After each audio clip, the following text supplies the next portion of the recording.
Just go with Kobi, I guess. Cool. And we're live. Welcome, everybody. We are here with Kobi. Kobi is someone I've known for quite some time now. Like some of the best conversations I've had on this channel, this was inspired simply by us having a little back and forth on Instagram. That, you know, text-based disagreements are very hard to find common ground on. So normally if I see there's a disagreement and there's someone who I recognize to be good faith, I'll just invite them on for a conversation. And I think it's a much better way to understand one another and hopefully find common ground. So with that, Kobi, maybe just take it away. You want to share I posted something. Yeah. You could take it in any direction you'd like. Yeah, so I'll just be brutally honest. I think that's the best way, first off, to have these conversations. And I'm sure that we'll agree on a lot of things, but like you said, the point is to have that good faith conversation and kind of unpack a lot of what's going on right now. So you had gone down to the Gaza border to kind of, let me turn this off if I can, to kind of protest, the war, everything that's going on, trying to, do what you can to bring around a change. Totally respectable. Then you posted the photo of some of the bruises or scratches that you had gotten on the face, and I said, very bluntly, play, silly games, win silly prizes. And it wasn't from a place of, I don't like you. Like you said, we've known each other for a very long time, and find a lot of respect with you. But it was more of this thing of me not understanding how, from perspective, to say, oh, that's a good idea, right? I understand the point of doing the protest, but that area is an active war zone, right? You're not going to get that with flowers and kumbaya, especially with what's going on. So for me, it was more of okay, let's have this conversation, especially when you want to come on. I was like, yeah, I'd love to figure out and have this conversation with you to understand, okay, what's the other side of my country thinking? I know that we all kind of find ourselves in our little chambers or day to day. We don't really talk about it, right? And the internet sphere is much more it's called dissidence in a way.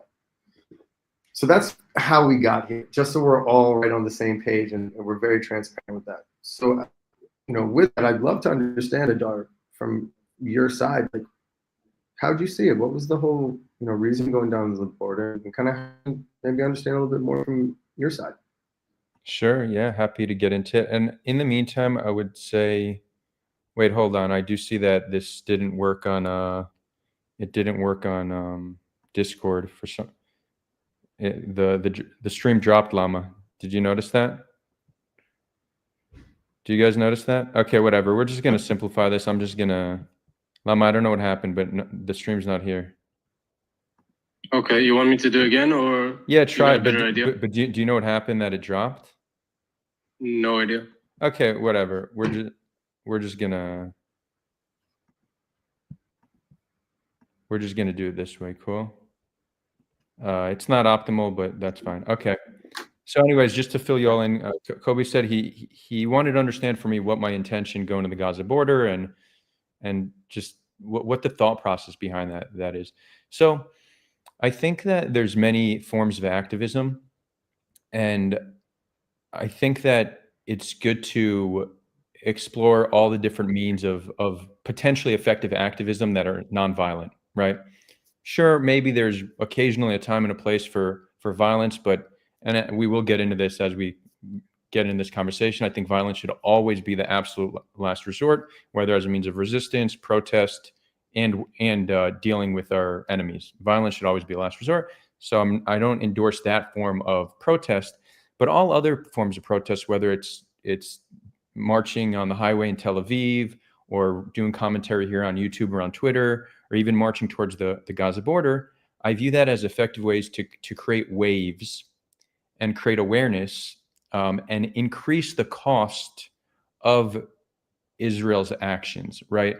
So if there's protests all over the country every day and the police need to be there and it's hard for them to manage this, that puts pressure on the system.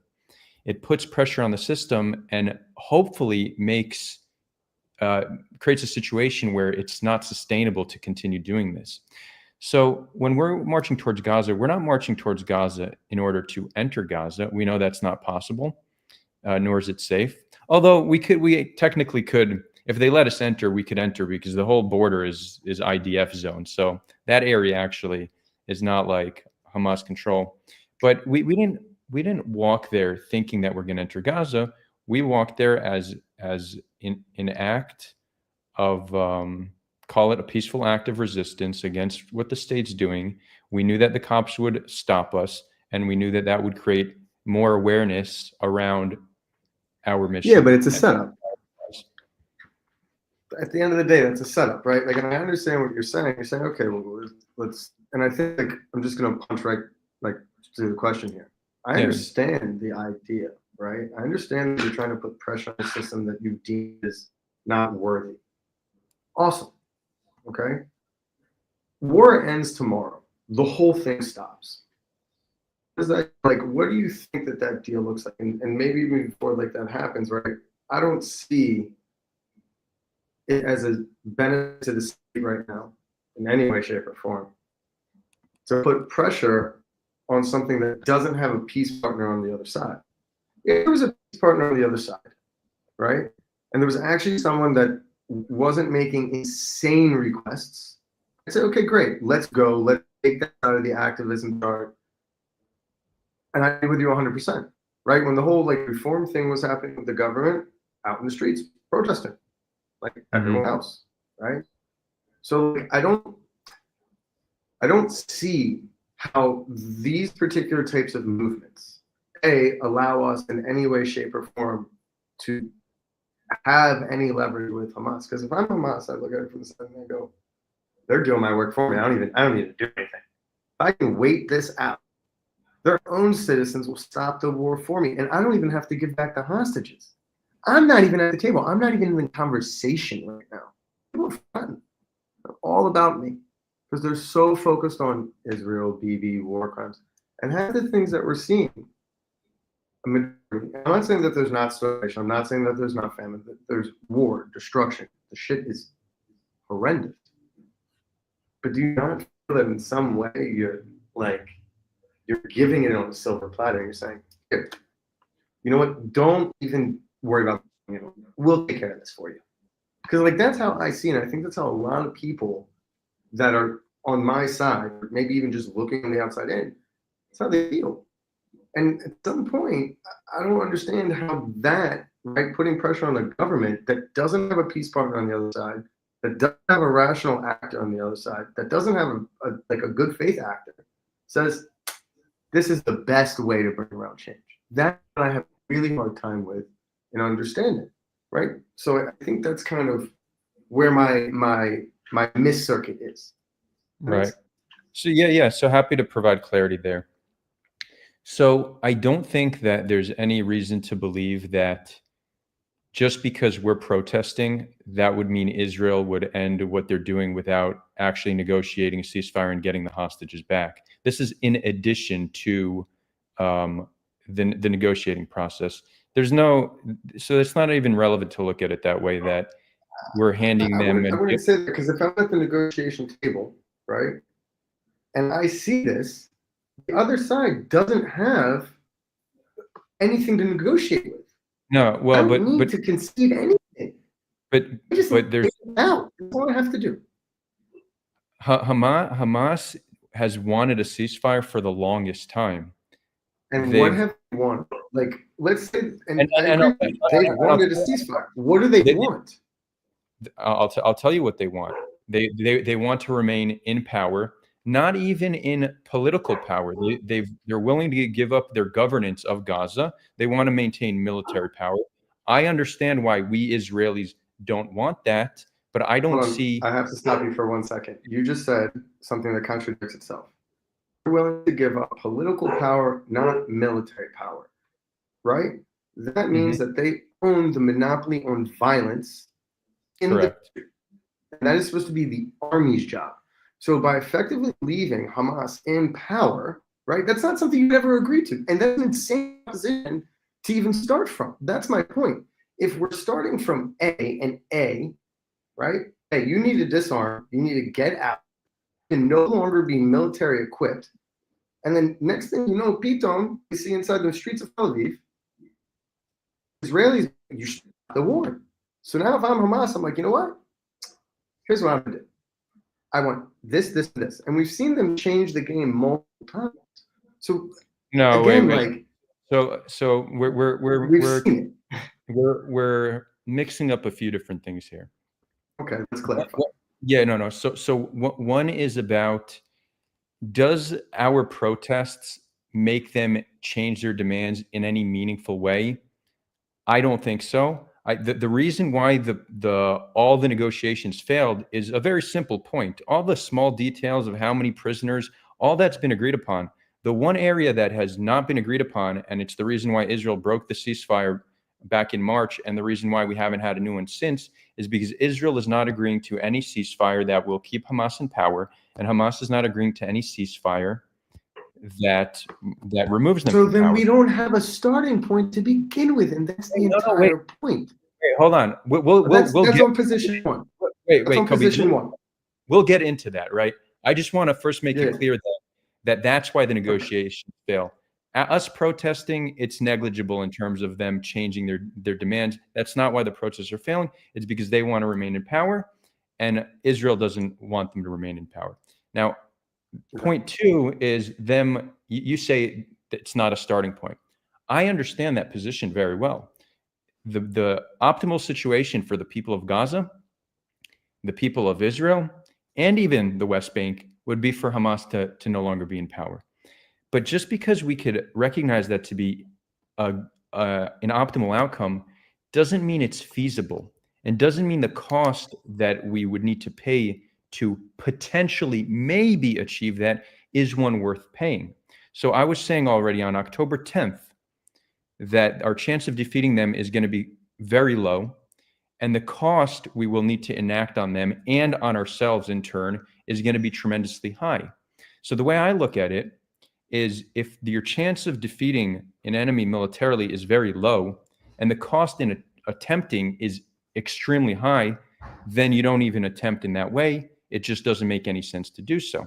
I think that it's good to explore other means with dealing with Hamas that are not violent, because we see what the result of 2 years of violence has been. It has not been successful. Not going to lie, or we haven't been violent enough, in my opinion, right? And I don't mean like indiscriminate killings or anything like that. I think that this was handled completely wrong from the beginning. Again, like my whole issue with this is this like lack of accountability or understanding that we have for Hamas, right? We just constantly put this like guilt light on us, because we're supposed to be like, I don't know, in the world's eyes, higher. Like, I understand what you're saying, right? And I understand that on your side, you're saying, okay, well, this is too much. What I think is too much is for something like the 7th to happen again, or something that's even worse, right? I think that's really bad. Now, this part of the world, as we all know, power is the thing that runs it. Strong hand. Now, my understanding of how the Muslim Brotherhood views jihad, and Hamas is a Muslim Brotherhood organization, is they don't view it the same way as normal Islamic jihad. And again, I could be totally wrong here. My understanding is that in normal jihad, if you lose a certain amount of people, you're weak, you away, you lick your wounds, you go back at it again. Muslim Brotherhood says, no, we're willing to go full bore, doesn't matter how many people die, they'll martyr, shaheed, all good. We only stop if we lose land.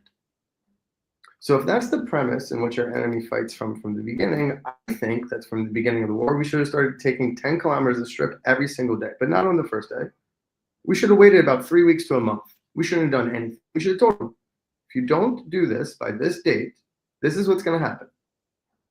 You take it, and this is where we're going to agree. There's no leader in Israel right now that would do that. Bibi is for sure saving his ass. There's no question. Okay? There's definitely something. Again, like I said in the beginning, I'm no fan of Bibi. So let's not even like move to that route. Okay? Lapid, then I went Gantz. Not a Bibi guy.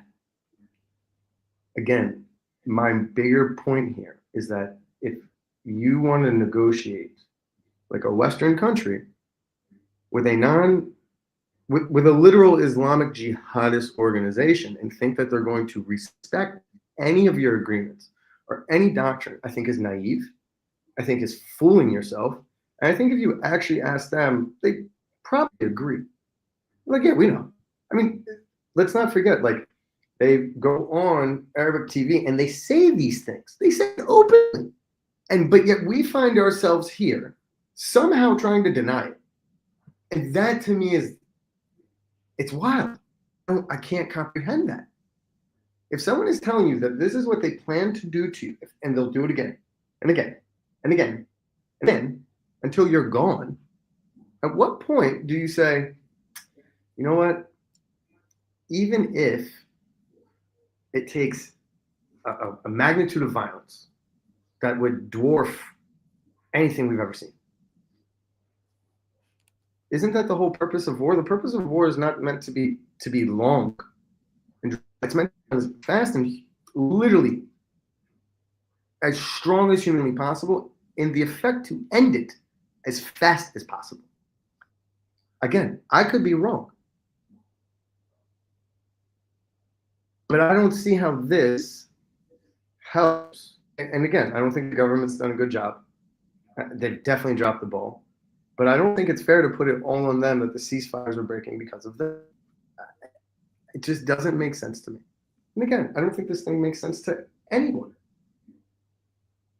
Right? Everyone has a different angle of looking at it. Everyone has a different perspective of looking at it. My question becomes, when is it naive to keep dealing with the same person and keep getting the same result? And at what point do you try to find another partner to deal with? If there's another partner inside. So you said you gave a suggestion of increased force, and then you said, but I might be wrong. But so think about how dangerous that is to support. No, we're not wrong with an increased amount of force. I led with the fact that Muslim Brotherhood ideology that you stop your war when you lose land. So if that is what it is, then yeah, you go as fast as humanly possible and you just start chipping until you can see if that's how your enemy fights, then that's what it is.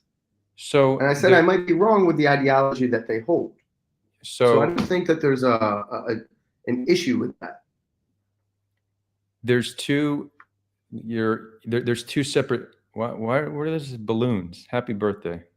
I guess, did you see that? There's a balloon. That was weird. So there's two threads here, right? Balloons are back. Every time I do the peace sign, well, I'm in a peace. There's one thing about talking about the philosophy and morality behind war and what that entails. Maybe we'll get there. I want to take this in another direction and talk to you about Hamas and how I feel like there is actually a way to negotiate peace with them. Because this is something that I'm very interested to hear that. This is something most Israelis just have trouble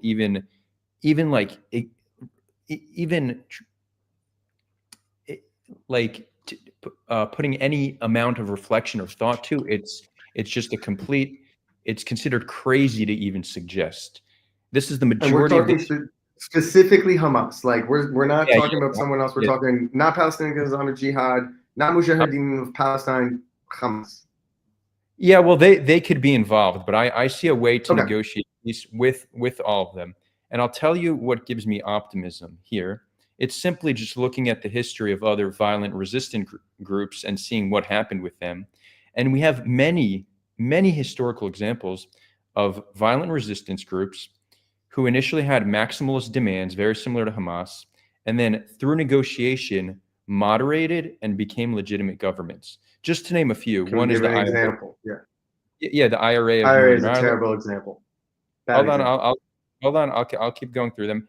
You could tell me why you think these are bad examples, but I continue. Okay, we have the ETA, which they were fighting for their own independent Basque country, which is across Spain and France. We have the ANC of South Africa. We have the FMLN of El Salvador, and we have the MILF, which is MILF. I don't make the names, I just recite them, of the Philippines. And most importantly, we have the PLO, which became the Palestinian Authority, who recognized Israel's right to exist in 1993, who now have decades of security cooperation with them. All of these organizations and the paid slave program. They all made massive concessions and moderated through negotiation. Now, Hamas themselves have even shown some willingness to moderate. If you look at their original charter, Lama, we're getting some noise on your end, I think. Okay. If you look at their when people bring this up, if we look at their original charter and their reform charter, we saw steps for moderation, but this happened with zero negotiation and zero attempt. Israel has never been interested in negotiating with Hamas unless it's to release hostages. When they were elected and rose to power in 2006, they reached out to Israel for a 10-year truce.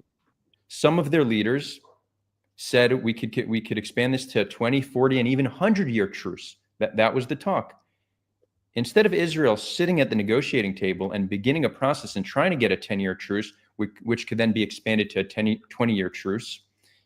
20 years, you already have a generation past that does not know oppression by Israel and sees a better future. What was this agreement called that was there? I'm not. They wanted a 10-year hudna, which is a hudna is like an Arabic term for a truce. This was back. Yeah, but what was, 2006.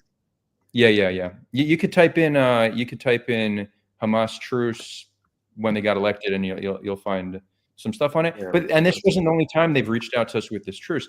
Our policy has never been to negotiate. It's always been no.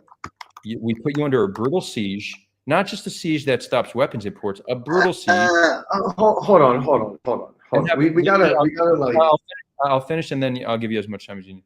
And then we had a policy of mowing the lawn, which is essentially mass death and destruction, thinking that one day, hopefully, they'll just moderate and accept us. No, the way to get that to happen is through negotiation. And if we have exhausted all options, all peaceful means, then I'm willing to entertain other approaches. But right now, we've maintained an unsustainable and immoral status quo, which always leads to more violence. And then we've escalated it to trying to change the status quo through a tremendous increase of violence, which has caused the mass death and destruction of the Gazan population, not to mention the toll it's taken on Israel and Israelis. We've done all this without even scratching the surface for any type of peaceful negotiation and trying to get them to reform and moderate. With that, I'll give you all the time you need. I find it interesting every time people bring up the reform charter. Al-Jilani is still ISIS. Like, what? Why does someone reform a charter saying Al-Tashams, right, in Syria? Yeah. Al-Jilani is right. Great example, bro. He just slaughtered the Druze. What are we talking about here? A great example of reform. Hold on. Let me back up though. Okay, I want to talk about al-Shari because he's a great data point to support what I'm saying. And we will. And I think he is just a wolf in sheep's clothing. Sorry. They figured this out. They have figured out how to use international law against the person. They literally they learned it from all the Western countries. Who knows? These guys aren't dumb. They understand what they're doing. They understand how to manipulate systems because they operate by a different system entirely. They don't operate the same way that we do. They don't think the same way. They don't have a Western train of thought. They have an Islamic way of thinking, which is pure dominance. So I'm going to back up. There's two things here. Even if you look at the chart today, it says that Palestine should be an Islamic Waqf and that the caliphate should come back. That talks pure Islamic jihad, pure Islamic stance. That does not speak about reform or peace in any way, shape, or form, even in the updated charter. That's point one. So I think that's absolutely ridiculous because everyone focuses on that one line. The rest of it's still the same shit. And if you go through and you actually read it, it's different in many. It's more or less the same. It's changed a little bit, but the ideas are still the same. Okay. This is the point. And why do you take it out? Running around and saying that you want to kill Jews isn't a good look to get the world's sympathy. Like, right. I don't understand how, from a PR perspective, no one is like, oh wait, shit, maybe it's not a good look, so they took it out. Like, that to me is just it's weird. It's denial. Like, I don't know what else to call it. I don't know if it's guilt. I don't know. I don't know what it is. But that to me, it's strange. Well, I'm giving you a lot of historical basis for where I reached this Yeah, conclusion. but none of the organizations you gave were Islamic radical organizations. So, none of them. Let's talk about like Islam. that, and that is a central doctrine to this. We're not saying that Muslims are bad. Let's talk about what their Islam. doctrine is. Okay. So first of all, the PLO is actually used to be more radical than Hamas, and we've seen them reform. And But the PLO still has a pay for slave program.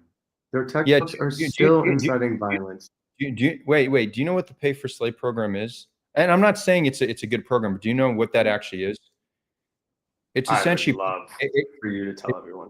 It's essentially the government paying social benefits to a family that lost their bread earner. It's just welfare.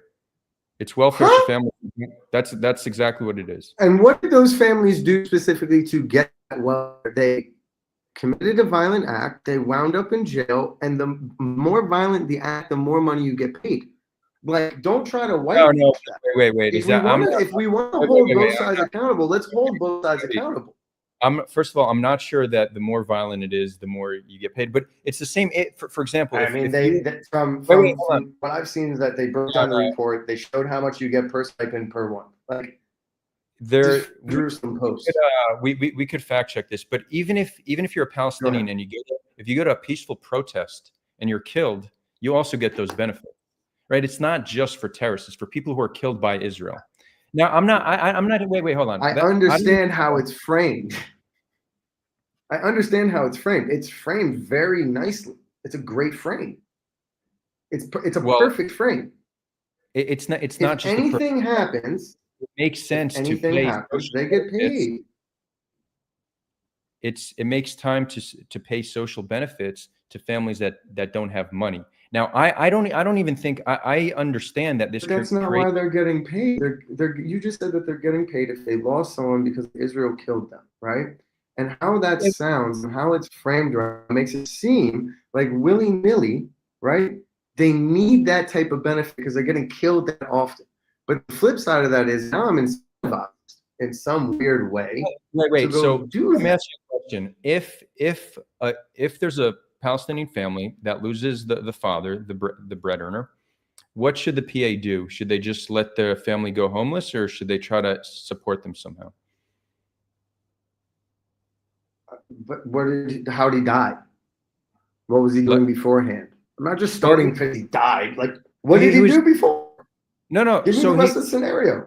He was killed by Israel. Let's say two scenarios. One was somebody who was involved in a terror attack, and the other was somebody who was killed during a peaceful protest, which happens. What do you think should happen in those scenarios? Well, the terrorists definitely not, right? So they should. Ignore the terrorist family. Okay, ignore. Terrorists shouldn't get a single thing. You shouldn't reward someone for killing someone. What? Well, hold on. That's an insane proposition. What you're essentially saying is the family's responsible for that's collective punishment. No, that's not what I'm saying. You want to punish Kobi. If I Kobi go out and I kill someone, right? Yeah. And then I'm shot because I killed that individual. I'm not a dead person. I was a murderer. And you're saying that even though I got shot, the state, their government should pay my family because I went and murdered someone and then I got shot by another state. That's what you're saying. That's insane.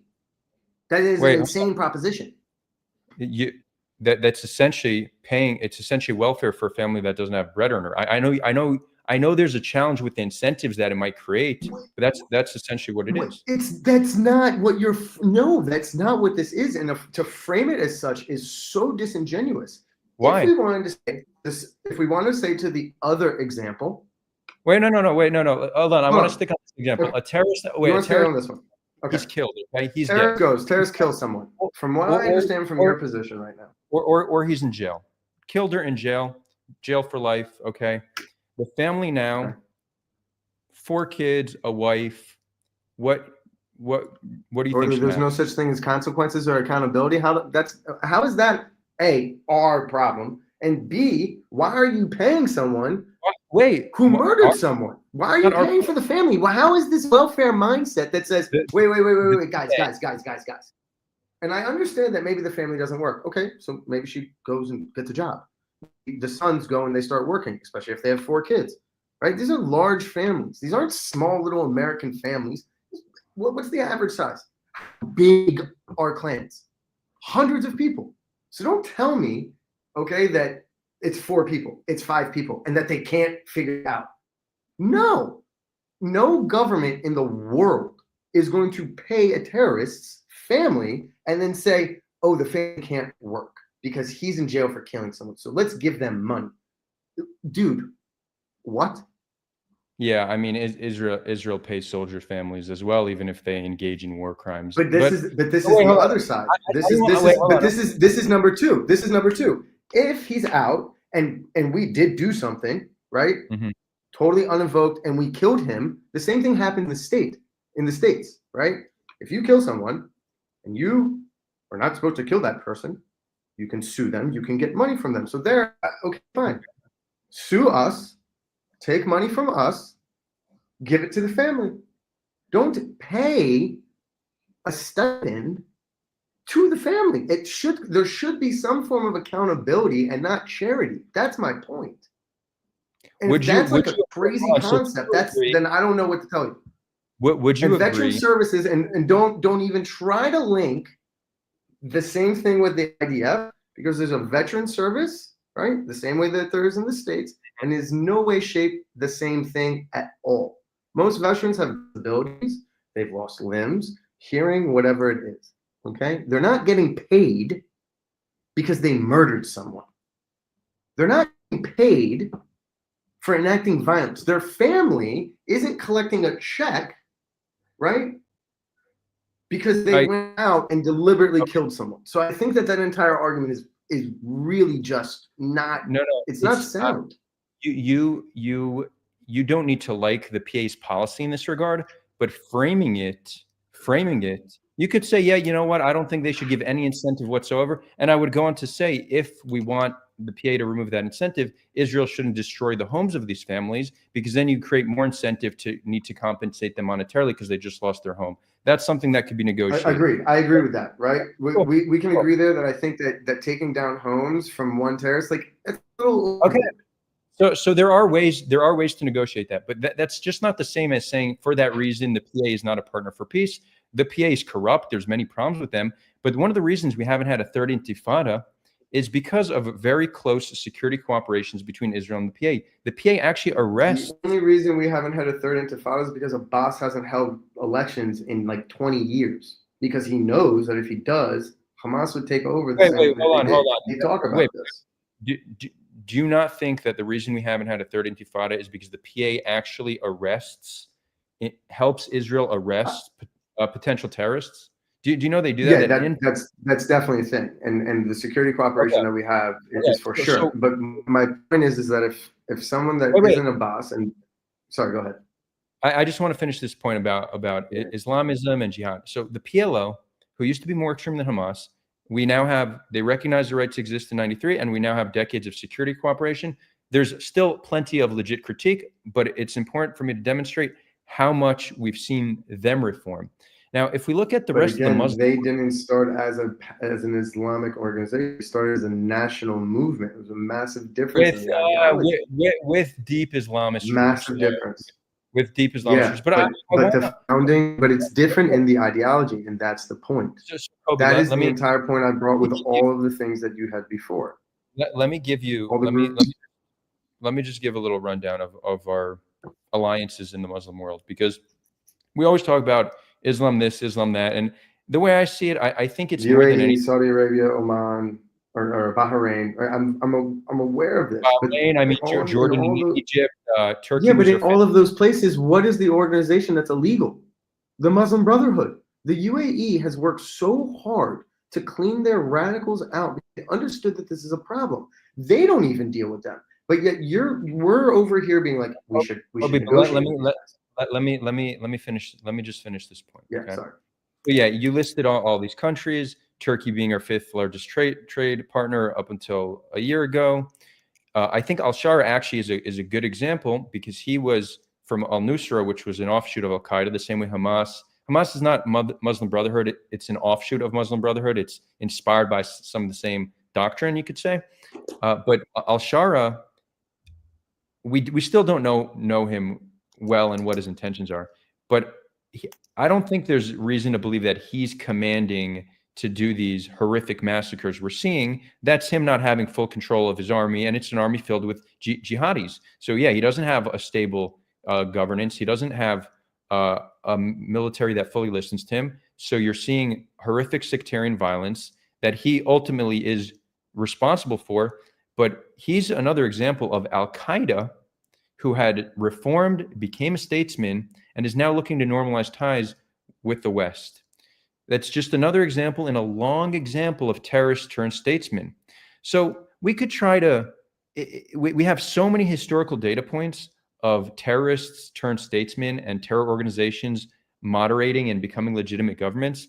Is it possible that Hamas is just fundamentally different than all of them, and no matter what we do, they will not change?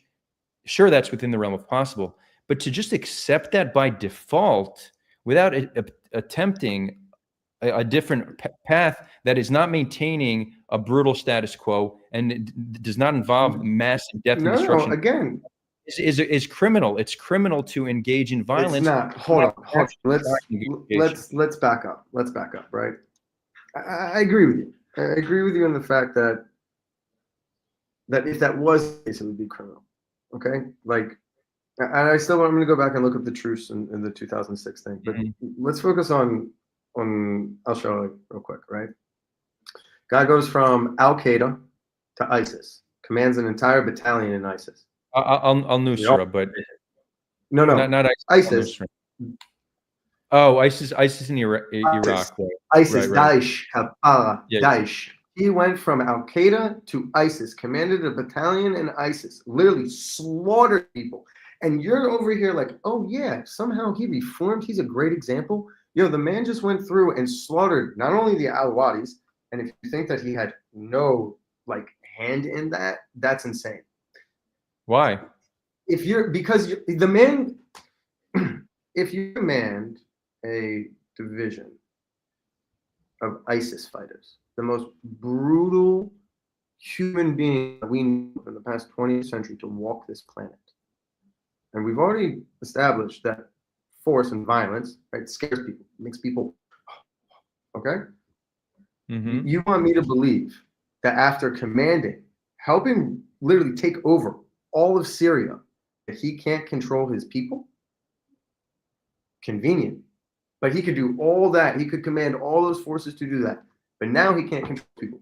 Convenient. Yeah, so the Alawites, and then he goes to the Druze. And even if it's the Bedouins that did it, there's a high probability for plausible deniability that he just said, yeah, go do that. And we'll come in, we'll help fix up. And even this video, even when they got there, they joined the Bedouins and started firing into the towns. He's a terrible example. Okay? And now the video just came out, CCTV footage of his actual soldiers. Hey, they have ISIS patches on, shooting doctors in the head. Mm-hmm. Terrible example. No, I don't think so. I'll tell you why I don't think that he commanded any of this. He is working very, very hard to gain international legitimacy, and he has. Of course, he is. Okay, wait, hold on. So if we could agree that that's his intention, then his actions, or at least some of them, are going to be somewhat predictable. And for him to start commanding the massacre of minority groups only increases the chance of Israel increasing escalation, which they did, and him losing international legitimacy, which we know he's. But hold on. But then what happened? What happened? We started bombing them, right? We hit the building in Damascus. The U.S. came and stopped. The moment that we stopped, they went on a 4-day bloodbath in Sweden. 4-day bloodbath. Okay? And you're over here like, yeah, no, you know, he's a good dude. Yeah, no, okay. no, but again, no, Kobe. That's not good example. Good example. Okay. Wait. Good example. Yes, good dude. I didn't say, because again, I think people, I consider him to be pragmatic and so far effective at the very least in militarism for him to topple Assad like that. I see every effort for him to try to gain international legitimacy, and he has a whole lot to lose if minority groups start getting slaughtered. Do I think that he wouldn't command it because he's? Do I think he wouldn't command it because he's moral? No, I'm not making any value judgment on his morality. He could actually be a brutal person. He might end up ruling Syria with greater brutality than what Assad did. I can't even make those claims.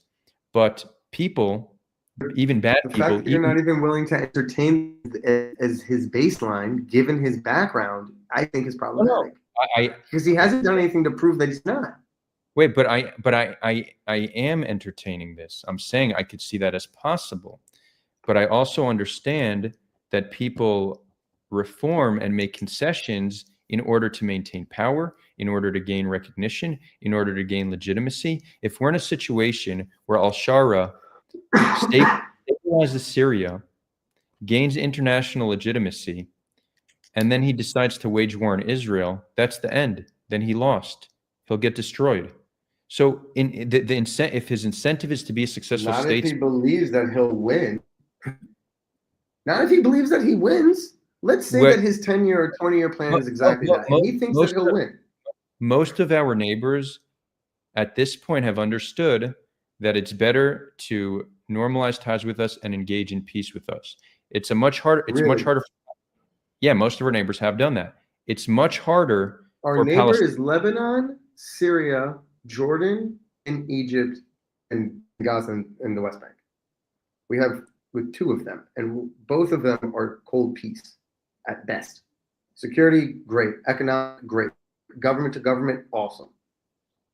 But how many times do you see Jordanians coming here and us going back? Wait, hold on. Until the Israel-Palestine conflict is solved, it's going to be hard to continue to improve these relationships. This is really the Israel-Palestine conflict makes peace in the region so much harder. Saudi Arabia is holding out because they wanted to come with the Agreed. But it's the same. So this we're to agree on. Hold on. It's the same with Jordan and Egypt, though. Their populations, the Egyptian and Jordanian populations currently are very anti-Israel. If we can get to a situation where Palestinians aren't anti-Israel anymore, where they have a Palestinian state or some solution that is just enough, there's no complete justice, but one that they will agree to, then it's going to be much easier to continue to improve our ties with the rest of the region. But we have not been at war with Egypt or Jordan for decades now, and when Iran shot missiles, they helped shoot them down. For sure, Jordan, because Jordan's the entire different powder keg of issues. We know what happened there. They got kicked out of there because they tried to overthrow the king. Okay, so Jordan understands what that happens. Okay, now I think we'll agree on this, and it's what you brought up a second ago about peace in the region, right? It can't happen while this is going on, right? So this is just a quick anecdote, right? This is why the whole thing started, because Saudi and Israel were about to have peace. Iran let that happen. Lapdog Hamas goes off. They start the war. Right? This is how we get here, and when we're looking at like the grand scheme of political geopolitics of the Middle East. There's no question about it. Now, my position, right, is when someone tells you what they want to do and who they are, you should probably take them at their face value, right? So for me, when chants abroad are nothing about peace, even as we have peace camps in here, right? There's no calls for peace. It's we don't want no two states. We want all of it. And again, we're sitting here saying that there's some sort of area or state that they would want. Well, in my opinion, this is just my opinion. Gaza, that technically is a Palestinian state. It's autonomous rule. It's like your prototype, your POC period, right? Proof of concept. If you can make this work here, great. We can talk about something else. It didn't happen. Didn't happen. So my question still is, well, why? I don't believe it's because of anything other simply, right? And I need to look at this truce of 2006. Then a fundamental doctrine to hate Jews. I mean, Mein Kampf is literally one of the best-selling books of Gaza. Like, they find memorabilia and propaganda literally in almost every house. Yeah, that makes sense. Makes sense to me. Right, but how do you want me to go? It's like going to the Nazis and be like, "Hey, let's talk peace." The Nazis like, "No, you literally shouldn't exist. You should just die."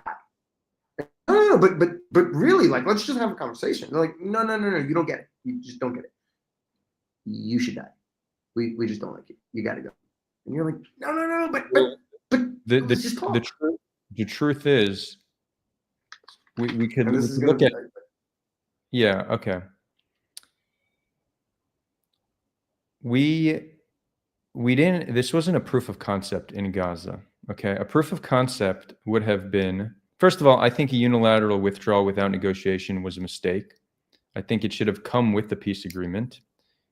But if we already withdrew, what we did once Hamas got elected was put a brutal siege on them. It wasn't just a brutal. I'm not going to say it's a brutal siege because it didn't start as a siege. No, I mean, it's not a siege. No. Control.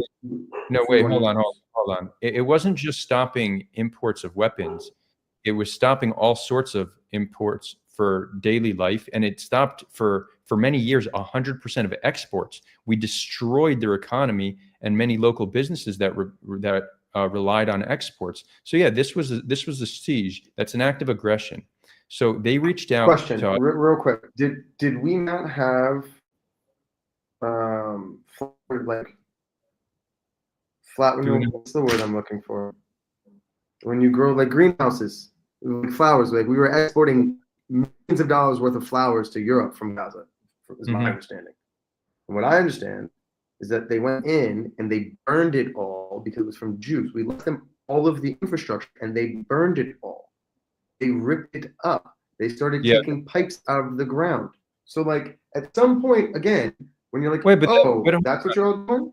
But Kobi, why is that even relevant? If they want to destroy greenhouses, that's a terrible decision. It's a terrible decision. But how does that lead us to thinking that our if you start taking things out of the ground to make rockets, like pipes or the whole pipe thing that was debunked. They made a video themselves, man. They made the video themselves. They put it out themselves. So look, they are great at propaganda. They just want to show that and like lie and say that's what they're doing. No, we could look for the debunking, but it was something negligible. It's not like they started taking up massive. From their channel. It was from their channel. We could, if you want, I'm happy to pull it up and I saw it months ago. Can someone try to figure that out for us while we continue this conversation? Somebody look for the claim about the making pipes. Maybe it's been community noted on Twitter, so maybe that's the best way to do it. Look on Twitter for somebody making the pipes claims, and specifically look. What I'm interested in is the video where they literally show themselves taking a backhoe, bringing the pipe out of the ground. But so Kobi, again, this is okay. Wait, somebody's telling me that it's false. It was Israeli settlers that destroyed the greenhouses. Pizza Slice, can you pull up a source? Okay. Can you pull up a source on that? There's a museum in Jerusalem that covers this. Now, maybe the museum is completely false. Who knows? But I've been there, and that's where I'm getting this information. Okay. Now, well, just I think maybe on both sides. There could be. Yeah, exactly. No, look, and to be fair, right? Like maybe they did do that. Maybe they, you know what? forget it. They don't deserve it. We'll burn it all down. I don't know. What I know is that the museum I went to in Jerusalem, this is what I learned. So this is where I'm coming from. Okay, so we're gonna try to pull up a source, but I want to get back to what I was saying, because none of this. I wish we didn't have to try to negotiate with Hamas. I wish we had the PA in Gaza to negotiate with. This isn't a full-fledged defense of them, but I think as maximalist as they are today, as extreme as they are today, that is simply today. And given the right environmental conditions and given concessions made and a real negotiation process that they, like dozens before them, will reform.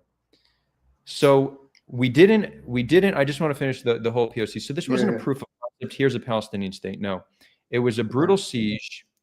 It was continued expansion. It's not a siege. We got to stop using siege. We can say it was control, but it's not a siege. Why? Why is that not a siege? Why?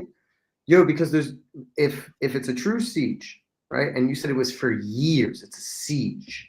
That means that nothing goes in and nothing goes out. No food, no nada. And if people don't eat for 7 days, they die, right? Everyone dies in 7 days. But you can't have a siege for 2 years. Okay, so don't use siege. Oh wait, hold on. You actually might be right that definitionally siege is, so it's a blockade. It is inaccurate. Okay, blockade. If we're going to talk about this, and this is the other thing that really bothers me, people use these little terms without actually understanding what the definitions are. I will not, like, this has to stop. If we actually want to have a real conversation about this, apartheid, siege, blockade, okay, I will agree with that. If you want to use it as a blockade, fine.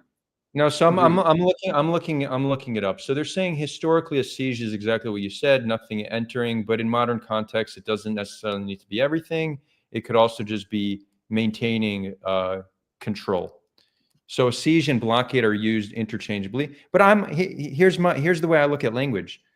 For me, it's all about communicating effectively. So if you don't like the word siege, I don't have to use it. I don't think siege is clear. I think it's misconstrued. I think it's very problematic. We placed Gaza under a blockade, which was not just weapons. It was brutal. We refused to negotiate with them any truce. We continued to expand in the West Bank. And furthermore, what we did, and this you'll hear Palestinians reaffirm, but the way Palestinians view it is Hamas was violent towards Israel, so they withdrew, and the PA is cooperating with Israel, so they expand. We did not reward moderation, we rewarded extremism, and in the minds of Palestinians, they say, wait a minute, this means violence works. So we made a huge... We made an agreement there. Okay, great. Huge mistake, right? But that goes back to what I'm saying in the beginning, was with it has to be, if it works in the West Bank where we have power, right? And it doesn't work in Gaza where we have no power, then that means that the power dynamic that we hold works when we hold the power dynamic. When we don't hold the power dynamic, and this is the entire point that I'm trying to make, was saying that there's no partner on the other side to talk to.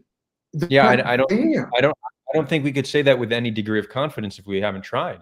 Look, again, hold on. You brought this up. This is, and I asked about this before we got on. I asked about this in Instagram, and the other reason I'm bringing this up is the promise of the Hereafter Conference.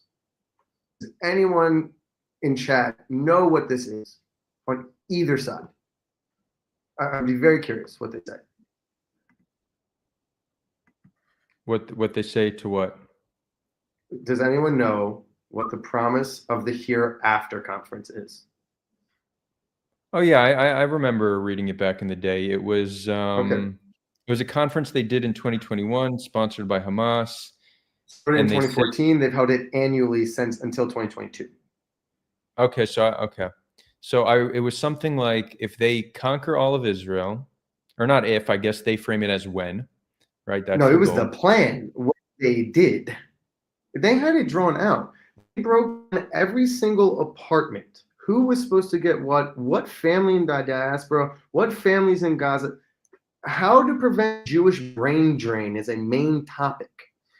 They literally say that they will kill Yeah, every single Zionist, and then they will say, this person, maybe they can live, maybe not. We will take over all of the contract. Dude, so if that is a document that comes out in 2014, or a conference that starts in 2014, at some point, right, again, they at any point can say, you know what, maybe we should just stop this whole violent jihad thing and let's go publicly and say, like, we're really willing to negotiate with normal terms. Not saying you should go back to 67 lines, because that's not going to happen.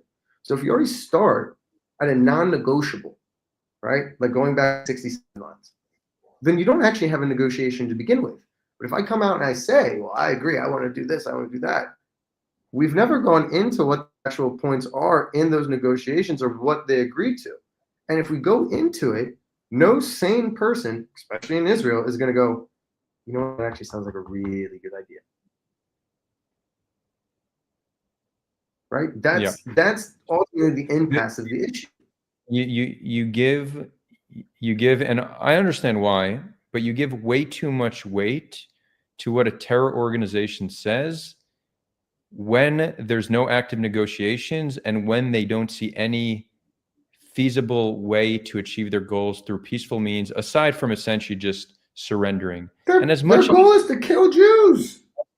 As much, again, I gave you many historical examples of terror organizations that moderated through negotiation. You can non-Islamic organization. We've already agreed. Again, I've agreed with you there. We still have shown immense cooperation with the Muslim world, including the PA.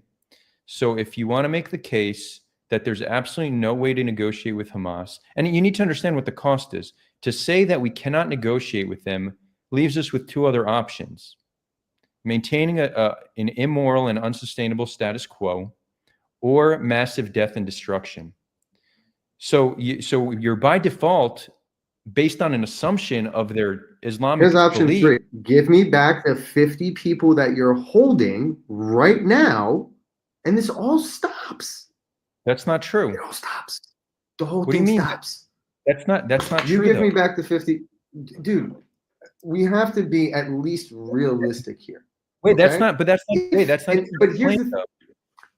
If let's Israel's play the not game now. demanding And this the is what hostage. huh? Hold on. I do want to finish the You point, and then broke we can talk about. No, you broke up. Can you hear me? Testing 1 2 3. Testing 1 2 3. Yeah. You can hear me. I just want to finish that. I just want to finish that one point, because talking about how you end it in Gaza is a different conversation to our options when dealing with Hamas. Right. One is the status quo, which will always produce more violence and lead to international isolation. The second is massive death and destruction. So to rule out the peaceful option simply based on an assumption that because they're Islamic, therefore they won't reform, to me that doesn't make any sense, because Islamists, not Islamic, Islamists. I need a distinctual definition. Okay. Because they're Islamists, and again, we've seen time and time again, often the ideology you latch onto some kind of religious doctrine or some other kind of dogmatic belief to rally your people and build the movement. And we see that these ideas are not in one's DNA. They're embedded into them based on culture and environmental conditions. And not only do people change, but people die, and then the next generation comes. So there's no reason to think that what they believe today, they will believe eternally. There's certainly ways to change it. It's all a question of how you change it. So for us to just go down maintaining an immoral status quo and then going down a path of massive death and destruction, when we haven't even scratched the surface with trying to solve this through peaceful means, I don't see how that could be morally justified. It's agreeing that we're going to. I don't agree with that, man. We've tried to offer him a state 8 times. No, we've 8 times. We've had peace deals 8 times. The last one, Clinton is literally quoted as saying Arafat just walked away. Ehud Barak gave him 98%, gave him damn near everything they wanted, and he just walked away. Never came back with an offer. Trying 8 times is actually not that much, and I'll explain why. Also, Arafat's been dead for 20 years. We've had many it's new not opportunities. about how much, but No, that's no, the point. it There's is. always Look, an excuse for why I can't take about accountability and actually just say, you know what, maybe this works. Maybe this is what we want. We want to state so bad. Let's just agree. This works. the Why? PA Why don't? the PA agreed to a state, but I think there's a false framing in the pro-Israel argument that I think it helps to contextualize, right? Okay. We view Palestinian rejection as irrational and inherently problematic. They should have accepted partition. They should have accepted every offer since. I understand why we very much feel that way. But if we look at the dynamics of how we return to this land en masse, claiming it from our own. Or are you saying that we weren't here, like, we just showed up one day? There weren't Jews here that have lived here like for Wait, hold on. There's time? a small minority of Jews living here continuously for thousands of years, but in the late 1800s, early 1900s, we started showing up en masse, claiming it for our own, not trying to work with local populations, but acting patronizing towards them with an attempt to make it our own. This has happened many times throughout history. Every single time this happened, it was met with violence. Rejection should be expected. Acceptance requires immense work. And we haven't put in the immense work. We've tried here and there. Yeah, I'm not saying we haven't tried, but the amount it will require to actually get a population to be okay with giving up more than 50% of what they view as theirs to a foreign entity, that's very hard to get a population to agree to that. When we look at other historical examples, they generally didn't conclude with a peaceful resolution. They concluded with genocide or ethnic cleansing, or the population that came eventually left because it got too violent. So this is something we don't have great historical data to model what we need to do. Right. But rejection is the absolute norm. So we continuously impose on Palestinians conditions that lead to violence, and then we use their violence as a justification to impose more of those same conditions. So it's true, they have been rejectionists, but we should expect that and continue to work. To start doing suicide bombings in the second Intifada, because we were so mean to them. They just decided that, like, dude.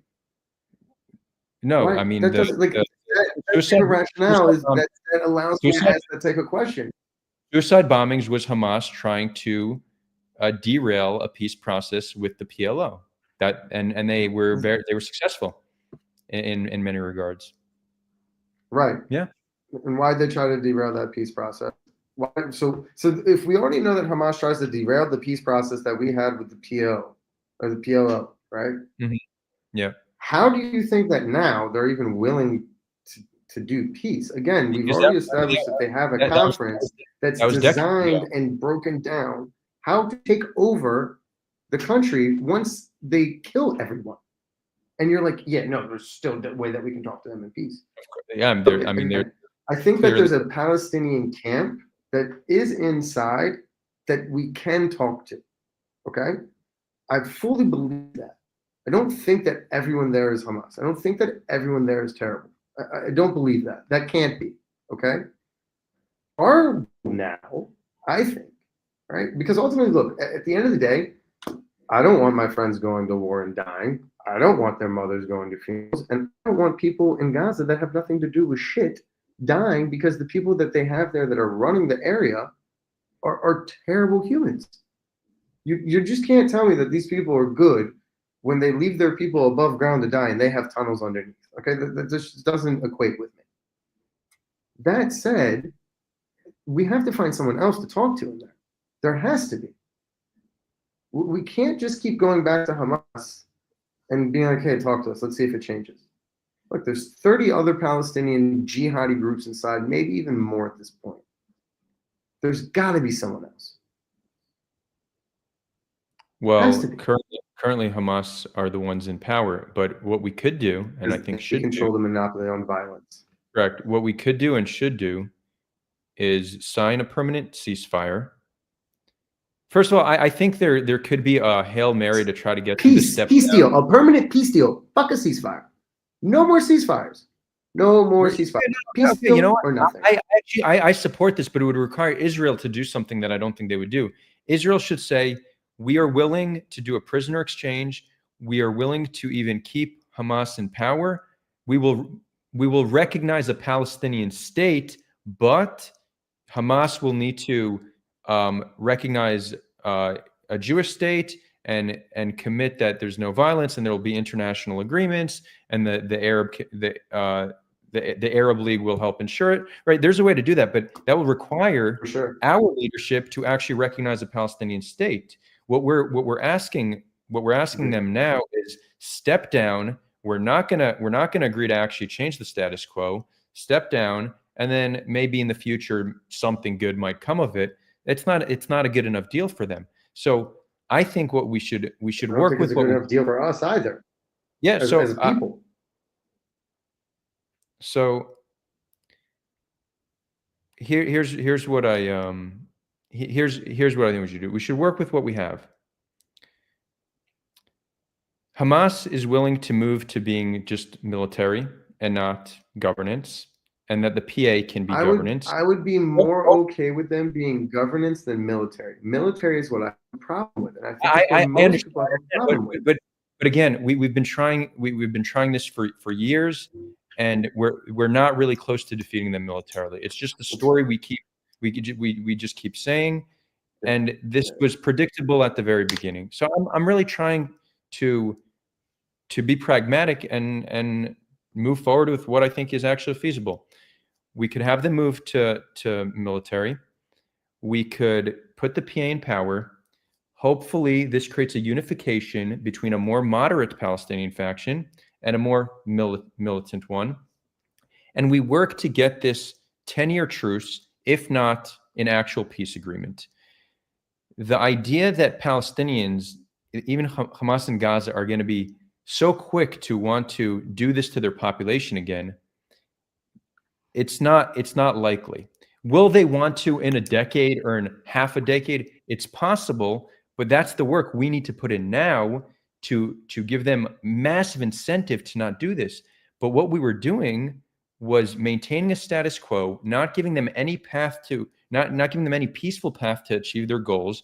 And when you take away resistance groups, peaceful means to achieve their goals, we should expect there to be violence. There's no peaceful resistance groups.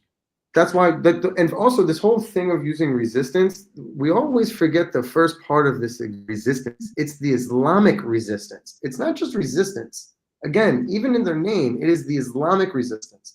And we say the resistance. This is a very nice PR marketing tactic. You go and you look at their name. This is literally what's written in Arabic. But we say the resistance when we're talking about this specific case. So again, I don't necessarily think that even if we can do this, right? Even if we can play that scenario out where the PA comes in, they take it over. Now, also, I'm also in agreement with this, by the way. I do it a little differently. If we know already, and again, let's say that there's no trust, there's a lot of bad blood between Israel and Hamas. Okay, so you think that we can negotiate? Maybe we can. Maybe we can start to figure a way to find the olive branch here or there. I would argue in a way, I think that's what we tried. Bibi was giving them a shitload of money, right? Through Qatar, through the briefcases that we all know about. So again, time for one of these things that you bring up, I have an example of how we've tried it. So I don't necessarily know if that works, right? I think that the unification is very important, right? And I think them having a state is also very important. What I would do again is and this is how I was speaking. Everyone in the Gaza Strip, Gaza's gone. We're going to move you into the West Bank. We're going to give 50% from the Gaza Strip, like inside the West Bank. Right? So whatever that land mass is that we take, we'll give 50%. This is the other 50% in land. Now the Palestinians have a state. We've reconnected people that haven't seen their families in 20, 30, 40 years. Everyone from the outside, the right of return happens. You can bring everyone you want back in. Anyone that's Arab Israeli that wants to go back and be reunited with their family, you can do so. You now have a country. Knock yourself out. there you get exactly what you said. You get the PA that can actually reform because they're now in the same area. If we put the PA back in Gaza, we're just going to have a repeat of what happened in 2005, where they fought civil war, and then we get to where we are now in 2006. So I think the solution, and I think we'll agree with this, right? My side's just a little bit different than yours. Your solution is a radical, it's called a radical change through words, through paper, through pen, right?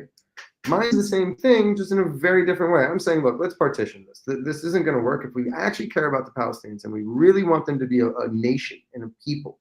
They have to be connected. You can't have two individual people that are so disconnected, especially now in their culture and how they think and everything, like local, right? It's also the demographics and geographics inside are very different. But that, I think, is the best thing. How we can actually have someone to have a peace partner with. Hey, look, we'll give you everything you want. It's just not going to be where you want it to be. It's going to be over here where the rest of this is.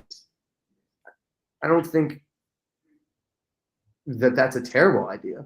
I know no one's going to like that. I know no one's going to go for that. I know that it will never, ever happen. But I think that that's an actual way to end this entire conflict. That's just me. Right, but you need to. No, Look, I appreciate the creativity, because I think there's a serious lack of creativity when coming up with solutions. But I try to talk about ideas that I think are actually feasible, right? So, there's a lot of very creative. That's what I'm saying. I don't know how you even begin. So I'm trying to work with the cards that were being dealt, and it's not any, like, again, I said that rejection should be expected. So yeah, the goal of Zionism is almost impossible to achieve. We've achieved it. I would say we've achieved it. I think Zionism as a concept is done. We have it. We have a. Yeah, but we it's not done because we still haven't gotten the acceptance. Because we still haven't gotten the acceptance of our neighbors, and the population sharing this piece of land with us. So it's not fully done until there's regional acceptance. At least that's how I look at it, and I recognize that to be extremely challenging. Even Ziv Jabotinsky in his Iron Wall essay said this. He said, "Look, we're to them we're colonizers." But you said before that we had regional acceptance and that we had peace with everyone around us. So at this point now it's like, okay, well, which one is it? You can't have it both ways. You can't have it that no one accepts, we don't have peace, and then we have peace and everyone's accepted us. Well, that's exactly my point. We've made tremendous progress, which should give us hope that we could continue to build on this progress. And I want to move us away from this idea that the only way to have peace is needing to bomb our way to peace, and that there's some feasible military. Right, but that's where we're at. That we think, although most Israelis now agree that they want the ceasefire, but I want Israelis to understand that Hamas will very unlikely be defeated through military force, and we should start to use our great human capital we have, our brilliant minds, to look for ways to actually get them to reform, and that will just make them yet another resistance group in a long history of resistance ever formed. Agreed. Let's play with this idea, because I'm in agreement with you here, right? I totally understand, and I think they're right. That's the direction that ultimately everyone wants to head. But if currently, right now in Gaza, any interaction, right? They have the law of no normalization, and if you do anything, right? Don't you remember, like the guys in the West Bank, they got strung up in the beginning of the war, literally hung in the town square because they were accused of speaking with Israel and Israelis? Mm-hmm. Yeah, they're very harsh towards collaborators. Right. That's what they call them, collaborators, right? Collaborators. When the war started in the beginning, I made a post. And I said, it's funny because no one realizes that the first ones that come and kill are the Arabs here, because they consider them to be traitors. The only person that reached out was one of my Arab friends. He said, I see literally no lies being told. So again, if that is the idea, mindset, and position that the person is that you want to negotiate with, I just, and again, we've already said that like radical things need to happen. I don't think that a smart radical decision to do is to negotiate with someone like that. I think a smart radical decision to do is to find another one of these groups. Maybe they aren't as religiously dogmatic, right? Maybe they fall in line more with the groups that you brought up before, right? That aren't also necessarily those religious dogmatic groups, and they're more nationalistic groups that actually want, right, nationhood and statehood. I think that a big issue here is that the Islamic doctrine of Hamas fundamentally says that all of this land, or any land that was Muslim, has to become Muslim again. It can never not be Muslim or Islamic, right? This is what it is. I think that there's a larger discussion to be had there, and we need to stack, especially as Israelis, and we live in this region, we have to also understand that part of this discussion. There has to be an acceptance on both sides, right? There has to be an acceptance of saying, okay, this is where we live. They need to accept us that we live here. But we also need to accept that if they're not accepting it, it's probably based in, given this side of the world, right? It's much more religious, in a religious dogma. And if that is the case, how do we discuss that? How do we start to break that channel, right? And maybe the UAE is the example. Maybe we need to have more UAEs in Gaza. That, I think, is where we, right, Well, should be like talking. some kind of an emirate plan, like split Gaza up into a lot of smaller regions. Yeah, yeah. I really think that would work better, because then what you can do is you can find the families, and look, the Arab world, especially as we know, it works in clans. Okay, there's different families that control different areas of Gaza. This is just how it works. Not right, not wrong. So if that's the case, why don't we use an Emirati model where the family is beholden to the people and the people are beholden to the ruler? That's something that can work, because then you can actually empower each person to have their own monopoly on violence in their section. Yeah, now, but if they can be infiltrated, that's a different question, right? That's not the question that we should go with. I think that that's an actual model that might work. that so again, I think that could potentially work. I see some fundamental challenges with it, because then you don't need an agreement with There's going to be fundamental challenges with everything. Yeah. Fair. But you could, the biggest problem there, are the two biggest problems I see.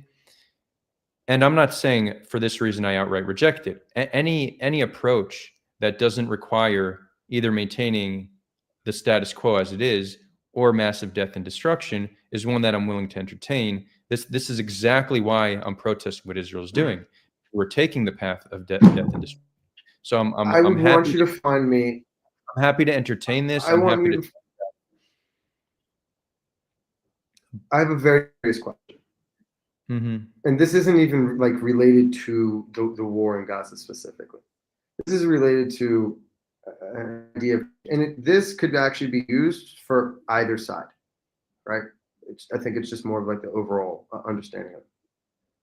Find me one time in history, right, where a revolution of any kind wasn't insanely violent. Find me one time in the name of history where a war was not insanely violent, right?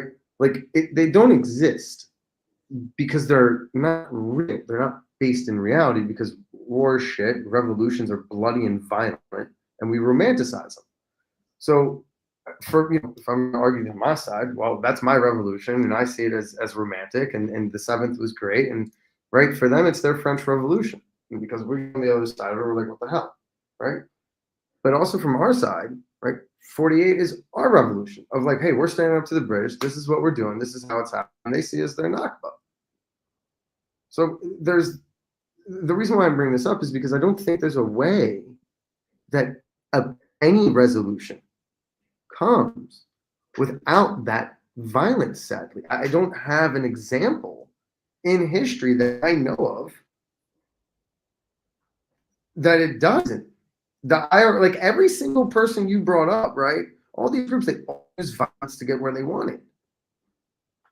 And then wait, and then they made major concessions. Okay, we've passed the point of violence. There's been violence. It's time to Right, negotiate. but exactly, and this is where I think that there's just a fundamental impasse. I believe that if you give back the 50 hostages, we would very much be willing to negotiate. My question still remains, even in the deals that we're seeing. Oh, you get 10 back in a phase. You get these 20 back now. You get 10 back then. People forgot that they held 2 Israelis for 10 years. They still have a body that they're holding. But Kobi, you are, first of all, Israel's stated war aims is not returning the hostages. Their primary war aim is to remove Hamas from power. So it's an expectation. I understand that, but saying give us back all your leverage and then we'll talk. They're not stupid, and they don't have any reason to trust. Of course they're not. Yeah. But and again, I understand that, right? I understand about that. But then there's no reason, and this is right. This is where the spin of just like everyone and their mother right now is just caught in this loop, right? If we're saying, okay, well, this isn't the aim of the war cabinet. The aim of the war cabinet is to get back the hostages, or sorry, to take out Hamas, right? Does the war cabinet feel that no matter what they do, the hostages are never going to be able to come back no matter what? Again, I go back to, they're still holding a body before this. They had 2 hostages, I wouldn't even say hostages, captives. There's been a deal to get them back. We have a way to get all the hostages. The Ethiopian kid was there for almost 10 years. 10 years. Yeah, I know. The Arab kid that walked in there was there for like 9 years. They held him for that long. The body of Adar, I don't want to say his last name because I don't want to butcher it. It's still there. They haven't given it back. Wait, hold on, Kobi. But they take hostages in order to negotiate the release. We could have gotten the Ethiopian and Arab kids back 10 years ago. How do we be willing to do a prisoner release? They don't like to spend resources needing to hold hostages. They'd rather take them and negotiate. We did one for what, 1,100, and then how many of those terrorists? Right, the math don't match. No. So you're saying, but that's fine. So you're saying that you don't think we should negotiate to get them back, but they're not taking them in order to hold them indefinitely. No, I don't think that I am willing to sacrifice the greater good, right? And at least 1,000 terrorists for one person, unfortunately. Like the cost analysis there, it doesn't check out for me. If I know that I have 1,000 people that are Kobi, hardcore bloody killers. Kobi, real quick, that's perfectly fine. You don't need to agree with us negotiating with them, but you made it seem like they just take them for the sake of holding them. They take them in order to negotiate the release. We could have had all the hostages back weeks after October 7th. It would have required concessions we wouldn't want to make, but we still continuously, there's always been a deal to get them back. But we've already said that the concessions that they're requesting are just so insane that they're not even starters from the beginning. So to say that it's concessions that we don't want to make, it's not necessarily true. They're concessions that no one would make. Right now, the concessions are, I think most Israelis would actually support us making them. It just requires us leaving. Okay. On 3 weeks after October 7th, the request they made then, most Israelis probably wouldn't agree to. But when people negotiate, they often come with an extreme offer only to meet in the middle. It's a very common negotiating tactic, and Middle Easterners do this. So what one offers in their initial phase of the negotiation is almost never what is agreed upon. So, but let's talk now, right? Not even now. Now and for the past year and a half, we could have had all the hostages back. It would just require leaving Hamas in power. But we still have not shown a way to defeat them. Netanyahu just likes to kick the can down the road and continue to flatten neighborhood after neighborhood while Hamas just moves to a different part of Gaza and regroups. Hold on. It's not that he's flattening neighborhood after neighborhood.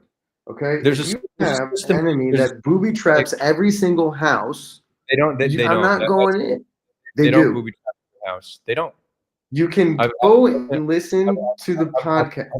I've looked into this. That's not true. They booby trap a lot of houses, that's not the same as every house. The majority of the houses are booby trapped. If no, there's that's a not. tunnel found, it's literally true. There was a war correspondent that just went in and he confirmed it. John, Yeah, what's his name? What's his name? Jonathan, hold on. He's one of the propagandists. The only people who they allowed in are Man, these. the guy was in Iraq. He's done tours. He's a lawyer out What's of his name? Oxford, and he's a war researcher. John Spencer? No, not John Spencer. Okay, because that would have been hilarious. And no, Andrew Fox. Andrew Fox. Oh, Andrew Fox is a huge propagandist. He's actually a pathological liar. I've spent months debunking his work. He's a lot of people unintentionally mislead because they just hear something and they believe it. Andrew Fox is actually a liar. He actually intentionally. I mean, the man went into Gaza himself. Yeah. You're only allowed into Gaza if Israel knows that you're going to report favorably. Of course, but that's any. So how can any we take front line. anything? So how can we take You anything? only in bed with the. So how can we take anything? When we went to Iraq, do you think that war journalists weren't embedding with the army?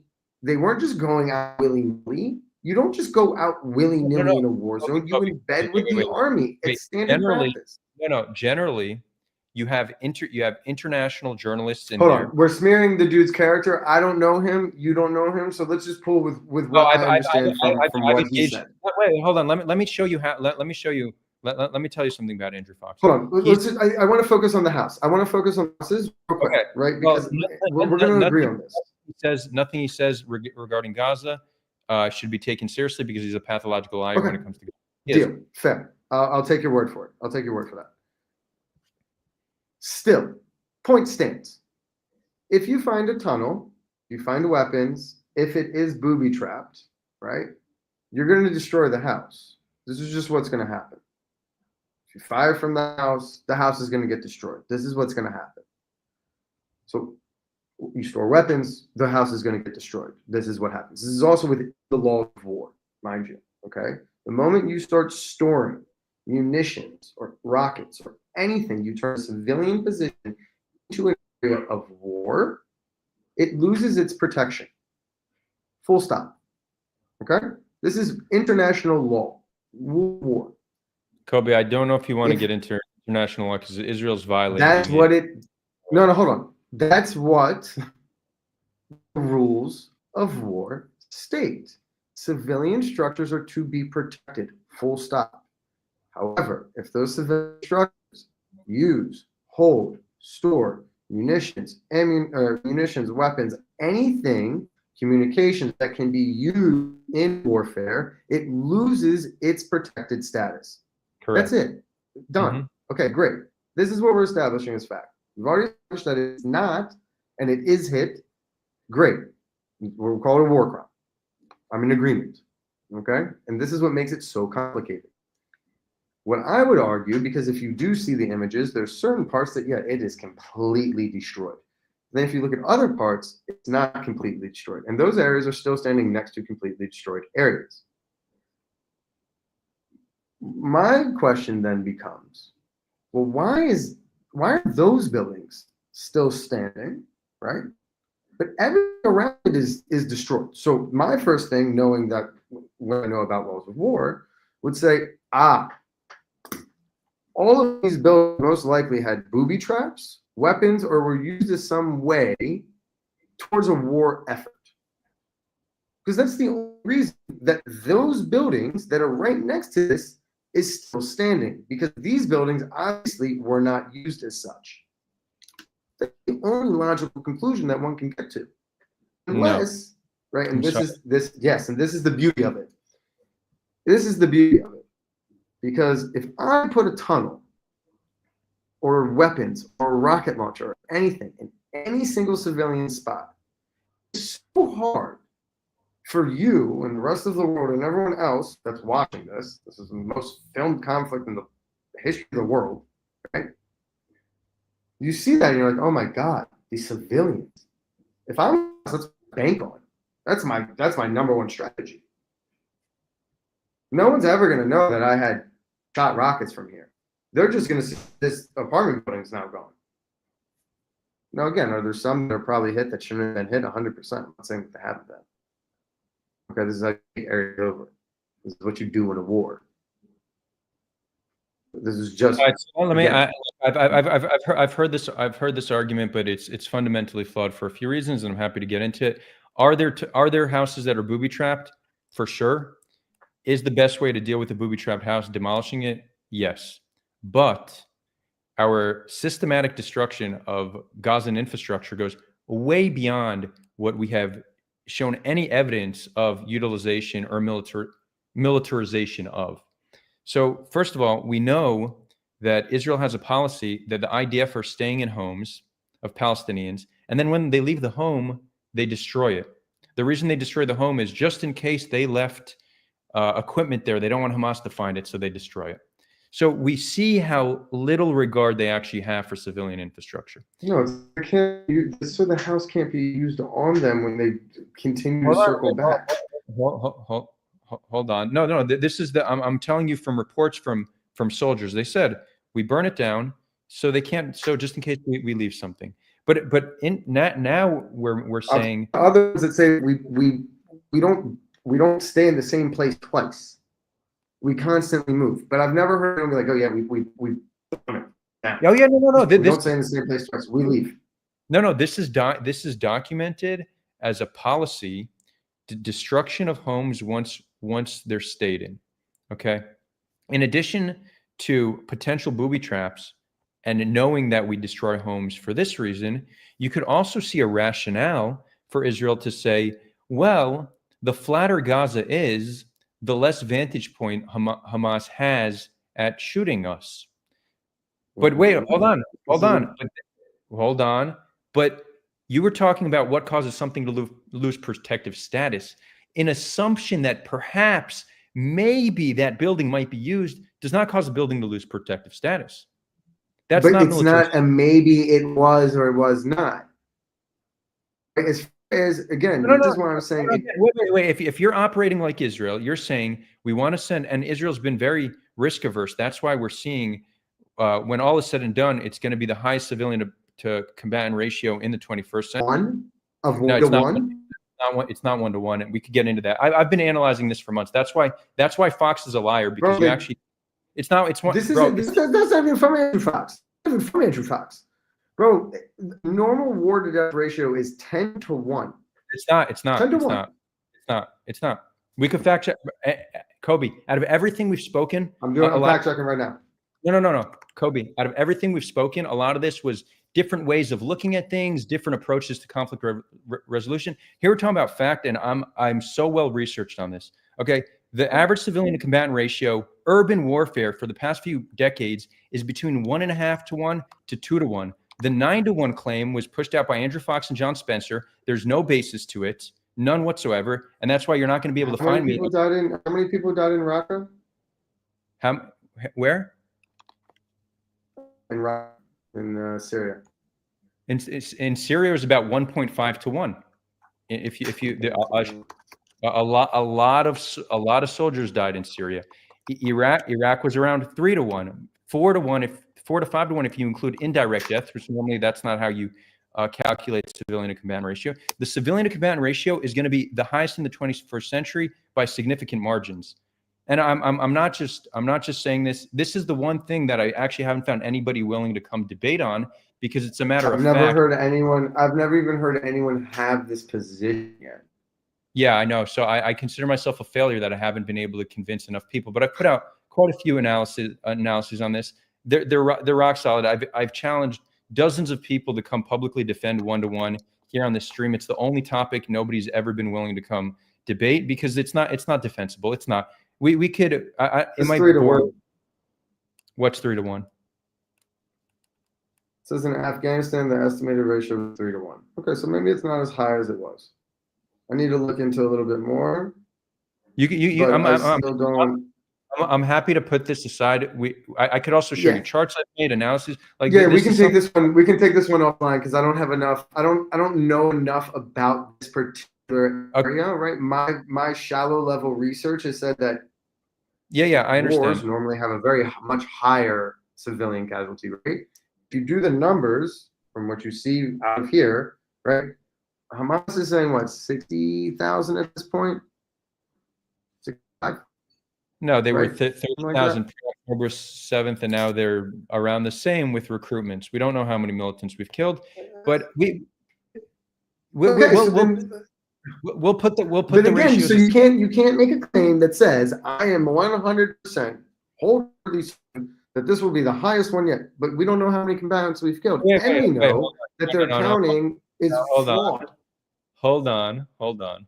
I didn't say I know 100% certain. I said when I'm talking about this, I am extremely confident. When I said civilian to combatant ratio, I said most likely the highest in the 21st century and by a significant margin. I can't say with 100% certainty, but when you actually review the data, honestly, you see that it's preposterous civilian to combatant ratio. It's worse than Syria. It's worse than Russia. I'm not willing to look at any data sets from the Gaza ministry, aka Hamas.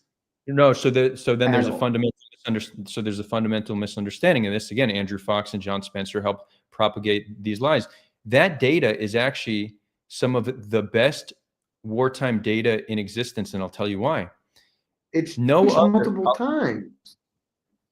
Yeah, we could. Do you want to stick on this for a little bit? Because I'm happy to get into it. But the conversation around the death toll and verifiable data, there's so much there's so much misinformation there. But I'm happy. Look, I think maybe maybe that one's going to be a little bit too much, because I think with that one in particular, we have to wait till this is done, and this has to be the dust has to settle for it to actually count. So I could be right, you could be right. I don't think anyone. Oh no. This isn't this. Let me just give you a quick explanation, okay? The Ministry of Health, at this point, at the beginning, it was every few months. Now it's every month. They're giving us a list of every name and ID number of those confirmed killed. Now, this is unprecedented for any Ministry of Health to be doing this publicly available. How do they get it out so fast? So fast. How do they know? Well, it's not fast. They're underreporting. They don't have. No. So that's something different. I'm not talking about daily reporting. Daily reporting, you have a morgue system, you have communication between different hospitals. They give a report. That actually is not verifiable. Although historically, I think the daily reporting is for the most part accurate. I'm talking about the lists. Okay, the list is they compile those killed. They release the name and ID number. It's publicly available for the world to scrutinize. Many people are looking for fraud in this list, but it doesn't end with the fact that a bunch has been found. No, it hasn't. I've debunked all of it. It's all bullshit. I'm telling you, it is all 100% bullshit. This is the reason I had such a strong reaction to you saying Andrew Fox is because he is one of the biggest disseminators of misinformation when it comes to the death toll. I put out send me all of any analysis you've done. I'm more than happy to read it. I'll send it when it's done. Real quick, I'll just finish this stream, and then we could maybe we do some Q&A because we're going on an hour and 40 now. But yeah, for sure. Not only that, what's extremely unprecedented is Israel has full access to the Palestinian population registry. So they check all these names. Israel does not deny these numbers. They're not denying the claims made by the Ministry of Health. And whistleblowers, 2 intelligence whistleblowers reported to Israeli media that they rely on these numbers, that they find them to be credible. And when you look at all the fraud that people have claimed, all that is, for the most part, is a margin of error that they discovered because the Ministry of Health goes through great lengths to update the list. The Ministry of Health will actually find a name that shouldn't be there, or maybe they died. It's Hamas. It's doctors that are ultimately controlled by Hamas. But the data is verifiable. The data is verifiable. The data, yeah, but they put in natural deaths into it. They don't distinguish from that and civilian. Like, this is all known. Wait. You want to talk about the specific claims, the natural deaths ones? Because that was also zero basis for that. The Andrew Fox decided that he thinks there's 6,000 natural deaths. No reason. He just said that. This is from. It's I should say Andrew Fox, because that's not even from him. It is from him. It's from the Henry Jackson. It's from the Henry Jackson report. It was crap. Whatever. We're gonna get Kobi. We're gonna get caught up in the weeds. We're gonna get bogged down. I don't want to get bogged down. And you acknowledge that this isn't something that you've looked into. I'll send you my analyses. and you're going to see that the entire narrative around the death toll is so heavily propagandized and so dishonest that it's frustrating. Because one narrative is the difference between lowest, the pro-Israel camp is saying lowest civilian to combatant ratio in history, when in reality it's the highest in the 21st century. You need to think. Let's assume I'm right for a minute. Think about how problematic of a propaganda campaign that requires to convince a mass amount of the public that it's not the worst, but it's the best. That's crazy. And that's why I've spent a lot of time trying to debunk this, but I'm fighting against much more institutions that are much more powerful than myself. Look, And I don't, you can't look at, again, you said it was 30,000 and you look at how it's like perfect, just graphs and they go up. Let's say it's 60. We're closing in on 170. 100,000 civilian deaths. The Lancet wrote an article a year ago and said it was 114,000 a year ago. So Yeah, I'm sorry. Like we started jumping numbers a year and a half ago. So it's really hard. The Lancet article. Wait, hold on. The Lancet put out 2 articles. Yeah. The one you're talking about was, I think, 140. That actually wasn't a credible article. They didn't do a good analysis. No, it was an opinion piece. Piece, and the Lancet ran it as it was an actual article. Yeah, what research report. I'm not. That's not what I'm relying it on. This is actually a review of the data. This is actually a review of the data. I'm going to actually write a new review either this week or next, so that'll be updated. I'll send that to you. And maybe I'll also do a live stream just focused on this, because it is going to be either the highest or one of the highest. But I say with a near 100% confidence that when all is said and done, it's going to be 80 to 90% civilians killed. And I'm putting my reputation on the line being this confident, and I have no problem doing this. That is an insane. I know. Like, that's insane. That's one of the reasons I'm protesting. That is a wild. It's also true. That's wild. It's also true. So you think that out of the 60,000 people that died so far, how many Hamas did we kill? We can't know. We also don't know if Hamas are being added to. But you can't know that. But you're factual. You know, when you can bet your reputation that's going to be 90% civilian, but you can't tell me how many Hamas people we killed. Yeah, I could tell you why. Very interesting. Because you could take Israel's word for it, but we have reason to believe that Israel is highly exaggerating the death toll. I also have a reason to believe that Hamas is highly exaggerating their numbers. So now we're back to the same position. No, we're not. The difference is we shouldn't trust Israel or Hamas. They're both liars. They both have incentive. I don't understand how we got to this point where we're saying they both have a state. A nation state is the equivalent to a terrorist organization. How did we get there? Both shouldn't be trusted. Whether you're a terror organization or nation state engaged in war, you have an incentive to lie. When it comes to Israel and Hamas, they both have a history of lying as well. I don't take anything they say seriously, or I take everything they say with a grain of salt. But the death toll analysis is not Hamas's word. It's a review of verifiable data that Israel themselves rely on. So you literally have essentially a system of checks and balances. Where's that data come from? They all exist in the Palestinian Population Registry, which Israel has full access to. Who runs the Palestinian Population Registry? Hamas. But don't no. Dude, yes. That is the point. Wait, do you not understand? That is literally the point.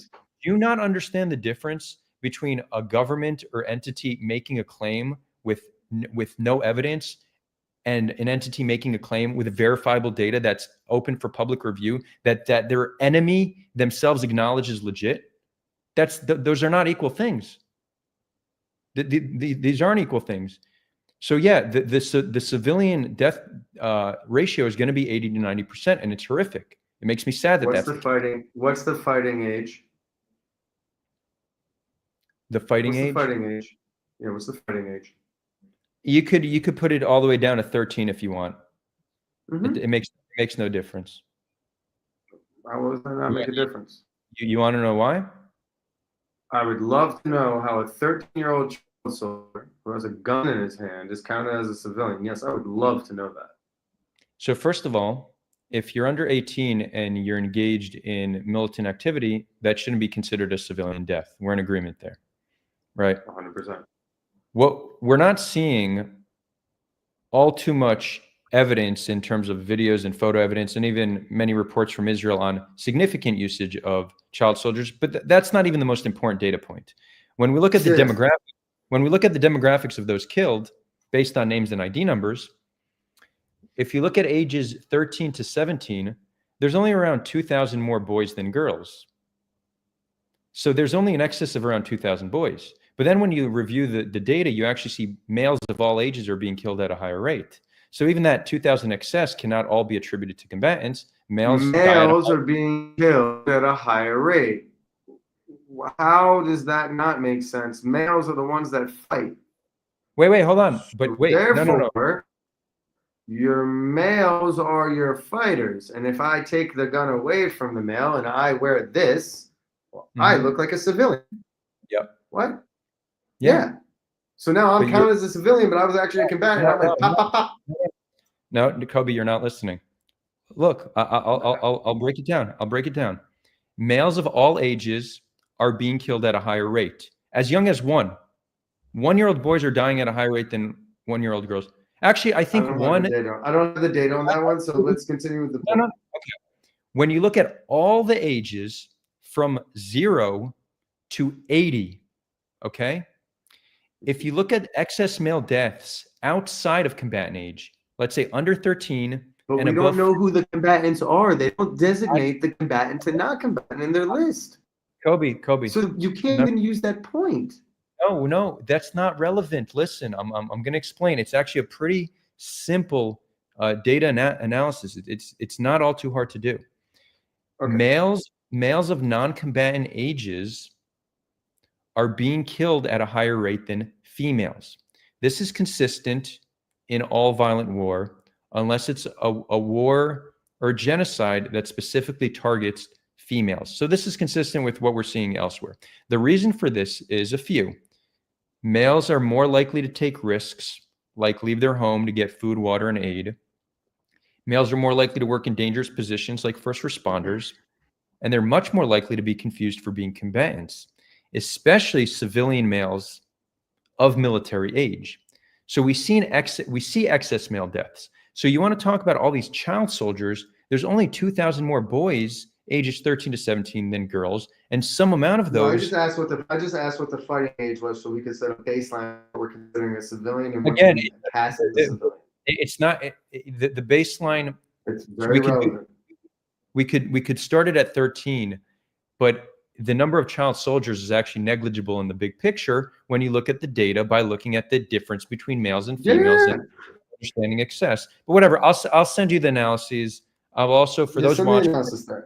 Yeah, I'll also for those watching this, if you're new here, first of all, subscribe. But I will do a live stream where we just do a deep dive in all of this, in addition to putting something out on Twitter this week, if anybody wants to know more.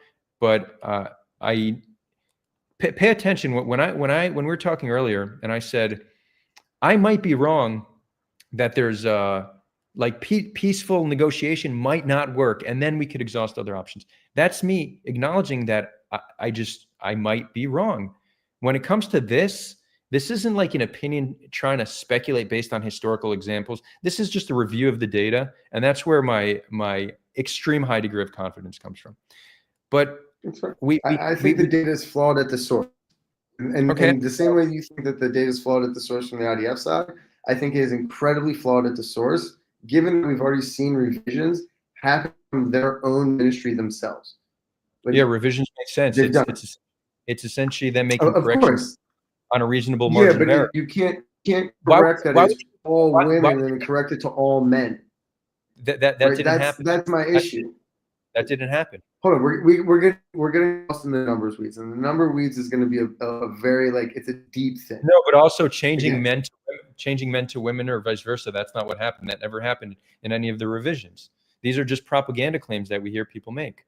All the revisions they made were very reasonable. And why did nobody ask? Why are they making revisions? Why not just why only 60,000? Why? I think it makes sense that they make revisions, right? Why? Again, this is what I brought back to Yeah, before. no, it makes sense. There's no way that you can, dude. It's like with the Al-Khanin hospital. We saw the rocket go off from Palestine and go on the jihad. Hits the parking lot. P-Tom, all of a sudden, 500 killed, hospital hit. Mm-hmm. There's no way you can count 500 bodies that fast in an hour and a half. Yeah. Right? But I'm nothing I'm saying. Kobi, nothing I'm saying is I'm agreeing with you here. I'm agreeing here with you and saying that the revision of the numbers makes sense. Okay? But the problem I have with the revision of the number of how it happens is if you claim it's all women and children and then you revise it to be all men, that's a massive revision. If you say, oh, instead of it being, I don't know, this age, it was this age person, that is a revision that, in my opinion, makes sense. But to change gender and names and all of this, that's not a revision that makes sense. That's an actual complete rewrite. Make sense? No. I mean, again, if they're just going to fabricate data, why go back and change everything and raise suspicion? Just add new data that's faulty. They're going through great length to increase the accuracy of their data. You could say they're doing it because they're organized. You could also say they're doing it because if they aren't, then Israel will call them out on having a faulty list because Israel could verify their list. But they're going through to make their list more accurate, and people are looking at these changes as signs of fraud when it's simply a reasonable margin of error when you have so many lines of data that they're going through great length to correct. And it's for that reason why Israel relies on this data and themselves they don't deny it. But I want to get back to and I know we're going on 2 hours, so maybe we're going to take a few questions. We'll prioritize super chats if anybody wants, and any super chat that's given, if you want, it will be Kobi will I'll treat him to a drink next time I see him. So you don't need to just fund me if you disagree with my views. You could give the super chat to Kobi. So, okay. If you don't agree with me, give it to Adar as well. You know what I mean? We have a diverse crew here, so you know. I'll leave you with some food for thought because we won't be able to get deep into this. But you were talking about the civilian infrastructure and how it's militarized. So we're seeing other reasons for Israel to want to destroy infrastructure. One, you could just say Hamas might have a vantage point that we don't want to give them. Yeah, I don't want my guys to die. I don't want more Israelis to die. I mean, it's very simple. Right, and we've been. So if that means taking out a building to get better, strategic positioning, do it. We've been very risk averse, but here's already something that we can't say it loses protective status. Right, that's not we can't. Those are not buildings that lose protective status. But I also want, I want you to actually think about this, because you said you don't trust Netanyahu, and he's in it for his own self-preservation. He also wants to restore his legacy after the failure of October 7th. Wouldn't one of the greatest wins Netanyahu could possibly get would be if Gazans voluntarily relocate? Wouldn't you say that would be a massive win for Netanyahu if he could depopulate Gaza?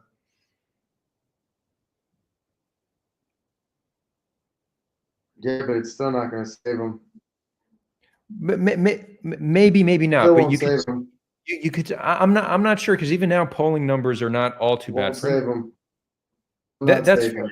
We could when speculate. Those soldiers get out, they will remember every single thing that happened. They will remember every friend that they lost. They will remember every bullshit fucking thing that they had to do. I'm not. They will be the ones that will not let it. That's what I think. Now I might be wrong. Kobi. That's your you speculating if that would. Yeah, like I said, I could be wrong. But it's not hard to fathom that between Netanyahu, Ben Gvir, and Smotrich that they would like to achieve this. Would that not? And Ben Gvir aren't on the war cabinet. Smotrich I don't really give a shit what. Hold on. No, now Smotrich is at this point. He has been for a long time. I don't believe he's in the war cabinet. He has been since Gantz left, I believe. But Since Counts they left? yeah, but they literally hold Bibi's coalition together. So they Look, definitely yeah. no, just wait. So we need to They think. have influence. They have influence. They have influence, and also it's quite normal to want your population to leave. The majority of Israelis would be happy if Gaza was depopulated. The same way most Palestinians would be happy if Israel was depopulated of Jews. That's a very natural reaction to conflict. Okay, so it's not hard to fathom that this is part of their rationale to just making Gaza unlivable. So when we see systematic destruction of neighborhoods, you could see a very clear incentive for them to do that. And then it's very easy to say, oh, it was just all booby trapped. But the destruction has gone far beyond that we destroyed their water systems. 2/3 of hospitals are We not. supply their water. We supply their water. Oh, no, we no, give them hold on. electricity. We give them water. We give them desalination. Yeah. No, Guess hold what? on. If I want to cut Wait, this shit off, I'll cut it off. It's mine. It's mine. No, You Kobi. guys didn't do it yourself. Kobi, they have water desalination within Gaza. They have water We wells gave with them. But this isn't militarized. This actually is a war crime. But so you could say, so you could hold the position that you think this In is okay. Germany. But when we look, no, don't go back address to World War II because we've made nearly 100 years of moral progress and passed international law since then. It's Okay? not moral progress in war. There's no moral in war. The only thing moral is to end it as soon as possible. Non-moral war is dragging war out. This is not a moral war. I'll agree there. So if we look at how Israel has operated in Gaza, it's been very clear that there's been a systematic destruction of vital civilian infrastructure, with infrastructure that we do not have evidence of its militarization, and infrastructure that in itself cannot be militarized. And when you look at the plan what infrastructure can't be militarized? Like water infrastructure. You can't make rockets from water pipes? No, that desalination plants. Rockets is not the threat. Desalination plants. No, water wells, desalination plants.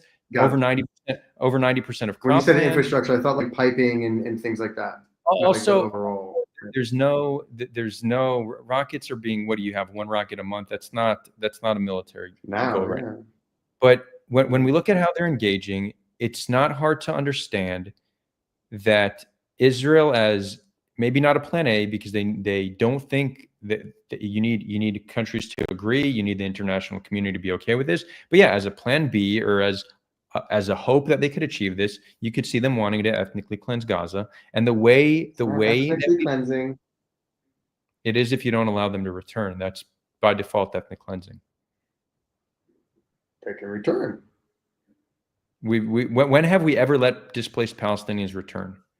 We have a long history of displacing them. We don't have a long history of letting them return. It's also, again, right, like that, but that's going to open up a whole other can of definitional refugee status and perpetual refugeehood, and they're the only ones that have that special title. Like it's hard you know to see what I us mean? but I'll leave you with the question, and then we'll wrap it up. You said the goal of war is to end it all too quickly. So would you support, let's say the military did an analysis and they said, you know what, we need to drop a few nukes on Gaza. We won't tactical nukes. Really interesting you bring this up. There's a guy named Billy Waugh. Billy Waugh was an absolute badass. CIA, Vietnam, Korea, Afghanistan. He went to Afghanistan with like the Rangers when he was like 78. Okay. And you all can look this up. Look up Annie Jacobson. She goes to to Vietnam with Billy, and he's like in his 90s at this point, and he meets the son and the general that he was like assigned to assassinate when he was in Vietnam, because he was part of the Saudis. Mm-hmm. And that was the question they asked him. And the Americans, just so everyone was aware, had literally thought about tactical nuking the Ho Chi Minh Trail. This was an actual option to go and tactically nuke the Ho Chi Minh Trail, because the idea was that if you can technically nuke the Ho Chi Minh Trail, all of this will stop. Everything will stop. Mhm. So the guy says, the Vietnamese says, my God, so happy you didn't do it. Think about all the people that would die. And Billy was like, nah, I wanted to do it. And everyone looked at him shocked, like, huh? I'm paraphrasing what Andy Jacobson says. And his rationale was that I don't want my side to die, and you're the enemy. This is what this is. This is war. So what would have been better, right? Because when they did the numbers, and this is kind of like the idea of death, right? We can always take like a really elongated tame, but we never notice that. But a short, quick pull, yeah, we noticed that real quick. So what would have happened? Yeah, about 1 million Vietnamese would have died like that, right? But what ends up happening with the rest of the Vietnam War? In actuality, what happened? It went on for another 15 years. More people died, right, than had they just technically nuked the Ho Chi Minh Trail. Now, I don't know if that's right or wrong. If that means that less people die, right? I'm not saying nuke.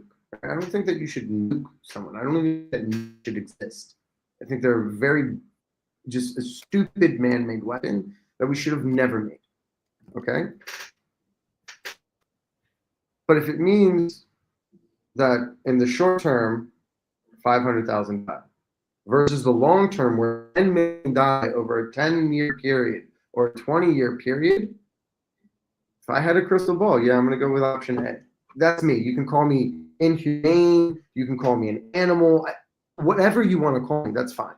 I would just say, but I think I would say that's a better way. the major problem is that we never have a crystal ball. So it's ensuring massive death and destruction without The only way to quell violence is with stronger and overwhelming violence. This is the only way. I gave Don't many go to someone that's beating the shit out of you with a bat and you hit him with a balloon. I gave yeah, but hold on. If somebody's hitting you with a bat, you can disarm them and subdue them and call the police, or you could take the bat. Have you ever tried to do that? Have you tried to do that? I've been beat the shit out of with a bat. In Krav Maga, they give us some in the IDF. They give us some. Yeah.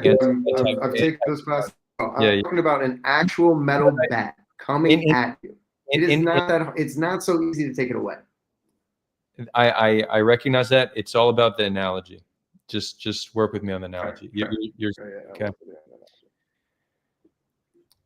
There's ways to deal with somebody coming at you with a bat, but you could also take the bat, kill them, and then go to their home and kill their entire family.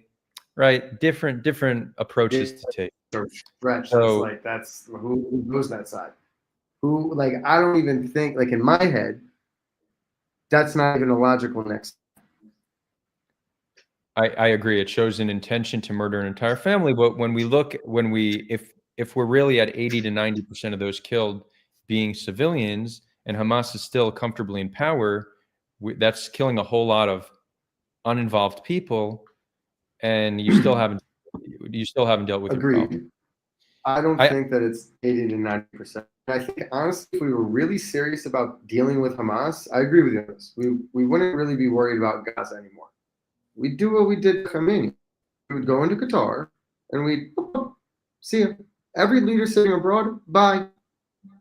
That's what we should be doing. If we really want to bring them to the table, I think that's what you do.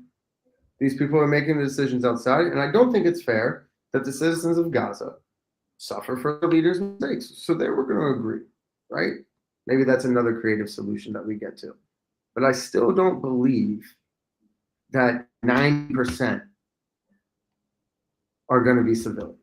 It's like, and again, maybe your analysis is super right. I haven't looked at the numbers. Yeah, I don't know. Maybe we should do some Q&A and see what's what. Yeah, we'll do Q&A.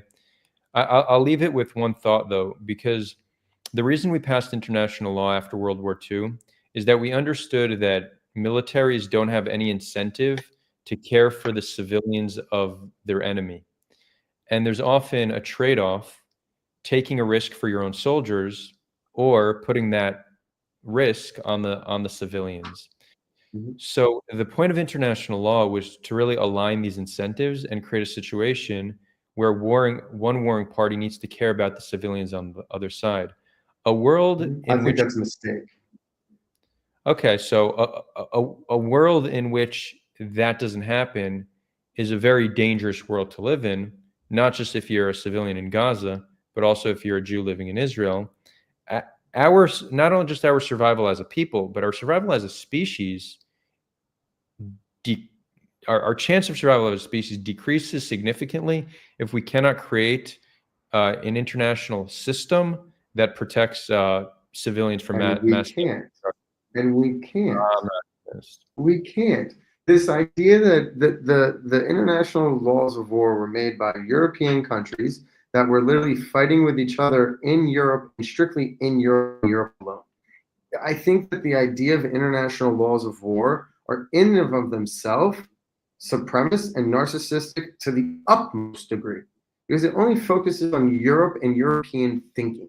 It takes no account into other cultures and how they conduct war. It is like, period. That's what I think about it. The other reason I think that is because you can weaponize rules of war, as you've seen. And again, rules of war hinder how you can fight. If the entire purpose is to defeat someone, right? But now I put rules to it. Again, these rules come out of Europe. It's not like they come out of Africa. It's not like they come out of Asia. Sure as shit, they don't come out of the fucking Middle East. So to say that like rules are God, oh man, there was a professor out of Iraq. I forget his name. He said this. He goes, "Who's human rights? Who's human rights? Your human rights? I don't think your human rights are human rights. I think my human rights are human rights. And I have a completely different set of human rights than you." So that's not the same thing with the laws of war. Different cultures have different laws of war. I think that laws of war today hinder how people can fight. And hindering how someone can fight prolongs a war, which allows more people to die. Now, you are correct that it opens up a very disgusting and potentially problematic situations, right? But do you think Russia's following the laws of war and with Ukraine? We know they're not. Is Ukraine following it with them? No, we know they're not. Humans are tribal. We've been brutal to each other since we walked this planet. So I think the law of war, this really nice moral ivory tower that the West gave itself. If you go back before World War II, Europe was literally committing ethnic cleansing and genocide, literally just to get homogeny, the same way that the Arab world did the same thing. So again, it moves back to that idea. So you don't think we should attempt to make progress as a species to create systems that can stop people? Okay. So international law currently should, but I also think that I think that we in the West have this expectation of bigger way, and we think that our way is the best way to go about it, and we refuse to even understand that someone else might not agree with our way of war or our way of thinking, but they are very willing to use that way of thinking against us. That's what I think. Okay, well, I'll give you the last word on this, just because we said we'll take it to Q&A. I do strongly disagree, but this is a whole new can of worms to dive into. Anyways, so cool. Alex, thanks for the $2 super chat. It didn't come with any question. How much time do you have, Kobi? I'm good. Okay, we're gonna bring on. We're gonna chit chat. We're gonna bring some people on from Discord. Sounds good. Fuzzy Man Boobs, it looks like you're first. Fuzzy Man Boobs. Nice. Hello. What's up, Fuzzy Yeah, Man? sorry, it's a name. It's a gamer name. So I've read the love Geneva Conventions, right? The whole point of the Geneva Conventions is to basically, remove civilians from active combatants, right? I mean, to sum it up in a nutshell, right? So the whole point is to basically split those up as much as possible, right? Because obviously in war, things are chaotic. You don't always have good information. Things happen, right? Civilians get caught in the crossfire.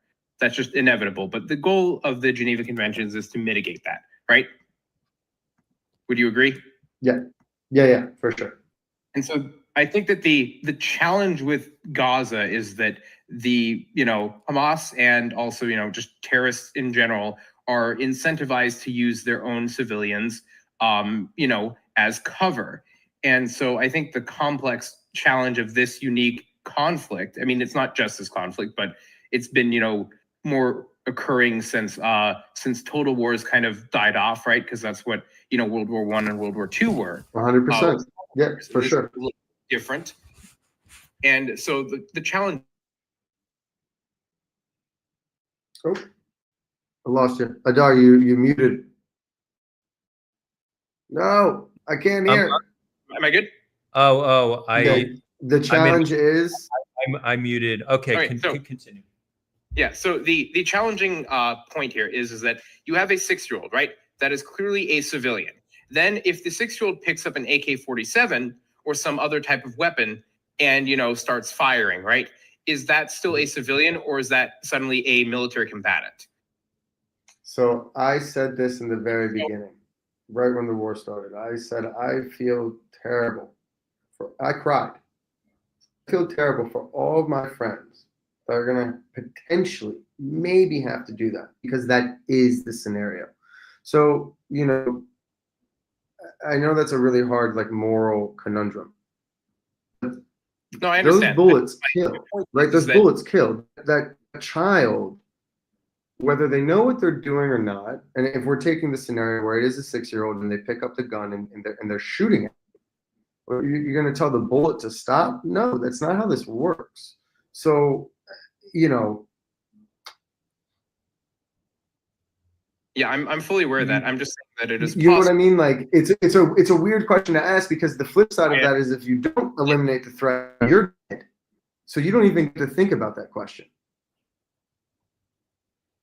Yeah, I'm well aware of that. So yes, that's kind of the challenge. So my point is that it's possible for two things to be true, right? So a large number of casualties in Gaza can be women and children, right? But women have, gone on suicide bombing runs before. They've also stabbed people before, young men, at the age of 6, I think it is in the 2nd grade, they train, boys to be terrorists. So it's possible for there to be a lot of quote unquote civilians, and maybe there are, significant numbers of women and children. There are obviously plenty of women and children who are not, actively engaged in hostile activities, but it's possible that there's a large number of them who are, women and children or who are maybe mostly civilians, but at the time of their deaths were not. Yes, I would agree with that.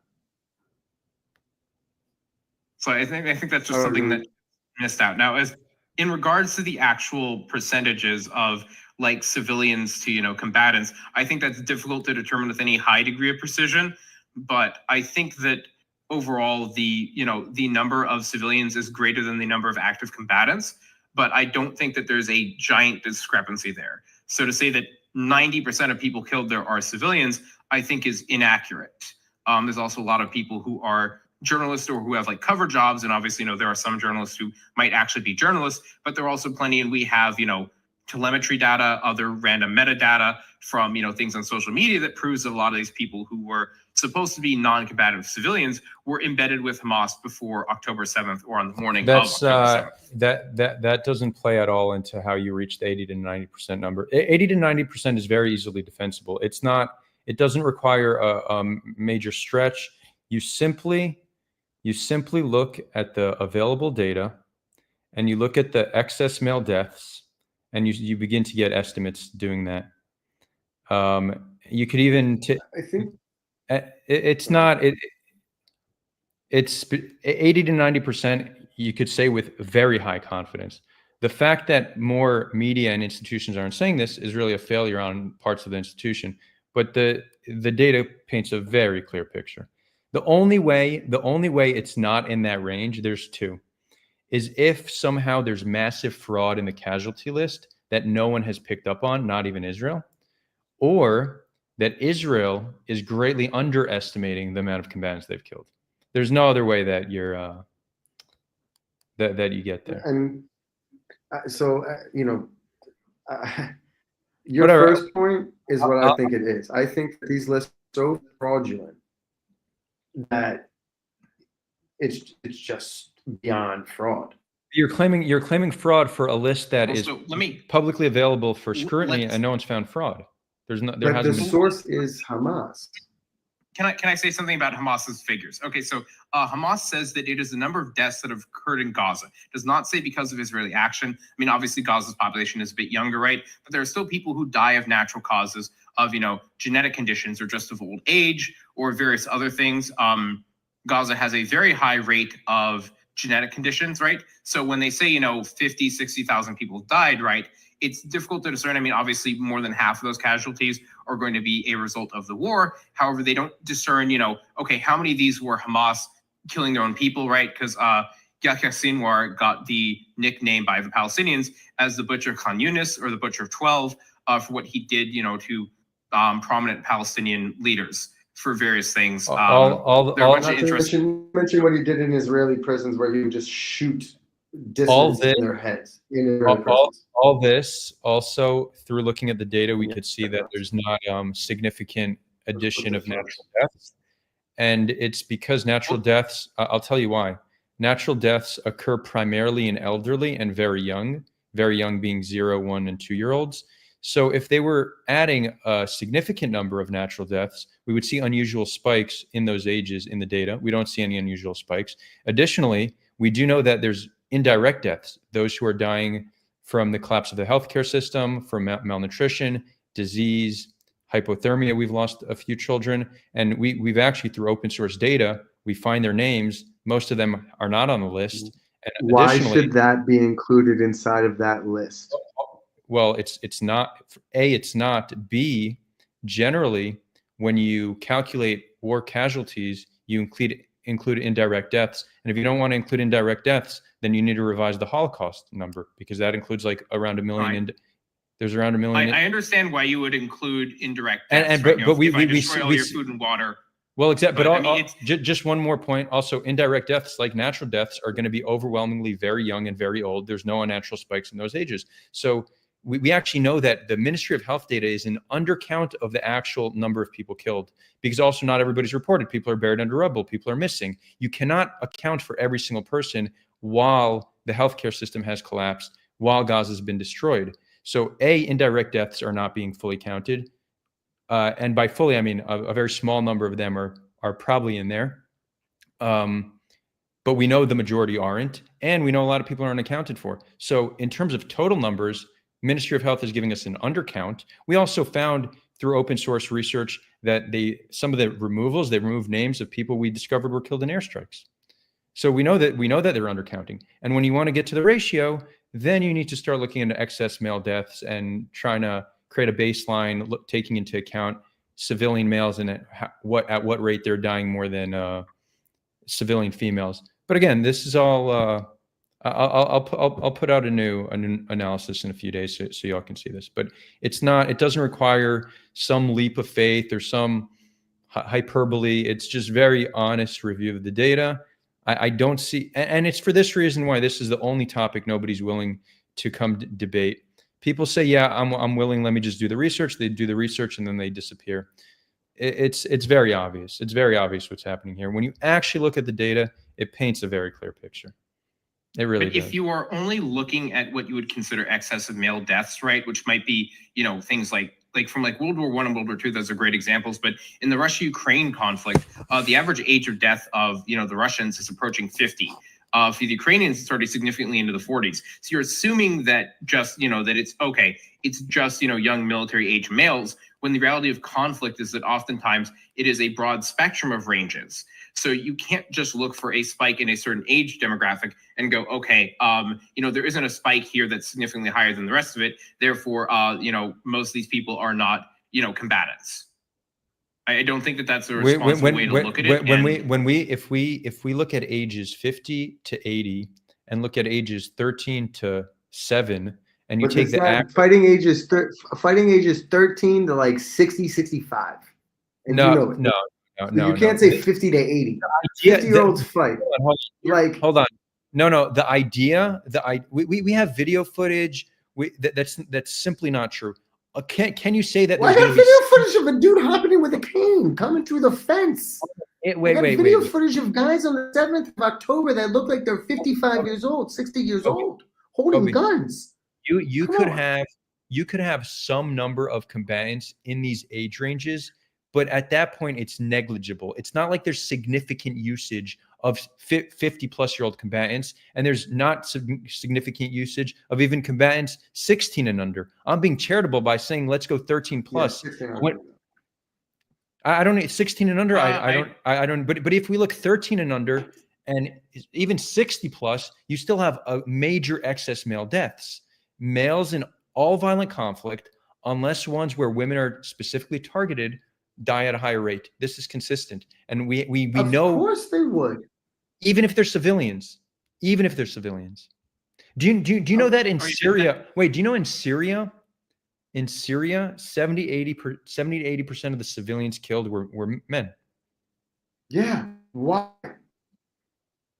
Of the civilians killed. Why? I gave you the reasons. I gave you the reasons earlier. They're confused for being combatants. They take more risks, and they work in more dangerous positions. No, who were killed? It was sectarian killing in Syria. Sectarian killing. Yeah, go ahead. Whatever. We're gonna move past death toll. I'm gonna do a live stream dedicated just on this, and I'll put out another review. But it's right. I'll make one last point here though, really quickly, so you guys can get me off of here. We have some more people, but take questions from other people. But basically, the idea is that so this is an insurgency style of warfare, right? It's an urban environment, right? And so in that environment, a 6-year-old, 8-year-old, 12-year-old, whatever, or even a 50-year-old doesn't have to take a 90-kilo rucksack, right? And, march several miles or whatever. They can just toss a grenade either over a wall or out of a building or something like that. They could drop landmines. There are lots of little things that they can do. So assuming that you can, you can't assume that this is like World War I in the trenches where it's only fit men, that have to basically be able to go up over the top, run really fast, and basically be able to hopefully take out a machine gunner's nest. That's not the case here. This is an insurgency. So what is to stop a woman or a child or an elderly man from, chucking a landmine out of a building on top of a bunch of soldiers? That's what we see a lot of the combat footage of, is just people doing these sort of, random things. And obviously, we can't always see the person who's behind the camera, but from what I have seen, there is a wide range of ages and also, some women doing these kinds of things. There are also people who will dress like women and, perform these kinds of actions. So I don't think that you can definitively say that, there's not a spike in military age males, which is generally considered to be 18 to 26. And say, okay, there's not a huge spike there, so these people all need to be civilians. If they are engaged in hostilities, if they are shooting at you, if they are tossing grenades at you, if they're chucking landmines at you, if they're behind an FPV drone and dropping a explosive ordnance on you, I think that they are combatants. Yeah, I don't think anybody would deny that. If you're engaged in hostilities, you're a combatant. Okay. So I think that there's a range of people in terms of age that are engaging in, combat. Now you can look at that and go, okay, maybe, maybe like only half the people that are, aged like, let's say 40 to 50 males, whatever, are engaged in that, or whatever number you want to say. It's probably not all of them, right? So, probably not all of them. No, it's going to be the older and younger you get, the more negligible of a number it is. What percent? I would say that the number would go down. I would not say that it is negligible. So you have over 2 million people, right? Yeah. Even if you have a small percentage in that age bracket, I don't have the actual demographic tables in front of me, but if you actually look at it, it's like, okay, what is, like, let's say 0.1% of, 2 million? Well, that's over 2,000 people. No, that's not the right way to look at it. Let's say this. Hamas currently has, let's say 30,000 militants, right? What percentage of those militants do you think are over the age of 50? Probably not very many, but that's their active, like, military register. That's not these civilians taking up arms, which is what happens in an insurgency environment. So Wait, actually, gangs, and you also, but to his point, I think it is important to mention, right? Because when he is bringing up a very solid point, right? When he's saying insurgency, and I think we're giving maybe a little bit too much credit to us in their monopoly of violence right now, right? Because we know that there's 30 other terrorist organizations. I know that the Gazan population is definitely not in favor of us, and for fair reason. So I think his question poses it's very valid, right? Like if I'm just nobody and I'm walking on the street and I see dead Hamas and there's a gun there, I pick it up and I'm like, you know what? I'll get some. I don't know, for whatever reason, right? Guys, we're creating a but you're also creating a hypothetical, and this whole thing is a hypothetical at this point because you don't know how they died. You don't know what they were doing before they were killed, and that's what we're speculating should at the very least be connected to the evidence that's being provided from reports on the ground. Okay, and we're not losing a lot of soldiers by from insurgency. You're reporting it. Who's reporting it? Israel is reporting. Israel's reporting on their soldiers dying. Okay, Israelis. Every unit has a GoPro. There's a lot of drone footage. We're seeing very little combat, actual combat. It's mainly done from afar with tanks, artillery, airstrikes. So this whole idea that the civilian population of all ages are taking up arms against Israel, we actually don't have any. We have zero. I'm not saying that. I'm just saying that even if you take a fraction of a percentage, that is still. You're saying it needs to play. Let me finish, Roberto. Let me finish. I just want to finish. It's okay. Go ahead. It's just, if you take, let's assume, right, that, okay, most people aren't in whatever age bracket, right? But let's assume that, like 1% or even a fraction of a percent, right? 1/10 of 1%. So there's 1 in every 1,000 people is, let's say, a man over the age of 30 or 40 or whatever, and that is still, 2,000 people, if it is 1/10 of 1% of men who are over the age of 30 or 40 or whatever, who are picking up arms, right? That's still 2,000 people there, at least.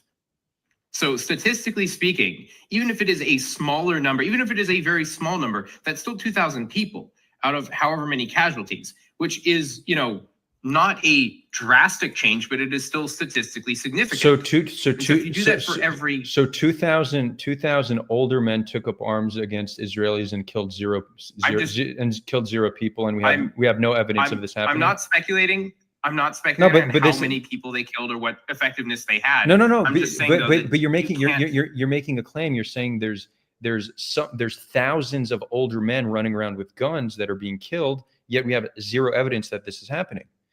So how can we take this into account when there's no reason to actually believe that this is what's happening? I'm not saying that I have definitive numbers on this. I'm just saying that. But it's just the evidence we have of this is people who are combatants. The evidence we have of this is zero. All the units have GoPros. We have drone footage. We're not seeing old men take up arms. What we're seeing, and this is generally published by Hamas, but when Israelis are killed, we do hear how and why. It's normally ambush attacks coming out of tunnels. The tunnel access is or running on top of the tanks, dropping bombs. Yeah, exactly. But they're popping out of tunnels, doing an attack, and running away.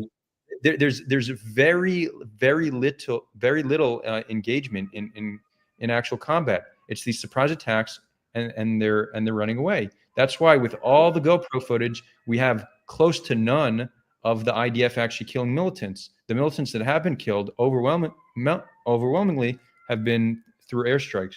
So there's no reason to believe that of the 50+ age, there's going to be thousands of men armed, At because this maybe the beginning of the war was different. we're just not seeing that happen.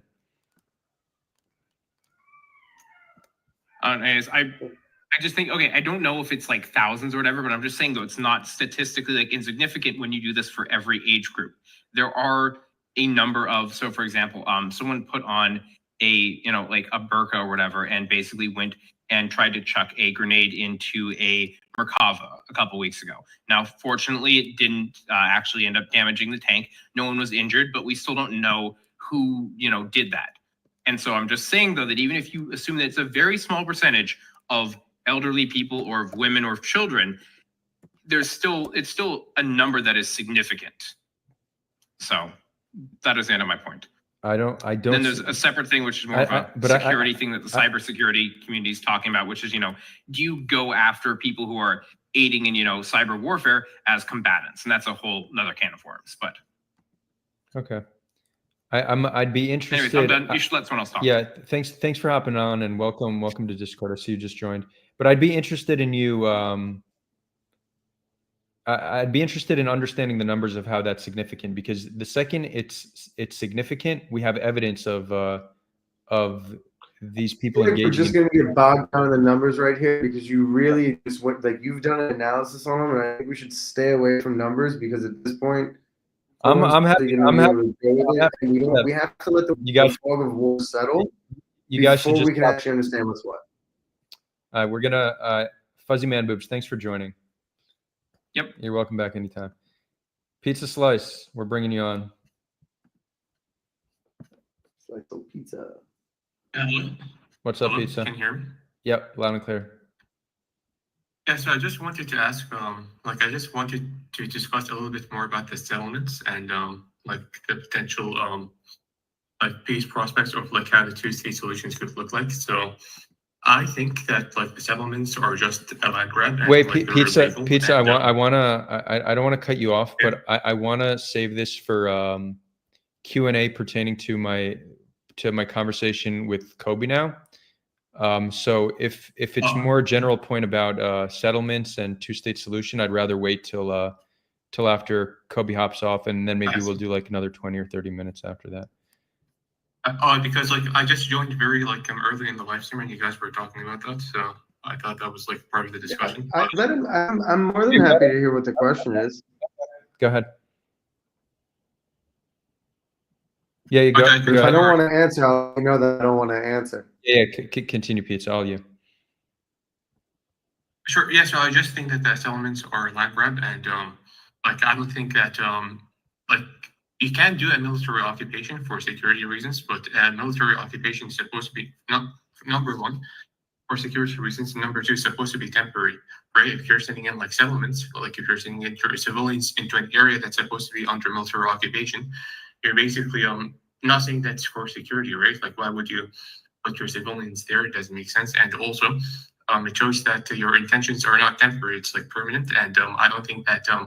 I think that the 1967 borders, or it's the entire West Bank, including the Kotel, should go to the Palestinians. Anything less than that will just be a rewarding Israeli settlements. So, yeah. Security. Can I? What was that last part?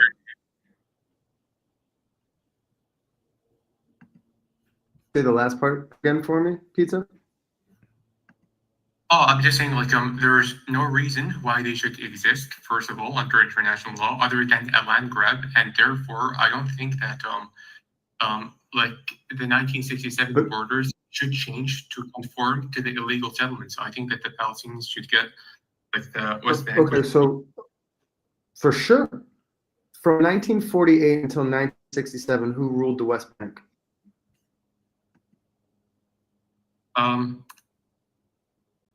1948 to 1967, it was Jordan that ruled it. Right. And who has control over Al-Aqsa today? I think it's under it's illegally annexed by Israel, but I think the one that manages the the one that manages it is like the Waqf, I think. Like, well, I'm not too sure No, the about Waqf. that. So You're right. listen to what you just said. You said that Israel legally occupies Al-Aqsa. But yet the Waqf is the one that's responsible for Al-Aqsa. So either the Jordanians are traitors because they're letting the Israelis use Al-Aqsa, like own Al-Aqsa, right? And that's how this whole thing started. It was called Al-Aqsa's flood. Now, you don't think that Israel should be in the West Bank because you think the settlers are ones that are problematic. What I would argue with you is I would say, where are the Palestinian Jews? Because I have Israeli Arabs, right? But if you're not willing to have Jews be able to live in a future Palestinian state, well then, Habibi, you are 100% committing ethnic cleansing, as we said before.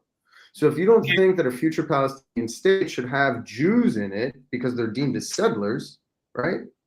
That's not okay with me.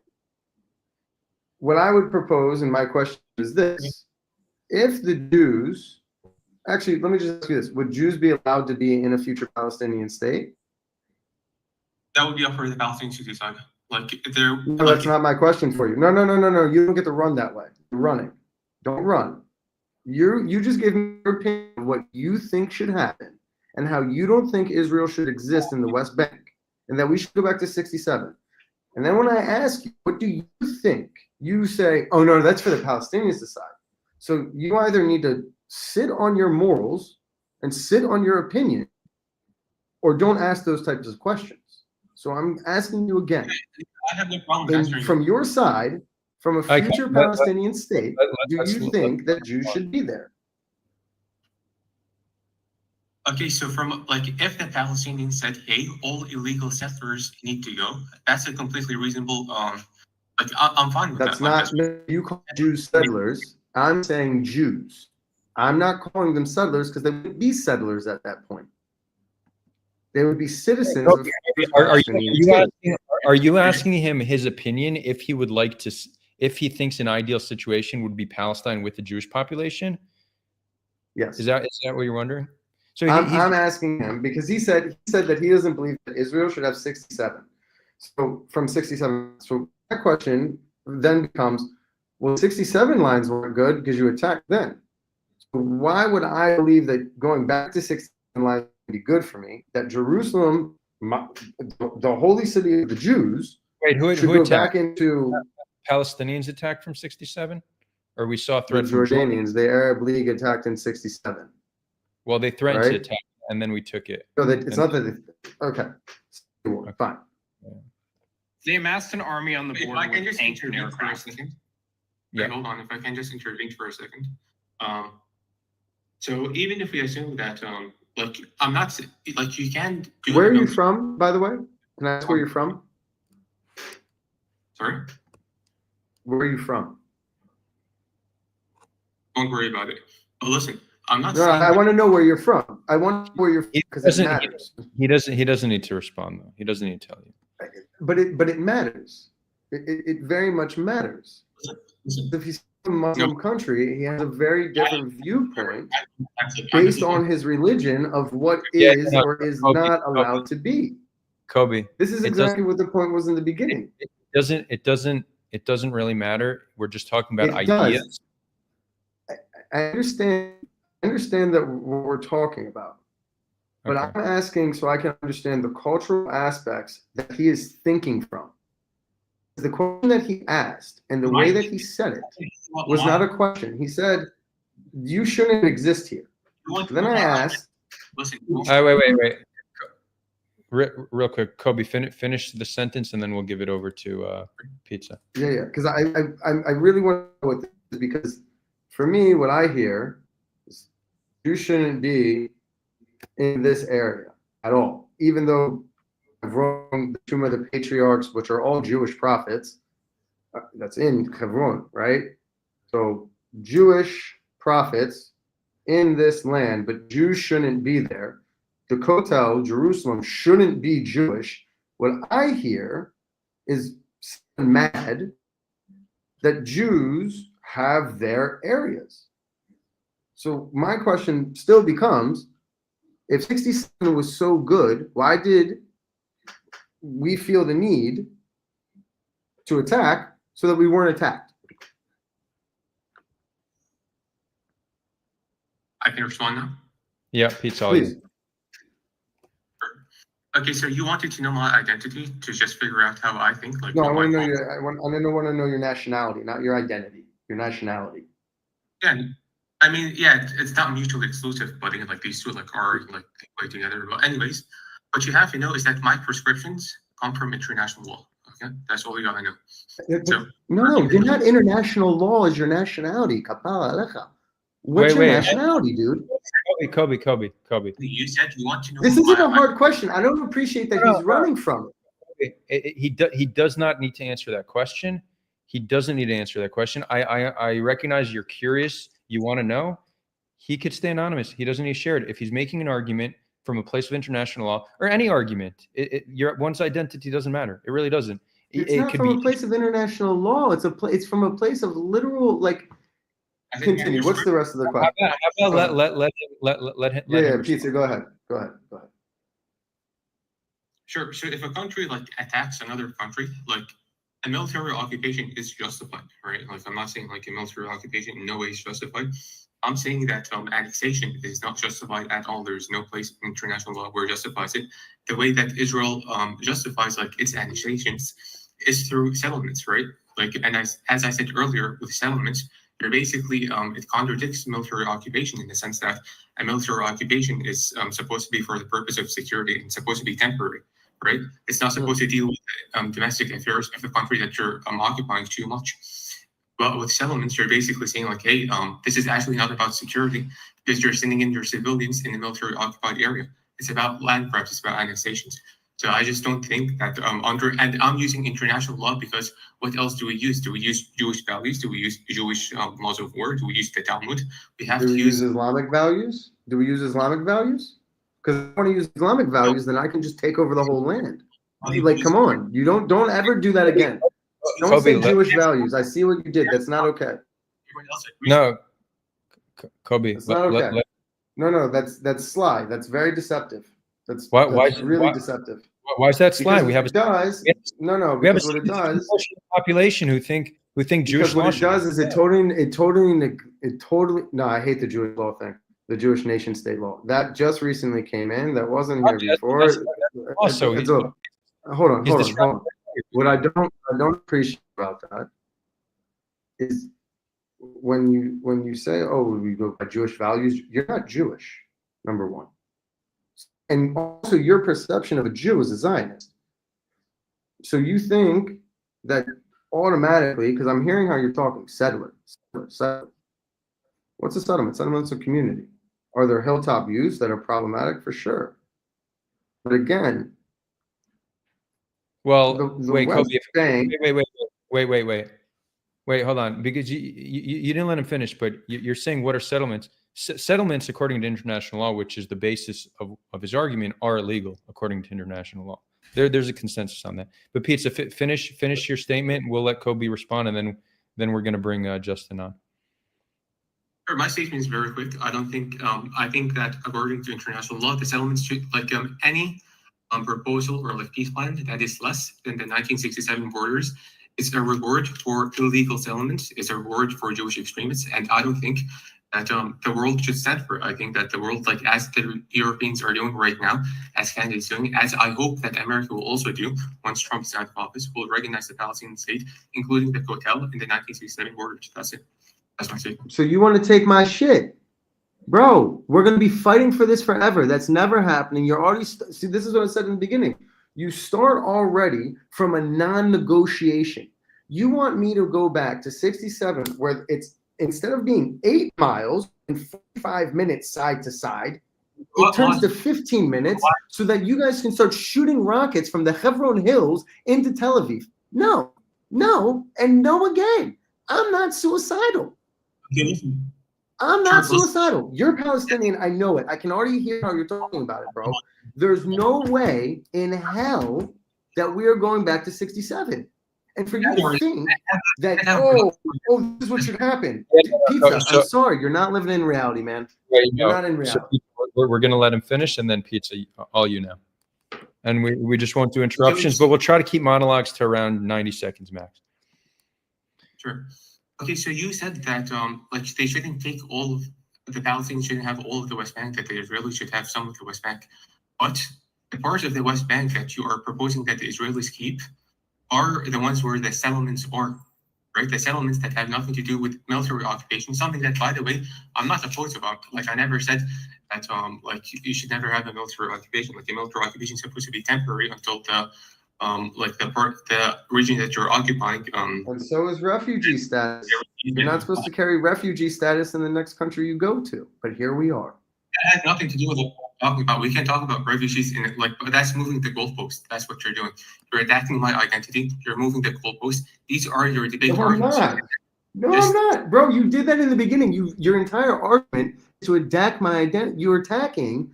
You said the Kotel should be yours. Why should a Jewish piece of history be yours? Help me understand.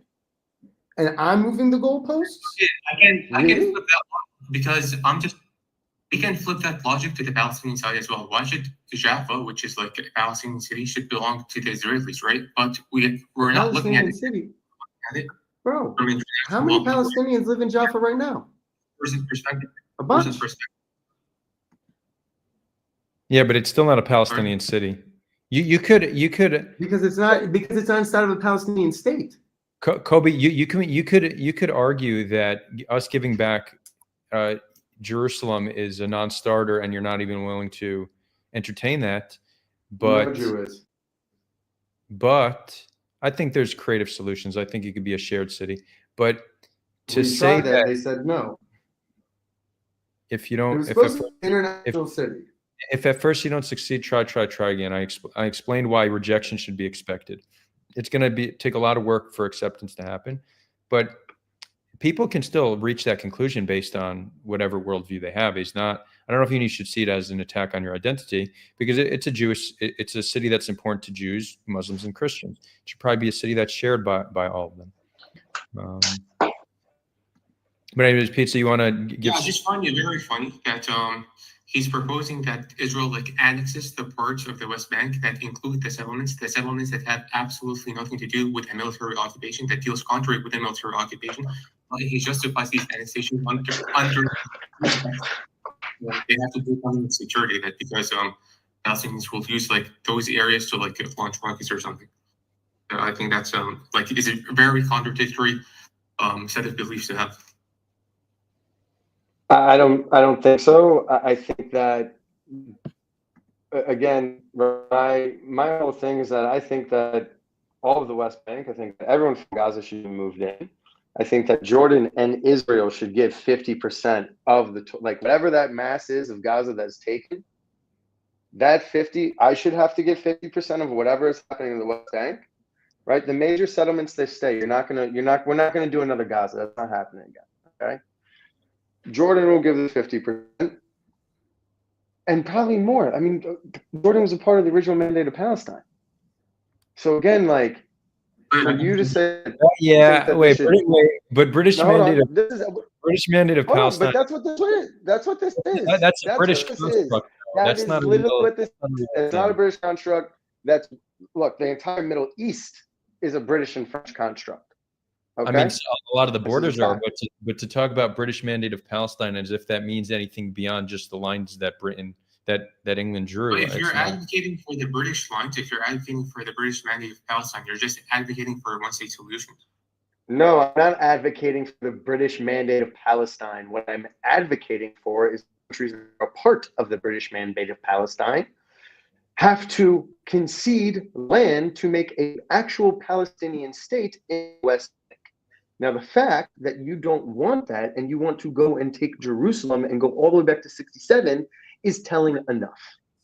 It's enough. Actually, I think I talked to Adar about this once. If you the strongest legal argument that you can make is that the land was it should be the British mandate, where it should be run by the government of Israel, according to a legal concept called Kobi says it's yours, which basically gives which basically says that it should be a one-state solution where everyone from the river to the sea should have like the. That's awesome. That's what we have in Israel right now. There's 2 million Palestinians that live there. They're called Israeli Arabs. Do you want to live under Israeli rule? Do you want to hold an Israeli passport? Guys, I want to wrap this up just because we're going on 3 hours. I want to wrap it at the 3-hour mark. So I want him. I want him to answer this. I want him. If he's, I'm down. Let's do a one-state solution, but we call this place Israel, not Palestine. Are you going to live here? I think Justin's been waiting to talk Yeah, and that's for a long not going time. to work. And that's likely not going to work. So the other option, and you also have to remember that the international community has been like a little bit inconsistent. But in you the didn't. sense Hold that- on. Did you? Can you answer the question real quick? I didn't hear what your answer was to that. Would you live here? I live there. would you want to live under a one-state? Would you solution? want to live if we had one state and we called all of this Israel, but everyone in Gaza, everyone in the West Bank, they all are in Israel. They now immediately become Israeli citizens. You get all the benefits. You can go to school. You get free healthcare. Not say free healthcare. You get very cheap healthcare. You get cheap education. You don't even have to serve in the army. You don't even have to do national service. Shit, I'll even give you a tax exemption. Would you live in Israel under Israeli law, non-Islamic? Like I don't think most Palestinians, like I don't know what the polling is. Like I have no, like it doesn't matter what I think. It matters what most of the people there want. Like obviously. I'm asking you, homie. I'm asking you. Don't stop running from this. You don't get to have an opinion this heavy and then run away and say, "Oh, I didn't have to ask the people. I have to ask." No, bro. That's not how this works. He said Either no. you're He the said- person that lives here. No, He said exactly. There we go. No, you wouldn't. I just said Great. I guess, Now, if we had a Palestinian state and all this was Palestine, right? And the Jews were like, "Nah, you know what? We'll live here." Would we have equal rights?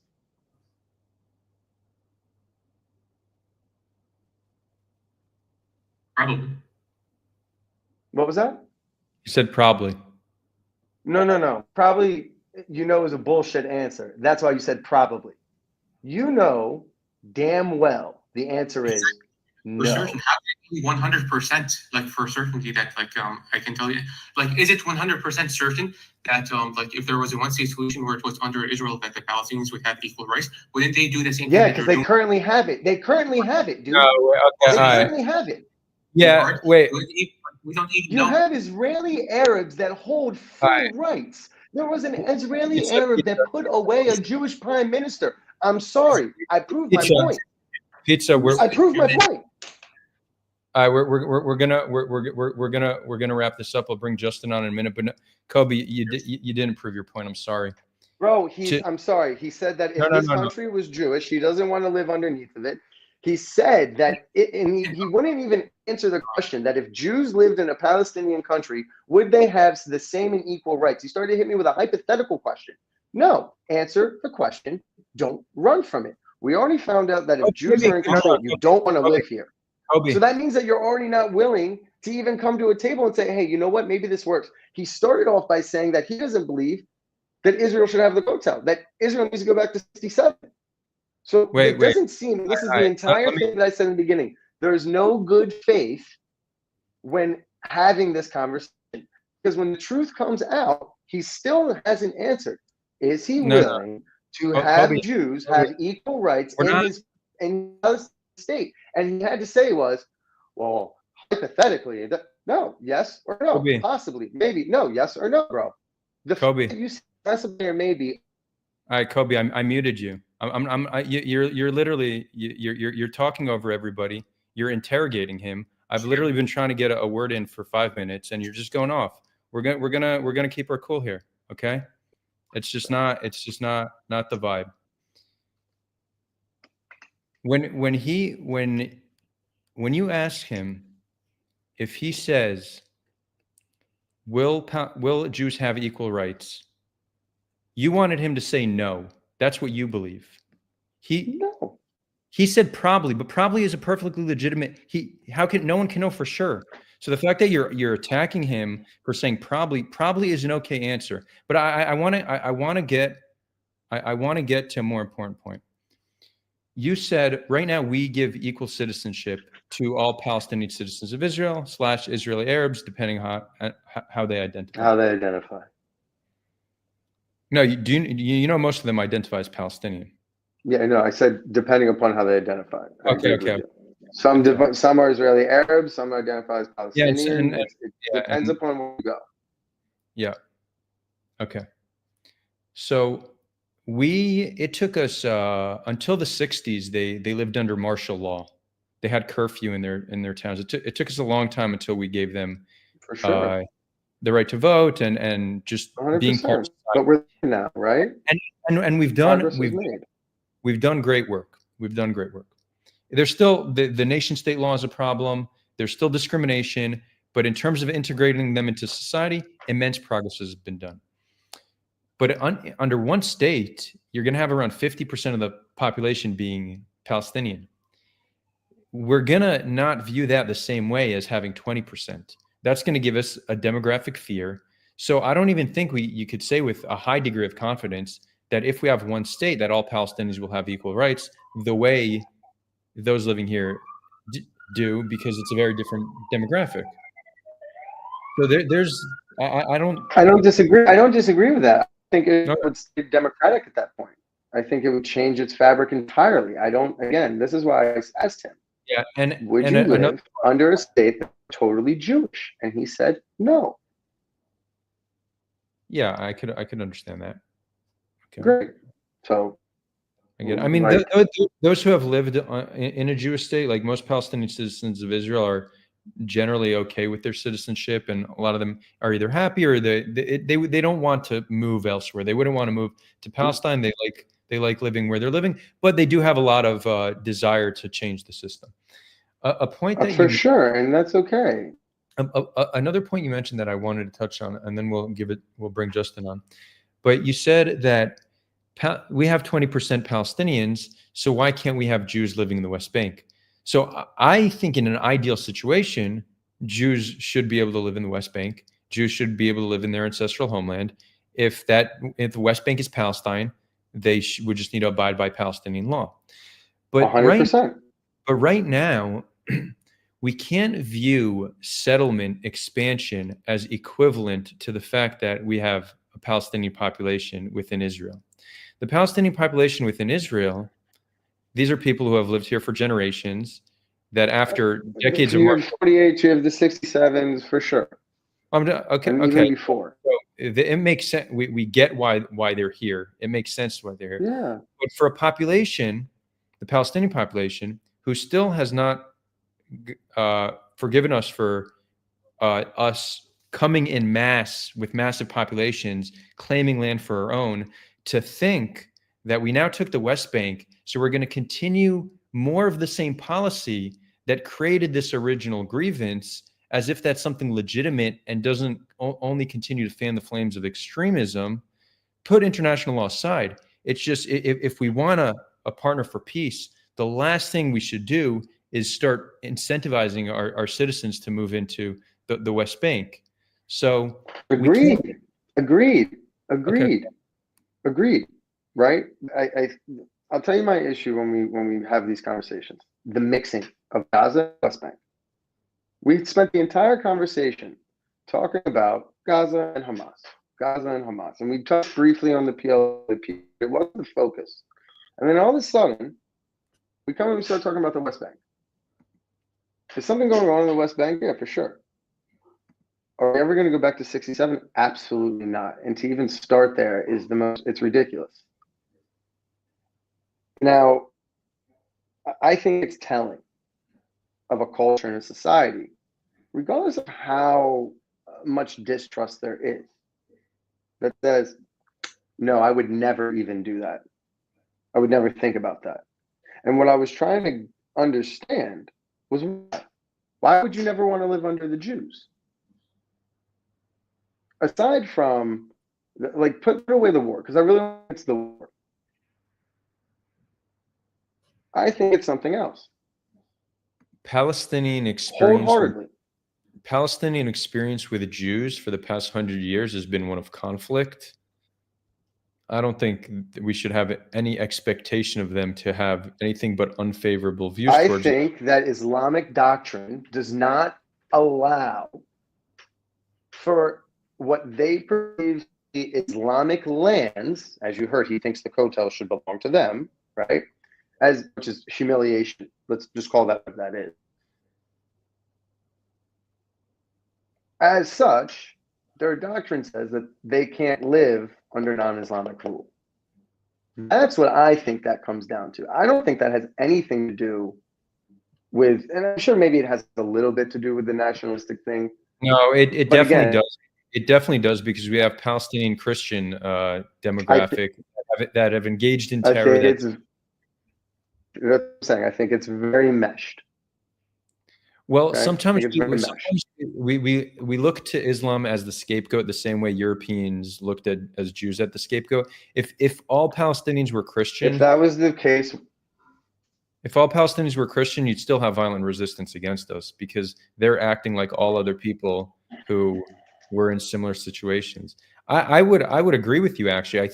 I do think though, if there wasn't if Hamas wasn't Islamist, then they'd be easier to negotiate with. I think we're in agreement there. But you could remove the. It's just not the core. It's not where it comes from. There's an ethnic conflict. Two distinct ethnic it comes groups from fighting over national rights to the same piece of land. No matter Hussein al-Jemeni sided with the Nazis. What are we talking about? This is from Obviously. 1948. Before then, so it's literally baked into the culture. What happened? The British made a huge mistake when they came and they chose the wrong clan. You not understand what? Okay, Hajamin, he was literally in conflict with Jews for decades. Why would he not want to side with the Nazis? He was literally Right, but this is the foundational building block as you move forward. So if this is the foundational building block of a national identity, why would they ever say, yeah, we're going to live under the Jews? We've already established that Mein Kampf is one of the best sellers. So we already know, and this is one thing, I don't think it's just a national thing. And that's why I don't think Keats's question was really done in good faith. Like, if it was, if it's really about peace, if it's really about moving forward from the other side, right? I'll tell you what, if this was all Palestine and I knew that I could live in an Arab country like the UAE and have equal rights, I'd say, hell yeah, call it Palestine. I don't give a shit. Yeah, but he can't say yes or no on that as himself. When you're defaults probably, but the other one gets a straight answer of no. When you're in conflict with the people for so long, I think we shouldn't be surprised when they don't want to live under those people. I don't think it's hard to. But how is it that I'm able to say, if that was the case, if you can tell me that I'll have equal rights, which is the question, that I'll live under you? I'm not saying probably, maybe. I'm telling you, yeah, cool. You give me equal rights. We can call this place Palestine.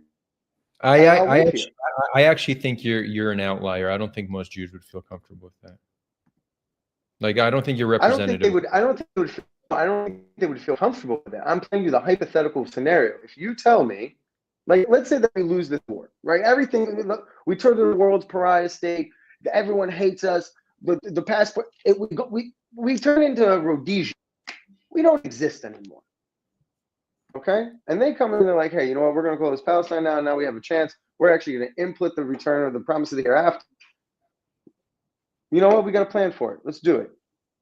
But we've already said that the promise of the hereafter, which exists, which we know exists, says that they kill every single person in here. And you want me to believe that I'm going to have equal rights. Just real quick. All right, cool. Yeah, let me ask you something. Are you scared of Palestinian state because you feel like you're going to be a second-class citizen? Do you feel like nighttime people are going to raid your house and kill you? Do you think it's going to mean that you guys are going to be killed on the streets? Does it mean like you're going to face pogroms, land seizures? You're going to be denied access to your holy places? Is that why you fear a Palestinian state, Kobi? It's a great question. I would say that prior to 67, the whole sites were definitely not allowed. right? Jews couldn't go there. Jews couldn't go to Jerusalem. Justin, let him respond, and then you can continue. Well, he's not responding. I am responding. Question. Wait, specifically Justin, we're gonna keep this orderly. He started responding. Let him finish, and then you can go. I like your question a lot. I think it's a great question. I really think it's a question that asks for insight.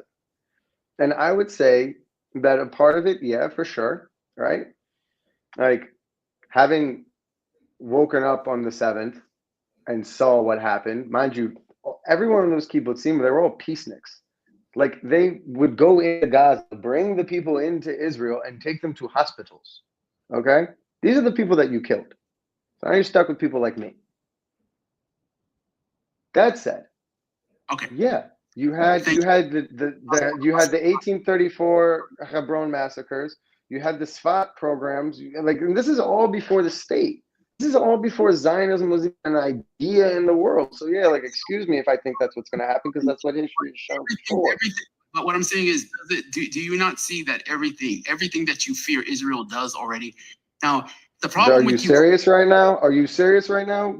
How many times can you go to Al-Aqsa a day? I'm very serious. Can you access Al-Aqsa? Let me explain why I'm serious. Because you see, you went against Can the you pizza slice. access Al-Aqsa? Wait, let Al-Aqsa? hold on, Kobe. Let him respond. He'll make the case. Let him respond. I really listened to about fucking an hour to 2 hours of your Hasbara. You've pulled out every single Hasbara card out of your deck. Oh my God, bro! Ask your fucking question. No, I'm not going to ask questions because I'm going to tell you some things that you've been saying. You've been lying here, okay? Number one, you're claiming that Palestinians no longer have the refugee status, yet you're coming from a state that's taking people that no longer have a refugee status. They hold the refugee status. They hold perpetual refugee status. Kobe, let him finish. Let him finish. He's attacking. He's attacking. He's not asking a question. You could, as long as there's no personal attacks. Justin, we're not going to do personal attacks, but you can. So let's see. So for example, the 2,000-year-old claim, okay, this guy, maybe he came from America, maybe he came from somewhere and his history goes back 2,000 years. Yeah, Palestinians who have history, say a grandfather who was born or a father who was born, the refugee status doesn't apply. I just find that hypocritical. Secondly, he talked about Jerusalem. Wait, what? Can you repeat the first part? What's hypocritical about the refugee status thing? I don't follow that one. He's saying that you're saying that Palestinians inherit refugee status and they get it once they leave, yet we Jews after 2,000 years are allowed to return, and we make a big deal about Palestinians wanting to return after 75 years. It's hypocritical. That's what he's saying. Okay. Second point. Then you talked about the issue regarding Jerusalem, that you feel that Al-Aqsa is under the control of the Jordanians. Well, I hate to break it to you. I don't know if you've been there. Have you been to Al-Aqsa? If the Jordanians or the Muslims had control of Al-Aqsa, we would not permit extremist Jewish settlers, radical extremist fascists to come and march there with their slogans and guns and all that. What, you mean pray? You mean pray and say Shema Yisrael on the Jews' holiest site? Are you shitting me? We would throw them out. What do you know about Judaism? What's the Jews' holy site? Okay, go ahead, speak. Get it no. What's the Jews' holiest site? Because you called me a fascist, but you don't care because you're not interested in actually understanding history. You see, Justin, this is the problem with your side. You're not interested in actual conversation. You want to not actually understand what's going on. You don't want to understand history. You want to name call. You don't want to bring facts. Kobe, here's how we're gonna do it. Justin, you have 2 minutes you can share whatever you want in those next 2 minutes. I know, but the dude only is gonna freaking sit and No. It's gonna be 2 minutes uninterrupted. Okay, so he said that. Mute myself, bro. And then Kobe, we'll give you the time. This guy just won't give up.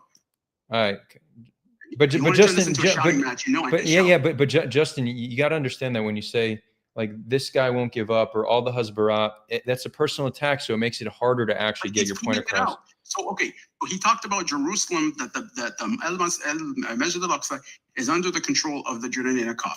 So my nephew just 2 days ago went to Masjid al-Aqsa and was denied entry by who? Not the Jordanian Kaf, but by the soldiers who are posted at the entrance. Okay, does he not know that Israeli soldiers are there looking at people who walk in and deny entry to everyone. So the problem is he just went against Pizza Slice. Pizza Slice, with all his good intentions and stuff like that, cannot speak for Palestinians because I don't even think he's Palestinian. He might be Arab, who knows where he's from.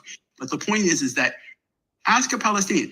I would say he asked the question, would Palestinians live under a state called Israel? I would say to you, most Palestinians would live under a state called Israel as long as they gave them equal rights. But his question was, would they live under a Jewish state, meaning what we have now, a Jewish supremacist state, where Palestinians are second-class citizens, where we're basically dhimmis. He wants us to be dhimmis. Don't pay taxes, don't serve in the military, but live in a Jewish state. And the question is, no one will live in a Jewish state. Then he says that how would Jews live in a Palestinian state? Say that the Palestinian state was created in the West Bank. There's very well, we have Christians. Bethlehem is a thriving city. In fact, the Palestinian governments, if you look at the ministers who serve in the government and civil service and stuff like that, Christians who represent about 1 to 2% of the population actually serve about 14 to 15% in these ministries. We have the Shomronim, who are Palestinian citizens. They've been living for thousands of years among Palestinians. If you want to come and live with Palestinians as Jews, it happened for thousands of years. Was there problems? Yes. But you want to come and establish Jewish supremacy cities. You want to come and establish Jewish-only towns where you have access to water, natural resources, and rights. For example, look at Nazareth. Nazareth is one of the most holy spots for Christianity. Palestinian Christians still live in Nazareth till this day. Why should the Church of the Nativity be controlled by Jews? Why can't it say, give it back to the Palestinians who are still part of that city? Nazareth is a large Palestinian city. And what Pizza Slice said is that because the Kotel falls under the 1967 border, he said the sovereignty of the territory should fall under Palestine. He didn't say that we should take it, but you want to pose this as an Islam versus Judaism. This is about Palestinian rights, Palestinians who make up all religions. And you don't understand that. You want to paint it to your picture to fit your narrative. The fact is, we have churches in Palestine. We have the city of Taiba right now, where one of the oldest churches in the West Bank was being destroyed, almost burnt down. The remains, I know the fields outside of it, done by who? It wasn't done by Muslims, it was done by Israelis. Cities in the West Bank right now near Bethlehem were evacuated, being ethnically cleansed, not by Muslims, but by Palestinians. Christian cities like Bethlehem are being targeted by Israeli settlers, not by Palestinians. So the record goes, our cities, our institutions that have Islamic, Jewish, and Christian places of worship have been fine. They've been able to maintain. Where on the other hand, it is Jews. Where do you have Jewish places of worship in the West Bank or in Gaza? Bro, what? The Christian population in the West Bank has decreased over the past 10 years. What are you talking about? The temple of Joseph in Nablus and at Bethlehem. And why is that? Okay, go. There was a study done. Are those not Jewish prophets? Are those not prophets?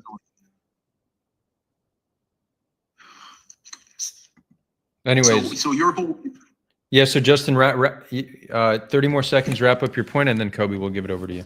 Yeah, but what I'm saying is that he's asking the question to this guy Pizza Slice, where the one state solution that he so proudly presents would be accepted, but it's people like him who would not accept it. Because if he lives in a society where 50% of the population is Palestinian and have equal rights and equal voting rights, that would be more problematic for people like you than people like me. Because trust me, I would accept that solution tomorrow morning because I know that I will push for my rights. When I have equal rights in my country and we can push our agenda, which is full equality, you're the one who's going to be at threat, not me.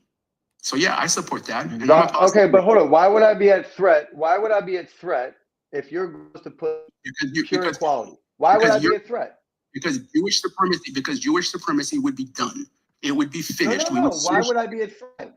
No, but I'm not Jewish. I'm not a Jewish supremacist. You keep sitting here and talking about Jewish supremacy. You brought up dimitude, which is really interesting.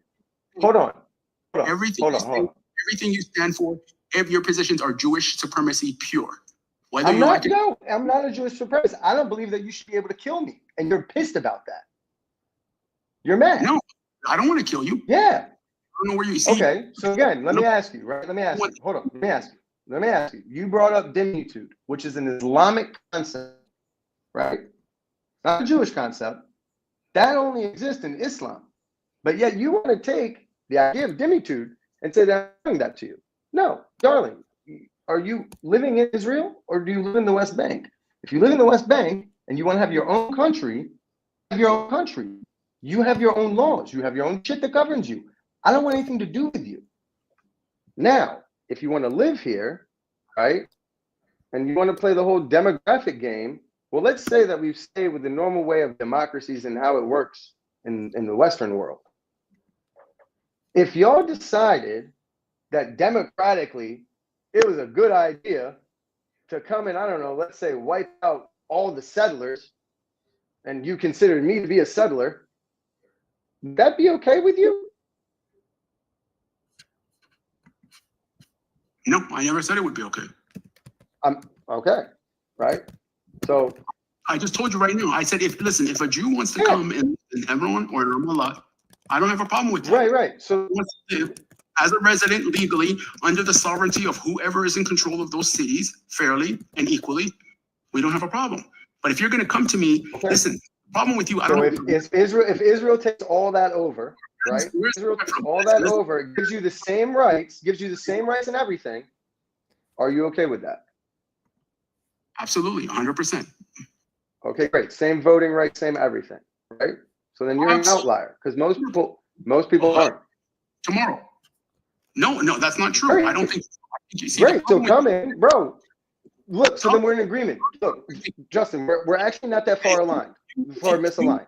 Okay. If you want equal rights, I'm down for that. Let's have a country where everybody's equal. And guess what I'm going to do? I'm all about that. That's all I'm about. That's all I want. Law of return that can return rights.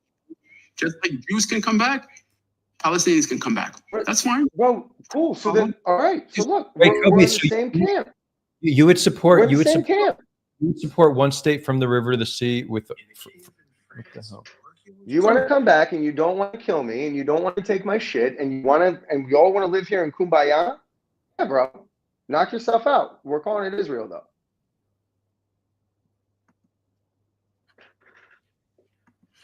Well, so there we go. That's a curveball. Kobi ended it So with the far. I'm not a Jewish supremacist. Right? He ended it with I the think far we can left. take that one back. I'm down if you want to come here. We can call this place Israel and we can all live together. Cool, no problem. Call it Falafistan. I don't give a fuck what you call it. Okay, just give me equality and my people equality, and that's it. Problem solved. Stop trying to fucking kill me, and we'll be good. Okay, cool. We found some common ground here. And then there's You know a what I solution. mean? Like, And then you can sit here and cry about, oh, this guy wants to kill me. Well, Habibi, you guys are the ones who want to kill. You guys are the ones who are killing. bro, do you see what the fuck you're doing? I literally am in agreement with you, and I'm just asking you not to fucking kill me. And now all of a sudden you're like, oh, you see what this guy's doing? Let's end it on. 7. We'll end it on a high note. Justin, let's end on a high note, dude. Let me tell you something. Justin. In my society, Yeah, Habibi. Wait, give Kobi, give 30 seconds to Justin and then 30 seconds to you, and then we're gonna do one last question. In any society, in any country where two communities live, okay, and we can say that there's even 3 or 4 communities, okay, it is a responsibility of a government to act in the interest of all its people to protect its citizens from extremism on both sides. But in order for it to work, the problem with you is you are completely focusing on the threats that come to Jews. And I'm telling you that there is a greater threat that Jews pose on Palestinians. And we see this with the settlers that are rampaging like wild animals against the Palestinians in the West Bank. I'm glad you brought this up. You want to know the statistics between violent terror attacks committed by Palestinians versus violent attacks by settlers? I can't hear you. I can't hear you because you don't want to hear. So what I'm trying to say to you, when you have are you ready to listen, boy? You ready to listen? Yo, boy, speak to me with respect. Yeah, guys, we're not gonna. Not your boy, okay? I think you guys. Boy. Yeah. But the problem with the common ground is that he's saying, yeah, as long as you don't kill me. And what I'm trying to say is I'm recommending a strategy if there is a common ground has to include an implementation of a civil law that deals with the threats that we have, because he's worried about threats on Jews and I'm worried about threats on Palestinians. And I'm trying to tell you that both of these threats are legitimate. They are concerns of both communities. To focus on one is wrong. So the solution is we don't have an army and a government that specifically focuses on the threat that is. We don't have it like we have an Israeli army in the West Bank right now that's helping settlers, that protects settlers, that lets them, enables them to do their harm. And what I'm saying is that if there was a solution that he says we agree on, that should include an implementation and mechanism to protect security for all people. And I think you would get a lot of Palestinians and most Palestinians on board with something like that. So it's not enough for you to say that I want equality and freedom for all. We also have to have institutions and mechanisms in that society that protect everybody equally. If a Jew is attacked, a Jewish neighborhood is attacked, it should be equally the same treated as if a Palestinian community was attacked. Then you can have common grounds. And then I will say, I agree with you. I think you could get behind that, Kobe, right? That we're talking, all that we're talking at that point is just following the rules and laws of the country. That's not a radical idea. awesome. But We're gonna it's not radical. we're gonna Justin, thank you. Noreen, we're gonna bring you on now, and we'll have more time for everyone. We'll do an after party just on Discord. Noreen's just been waiting a long time, so Noreen, you're gonna have Hi, around Noreen. five or so minutes, and then we're gonna wrap up the stream and do this just on Discord. Cool. Okay, what's up, everyone? Like, good morning, good afternoon, like, good evening, like, wherever you are. So I have some few questions right now regarding this, like, whole conversation, like, which happened, like, in the last couple hours. But just to, like, add on to both of these, like, participants, like, discussion what they're having, if let's say, like, it's kind of like a thought experiment from my side. Let's say we have a one-state solution, which includes the Gaza, the modern-day Israel, and West Bank, for that matter. Like, just a question which I had, like, to you guys, like, will, like, the Palestinians will also have a right to return in the state? That just like I want to have a pretext, like, just asking, like, if let's say suppose we have a one-state solution, will the Palestinians will also have a right to return? Just I'm asking. It's a good question. So I've actually been playing with this. I've been doing a little bit of thought experiment on my own. Huh? Yeah, go ahead, Kobe. You can respond. So no, I've been playing with this thought myself, right? I was trying to think the other day. I was like, okay, like Palestinian refugees and Jewish refugees. Someone had brought this up before. I was thinking, like, okay, maybe there's some similarity to it, right? And then I realized that there's not, and there's a little bit of a parallel, but there's not, because Jews, even after they left Europe and they were war refugees, or they left the Middle East, about 850,000 Jews that were kicked out of Arab countries after the creation of Israel. Now, none of those Jews got refugee status, maybe for the first generation, but the next generation and normal refugee status, you lose it at the next country you go to. So if I am a refugee from Sudan and I go to America, I don't even need to do this. My family is Lithuanian, originally Jews, okay? Holocaust, they come over. Refugees. I'm born, my great-grandfather's born in America. He's no longer a refugee. My great-grandfather, my grandfather, my father, me. None of us are refugees. We're all Jewish, okay? But none of us are refugees, we're all American. That first generation is. But here, with this Palestinian particular area, every generation is considered to be a refugee. Now, in some way, there is the idea that, okay, well, if a Jew can come back and make A, and I understand the conundrum, how it looks from the outside. And you're like, well, how the hell does this work? It's a great question. I would say that. Can I just extend my argument? Like, that was actually not the crux that I was trying to make. So let's say suppose we have this is like kind of reply to this is like kind of reply to the Palestinian guy, Justin, right? Let's say Justin, like let's say suppose we do have a one-state solution, right? We have 2 million Palestinians in Gaza. We have approximately 2 million in Israel. We have 2 million in West Bank, and approximately, let's say, 1 million or two, like 1 million comes from outside to Israel. That amounts to like 7 million Palestinians, and we also have 7 to 8 million Jews, right? the reason why I think this is what my point of take is. The reason why like the Israel right now, not the West Bank and the Gaza, but Israel right now is peaceful and Israel is like functioning well is because we have 80% Jews and approximately 20% Palestinians. How would the situation would arise when we have approximately 50, like when the Jews will not have their demographic advantage, let's say, or well, let's say Jews will be minority. Do you think that this area, this like will be functioning as stable as is it is right now? No, if we trust history, it would be a bloodbath. I mean, There's zero No, there's zero historical evidence to think that it would be anything but. The entire Middle East, there are no minorities left. There are no Assyrians. The Druze are very small. The Alawites are the Alawites are on their last leg, right? There are no Barbers in Morocco saved their culture. The Coptics in Egypt are now 10%. If you Libya, I mean, bro, it goes on and on and on and on. There's no historical precedent, sadly, to think that if the demographic change, specifically with Islam as the founding, as the running like religion, because when you look at it, this is what it says. There's zero reason to think that it wouldn't be a bloodbath, sadly, if you went that high. And given the way that the conversation went before, I think that it would almost be ensured because of how hatred is there from the past 77 years, maybe even longer. I totally agree with your point. Like Cody, I totally agree with your point. Like this kind of reply to Adar, like or like people like who were saying about one-state solution. The Jews will not have their majority, like demographic advantage. And if you look at let's say Lebanon did allow a lot of Palestinians in 1960. Look what happened.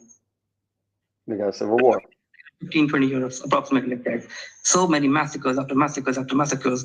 And there was a conversation about Islam right now. See, I don't want to, this is kind of like an ethnic issue, but you have to understand, like, and this will be an ethnic issue. It's not a religious issue, but religion cannot be taking it out of the context, out of this whole conversation.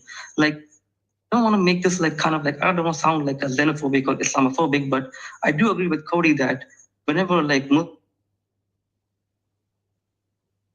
Muslims get in the majority, it is difficult for the minority to like the region where I come from. I have 600 million Muslims, man. Like I do get the point that like Western values Muslims are not somehow not compatible with the Western values. Like I mean, we're seeing this happening in Europe, right? Like I mean, many of the places like in UK right now, like there are many who have like second generation, third generation Muslims who have not culturally assimilated to that country right now, and many exports like.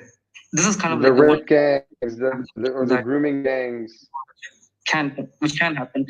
But anyways, like this is like kind of like we are straying away from from the main conversation.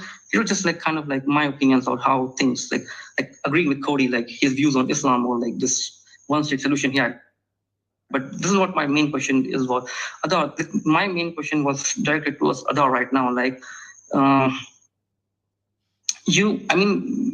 was like kind of like listening to like significant amount of like conversation that you guys were having. Like Adar, like you just like kept on like presenting the problems or the way how Israeli military has conducted during this like this whole war just happening, which is like going to be like 2 years right now, very soon enough. But my question is the fact that you also need to realize the fact that we have approximately 15,000 people living per like square mile in Gaza, right? I don't think there is like a war happened between two regions or two countries where they're so disproportionately densely populated. So according to you, like and also like this has been like kind of like your consistent solution to this problem that I've seen you like speaking about this in many videos is the fact that you believe that the best possible course of solution that Israel or IDF could have taken is the fact that they could have moved like the Palestinians, like living in Gaza, to like the Negev desert, right? I mean, this is what your stand is, but which I don't think would have been possible. So according to you, what would have been the best solution or a better solution which IDF could have taken? Like I don't see like yeah. So I mean, you have been speaking about like the high combatant to civilian ratio, but looking at how densely populated and Hamas literally is situated in like civilian areas, in hospitals, schools, mosques. I mean, it is for the strategy which was employed by the Hamas, like kind of like go out there in Israel, like kill as many Jews as possible, which they have been consistent since the last 3 to 4 decades, and then go back to civilian areas and then, kind of like check the sympathy points, and which is like Hamas is winning right now because like many like countries are recognizing Palestine, like France, Australia, and like UK, most like So- the US is the so- only country which is with Israel. So you're saying that Hamas's strategy was to kill a bunch of Israelis and then go to civilian areas, and then Israel will bomb those civilian areas. So you're saying we did exactly what Hamas wanted us to do? I think that's true. We did, but it's worth noticing how we just played into we played into their hand real nicely. So in terms of evacuations, it's true that Gaza is very densely populated.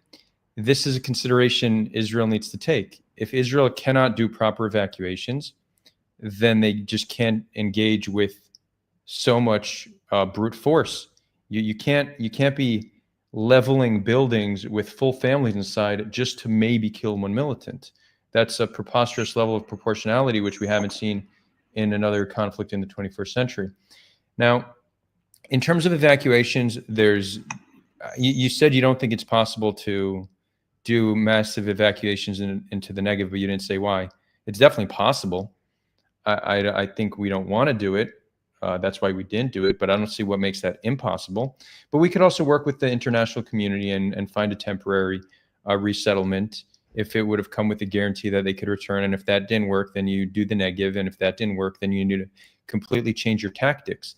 The idea that you have a densely populated area and you don't change your tactics, that's one of my major critiques of Israel.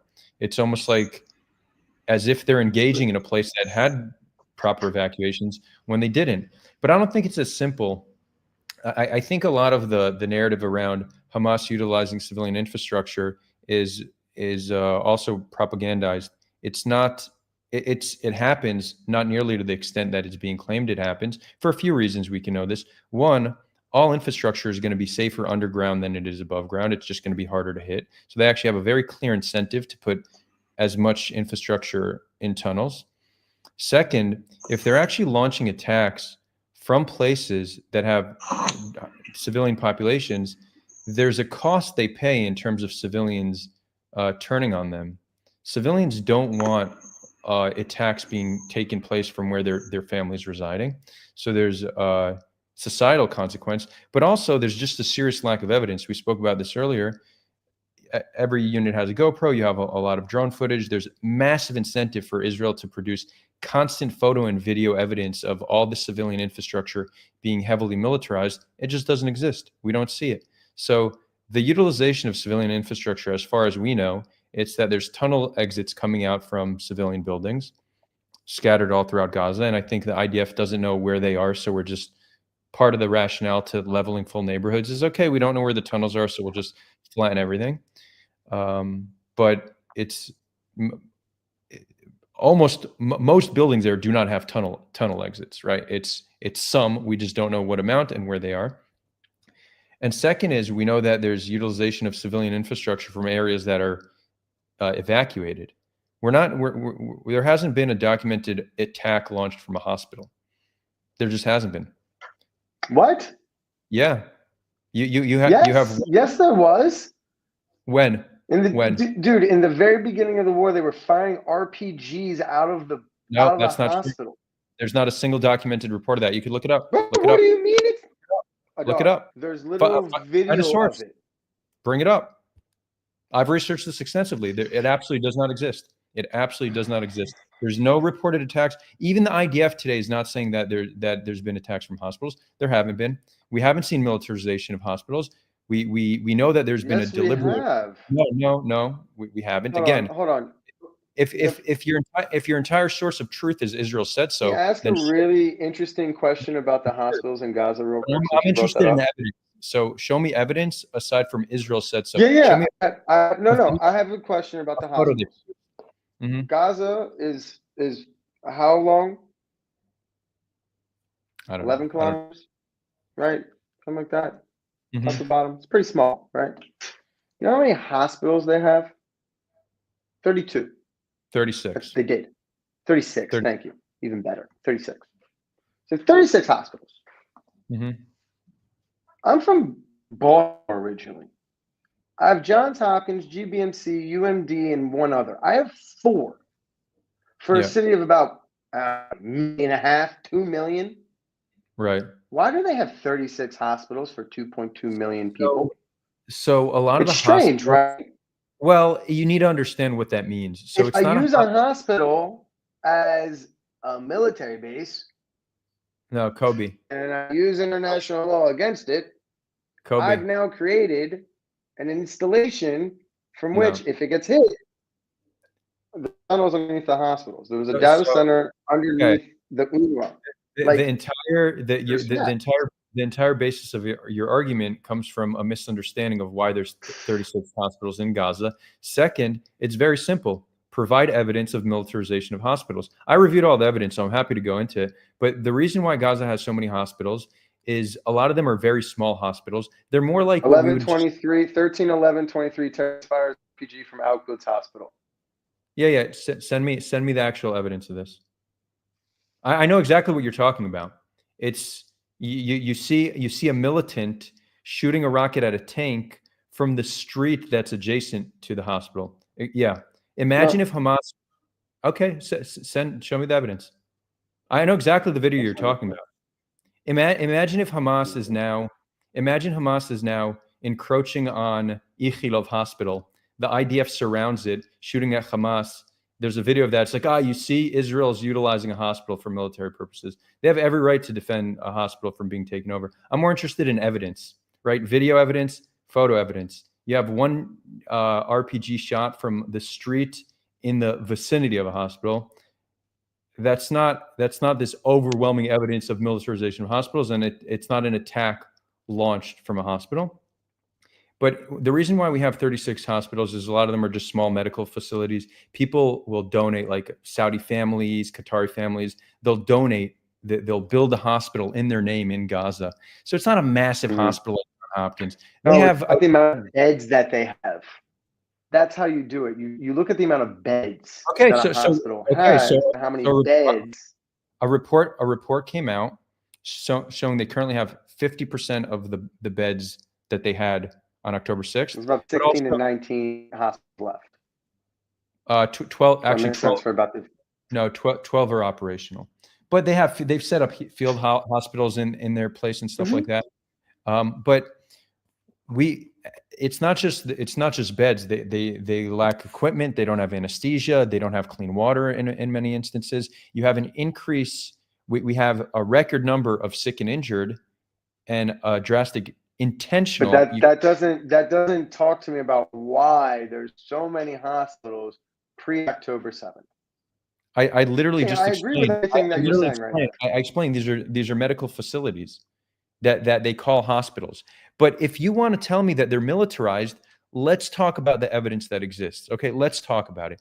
We know that and it's also plausible that there's going to be tunnel exits in the vicinity of every hospital. That's how you bring your military personnel to hospitals to treat your injured. That makes sense. We know that there's a tunnel. But that's a clear violation of international law. No, it's you can't do that. Yes, it is. Wait. Having a tunnel leading to you're allowed to bring your injured to a hospital. You're allowed to treat your injured. But that's what these tunnels are for. Like, hold on. Are you telling me? I find it very interesting. And hold on. I find it very interesting that you're saying that it's totally fine for Hamas to have tunnels, a terrorist organization, to exploit a tunnel, to exploit a hospital, so they can bring their terrorist fighters to said hospital. What do you mean by exploit? What do you mean by exploit a hospital?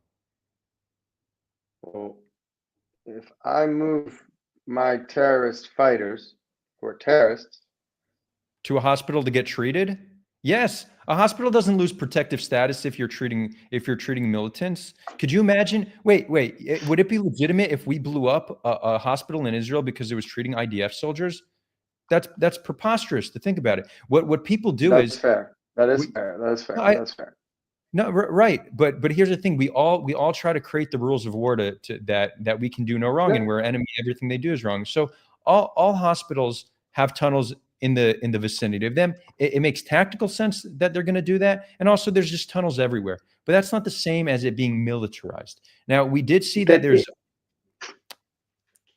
I What? consider that to be militarized. If I run a tunnel, say that this tunnel, like we saw at the European hospital, doesn't even go into the European hospital. It goes through the complex of the European hospital. So I can one command center, and then I have a labyrinth of tunnels underneath that don't even go to the hospital. They're used to transport weapons. They're used to transport people, whatever it is. So in order to get that, and they put a command center underneath one of the areas of the hospital, I have to hit through the hospital.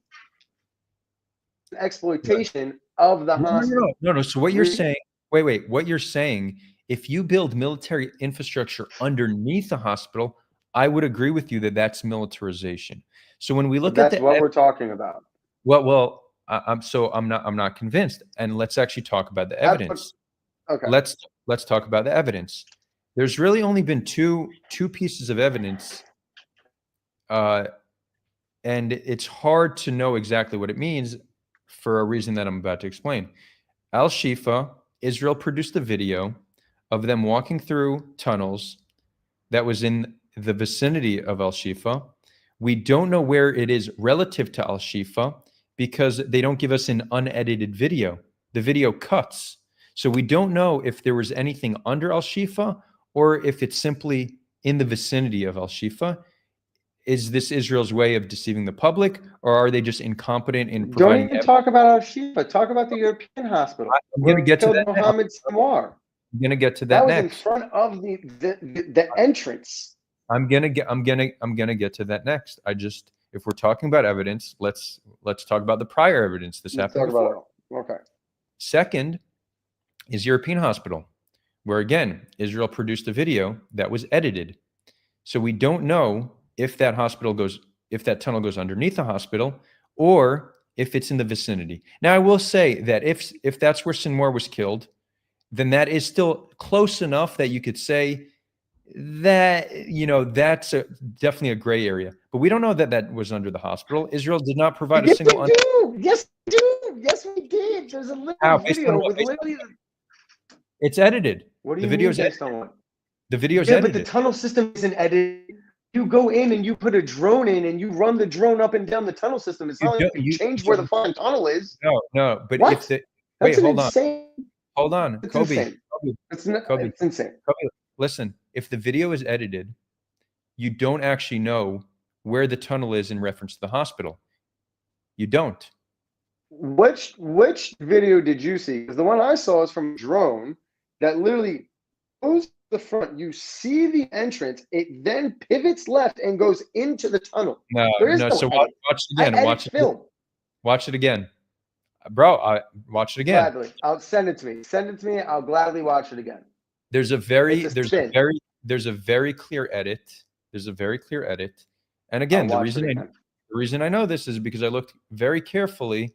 We keep hearing bases in hospitals, militarization of hospitals, mosques, schools, etc. So I'm like, okay, it's possible. I don't think Hamas is a moral organization. Sure, it's possible. I'm like, okay, these are claims. I'm not going to take Israel's word for it. So let's see the evidence that exists.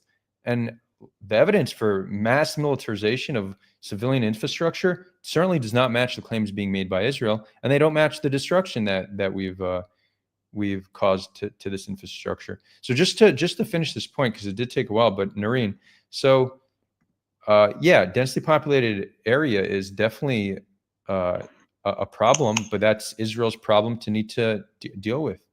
And we could use more trivial examples. I know when it comes to war, we become cold and callous, but if you have, let's say, a hostage situation in a school, the fact that the school is filled with children, your strategy for how to deal with the hostage situation is gonna be very different than if it was just criminals hanging out in that school, right? You're gonna understand, okay, we have a lot of children here. We can't just blow up the school. We need to we need to we need to take that into consideration.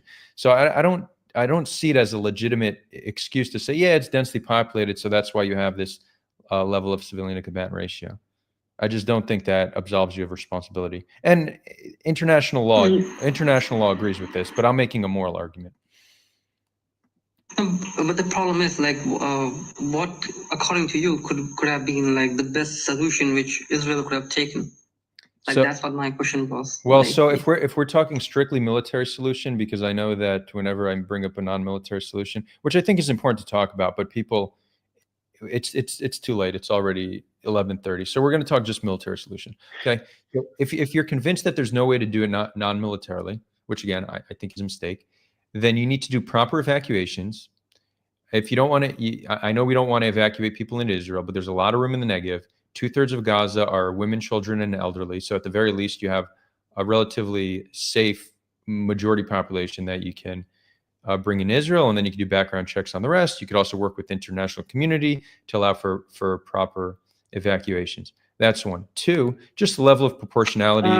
Kindly, Adar, wait, hold on, before I interrupt you. Can you just like kind of like moderate the audience which is there in your like this particular stage? Because I mean, like you can just like gaslight me or like call me names and like add on an attack. Like there's this guy named Justin, bro. Like he literally just proves the point that why some of the Muslims are not compatible with the Western values. Like, dude, I'm not Indian, dog. Like, bro, chill out, man. It's just an observation that I'm trying to make, right? I'm neither Hindu, I'm not Indian. So like, just chill out, man. All right. Okay. It's just an observation that I made. Like, all right, just like kindly like moderate your audience, bro. But I can't read the whole chat. But Noreen, you got to understand, if you're gonna say Islam's not compatible with the West, like Muslims are generally not gonna, they're gonna. No. I didn't. Hold on. I didn't make the statement. I just said the fact that there is a significant population which is not culturally assimilated. I never said the fact that all the Muslims like he's trying to generalize me to the fact that, bro, like I'm not Indian. Dude. Okay. Sounds Like, what good. the fuck? I can't. I think, yeah. I can't view the whole chat, but let's keep it civil in chat, okay? So proper evacuations. Next is just the protections for civilians. So we know from whistleblower reports, IDF whistleblower reports that in the first few months of the war, it may have changed over time, but that it was permissible to kill up to 20 civilians for a low-level combatant, and for high-level combatants, they were getting permission to kill up to triple-digit civilians. These are unheard of levels of proportionality. But where are you pulling this from? These are whistleblower without a source. Like, come on. These are from whistleblower reports that have been reported from primarily Organizations. left-wing Israeli media or NGOs. Yeah. Oh, wait. So your claim is that they're fabricating whistleblower reports because you don't like what they're saying, so you think they're fabricating? Because there's a difference between being left-wing. That's not what I said. Don't put words in my mouth. No. So what? So what's the point of bringing that up? Do you think they're? I'm asking. I want to know who but the then source is. I want to know who the soldier is. I want to know what unit he was in. I want to know where he served. I want to know how he got those orders. I want to know if he was a commander. Was he not a commander? How was he, like, I want to know those things, right? So like when you say it's a whistleblower, for the people I don't know, that sounds really good. I want to know the rest. So for very obvious reasons, almost all the whistleblowers, aside from one I know of, perhaps two, have been anonymous. And the reason is obvious. The Stephen Aguilar guy with the GHF, where everything turned out to be a lie. No, I'm talking about Israeli whistleblowers. And no, I don't think it's true that everything he said is a lie. I think it's corroborated by other sources. The screenshots came out where he was like the dude's a fraud. He probably fabricated, but we also know from IDF whistleblowers that they were using live fire. Israel admitted to using live fire. We have videos of them using live fire. We have multiple NGOs reporting on live fire. What Anthony Aguilar... You're in a war zone. What are you supposed to do? Not use live fire? No, live fire on civilians lining up for food. We have like 5 6 pieces of evidence corroborating what Tony Aguilar said. You know what's crazy? You know what's Wait, crazy but I about that? want to finish. I want to finish my point Yeah. with Noreen. Okay. Yeah. So this is multiple. This is a report that spoke to multiple whistleblowers. You could say that that the whistleblowers are making it up, or that the media is fabricating these whistleblower reports. But it's very much in line with other things we see on the ground, like many reports where we'll see entire families wiped from the face of the earth for some relatively small military gain. So one is just the level of proportionality that Israel's engaging in. Over 1,500 families have been wiped off the face of the earth. 1,500, that's crazy. Another one is we're turning massive swaths of Gaza into no-go zones, but massive swaths of Gaza where hundreds of thousands of people still live are no-go zones, and the command is shoot anyone on sight. If you're a less extreme unit, it's shoot any male on sight. If it's a more extreme unit, shoot anyone on Again, sight. you're saying that these are the orders, but I've never heard any of my friends in the army say that they are told to shoot on sight.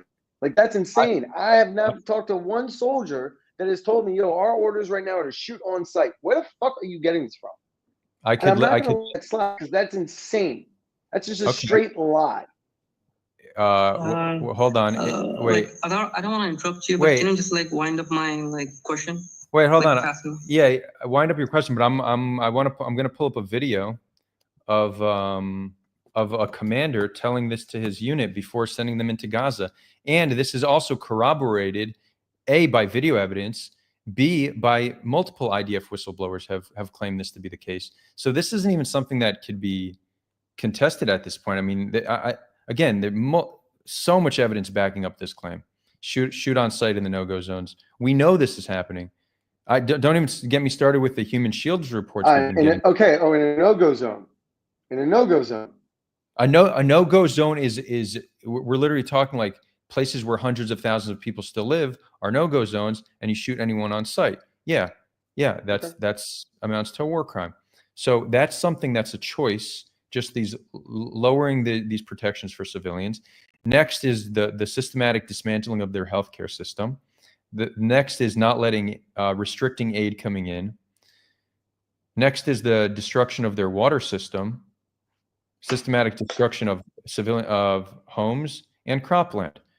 Everything I just said is not essential to needing to fight Hamas. These are all choices that Israel took, whether it just comes from a place of extreme risk aversion where they're trying to get any minor advantage over Hamas and not lose their own, or they're trying to ethnically cleanse Gaza by making Gaza unlivable and life miserable for Gazans. Whatever it is, we see them doing this. None of this is an essential strategy. It's all, in my opinion, very clearly morally indefensible. And it seems like there's a consensus amongst international lawyers and scholars that deal with this who are saying it amounts to war crimes, crimes against humanity, and a growing consensus of people calling it a genocide. But again, I'm not making the legal argument. I'm talking the moral argument. And I think this is obviously morally indefensible. And that's why we see a 9 in 80 to 90% civilian death toll. No, this isn't it. Anyways, yeah, go ahead, Noreen, and then Kobi, we'll let you, and then we'll bring this over to an after party. I'm multitasking. I'm now multitasking. I had a couple of questions, but I'll quickly wind it up. So, Adar, this is in context of many countries now, due to the pressure of the Western civilian society upon these countries to recognize Palestine, like we saw in the case of UK and then France, Australia, Canada, recently. Do you think the fact that in the case of recognizing Palestine, and I have asked this question to many other people, and it's a question that I'm kind of curious, what take other people have, that do you think Palestine as a state should be recognized before it's established? That's what how can you recognize something which does not exist, which is not established, right? So especially when Hamas is in power right now. So how do you in the post-war era, how do you think Palestine as a state will operate? the main question is that do you think that Palestine as a state should be recognized before it's established? Yeah, I mean, prior to these few European countries recognizing Palestine as a state, you already had around 160 countries around the world that have already recognized Palestinian as a state. It was pretty much just NATO countries that haven't done so. Can you make the case that you lose some negotiating leverage in not doing it as part of a negotiation process? I could hear that case. I'm not at all bothered by it. I think it's long overdue. I think the international community needs to make it clear to Israel and to Netanyahu that we are supporting a Palestinian state. I don't think But it's not a to reward. Hamas? Well, I think it was England that said Palestinian state with the Palestinian Authority as their rulers, and I think they called for disarmament. So they're not saying this isn't contingent on anything. Like Canada and UK both. Like Canada and UK both, yeah. Yeah, Canada as well, right? So it's not just a blanket recognition. So they are leveraging it. So it's a state that's hopefully a peaceful state. So yeah, I take no issue with it, and I don't see it as a rewarding terrorism the same way UN partition plan wasn't a reward for Jewish militias engaging in acts of terrorism. It was them looking for some kind of solution to a very complicated problem that they had. So it's not a reward for terrorism. It's just, it should be seen as their right as a people to have sovereignty. No, that's not my question. Is like my main crux on the question was, how do you like see this process happening in the post-war era? Like do you think that like Palestine as a state should be recognized before Hamas gets demilitarized, or like how will you like? There are many questions which like I want to like. They have an issue. They have an issue right now getting even fitting the definition of statehood, right? Just fitting the definition. If they get recognized as a state, this is my opinion. Adar, I'm sure you might have a different one. But if the state can be recognized and it actually means something, right? Because recognizing the state with nothing actually coming behind it doesn't really do anything. It's just a recognition, right? And I think that's the actual problem.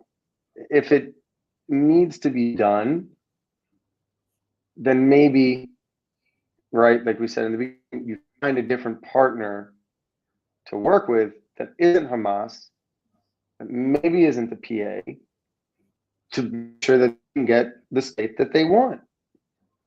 That's me. Yeah, so I would say I don't disagree with all too much there, but I don't think Palestinian statehood necessarily needs to be contingent on Hamas disarming. It just needs to be contingent on Hamas recognizing Israel's sovereignty and committing to not engage in violence. And I think you could do this with immense pressure from the international community and the Arab League, and through Israel making concessions so that Palestinians feel like there's been a just enough solution. If the solution's not just, it'll likely lead to more violence in the future. But if it is, if it's just enough, and we could build strong cooperation and a good life for them, and a sense of justice, and return their dignity to them, the thought that they would destroy all that by waging war, it's an assumption most Israelis have that that's what they would do. I just don't. It's hard for me. Like, I think it's possible. I just don't think it's nearly as likely as most Israelis think it will. That you literally have a state. You don't need to deal with checkpoints every time you want to go visit family. You're not being humiliated constantly. No, now you just have to deal with a border. You're still gonna have a checkpoint. Yeah, you're crossing from Canada to the United States. On the You're still gonna have a border, border. On the border, but a significant number of the checkpoints are simply because we have so many settlers living there now that there's checkpoints. Again, I don't disagree with that. I don't disagree with that. You're going to take away some there will be- checkpoints, there but will the be checkpoints will still remain. Yeah, there will still be checkpoints on the border, but there doesn't need to be. Do you know how many checkpoints just exist around Hebron just to get out of Hebron? Palestinians can't visit their family members without needing to be checked by an oppressor. To us, they're protectors. It's not an oppressor. No, it's not an oppressor. Don't use that bullshit language. No, it's an They have to be oppressor. checked by the army. They have to be checked by the army. Not their army. Our army. No, our army. Yeah, our army. Yeah, they have exactly. to be checked by our army. So yes. a Palestinian that wants to visit family is subject to the search and a search to make sure that they're not holding guns or weapons or anything. Yeah. Sometimes you check the trunk. Sometimes you make them get out. You sometimes pat them down by a military force of another country. If they abuse them, there's no accountability. There's nothing that they could do about it. And yes, this is humiliating. People who think they know a lot about Israel-Palestine often say Arabs or Palestinians only understand force. But more than that, like all humans, they understand honor and dignity. And when they're dishonored daily, it fuels radicalization. So our policy that we pretend or claim is all about security humiliates them on a daily basis. And we for some reason can't figure out why they just don't love us. We just can't figure it out. You think that's it? No, I'm being a little hyperbolic, obviously. Yeah. But no, I mean, clearly it's our actions. You know, they don't love us for our actions. It's not as simple as. But when I hear, and again, look, I'm down to take accountability, and this is why I said, look, I'm not talking about the West Bank because there's definitely something fucked up in the West Bank happening. There's no doubt. But my problem with the left in Israel is you guys refuse to even hold them responsible. It's like they have no fucking accountability or agency for their movement. Like none at all. That's what's crazy to me. So we're over here taking agency, even in the areas like you used the word genocide before, right? Numbers don't match. Population just doesn't match. It's such a ridiculous statement. But if it was, why would Israel be admitting to certain things, right? You said they've admitted to certain things that I wasn't aware of. Doesn't signal, right, this like nasty intent. Oh well, Israel, the IDF themselves only will admit to them doing something wrong when they're left. But they admit it. Only when they're left with no choice. But they still admit it.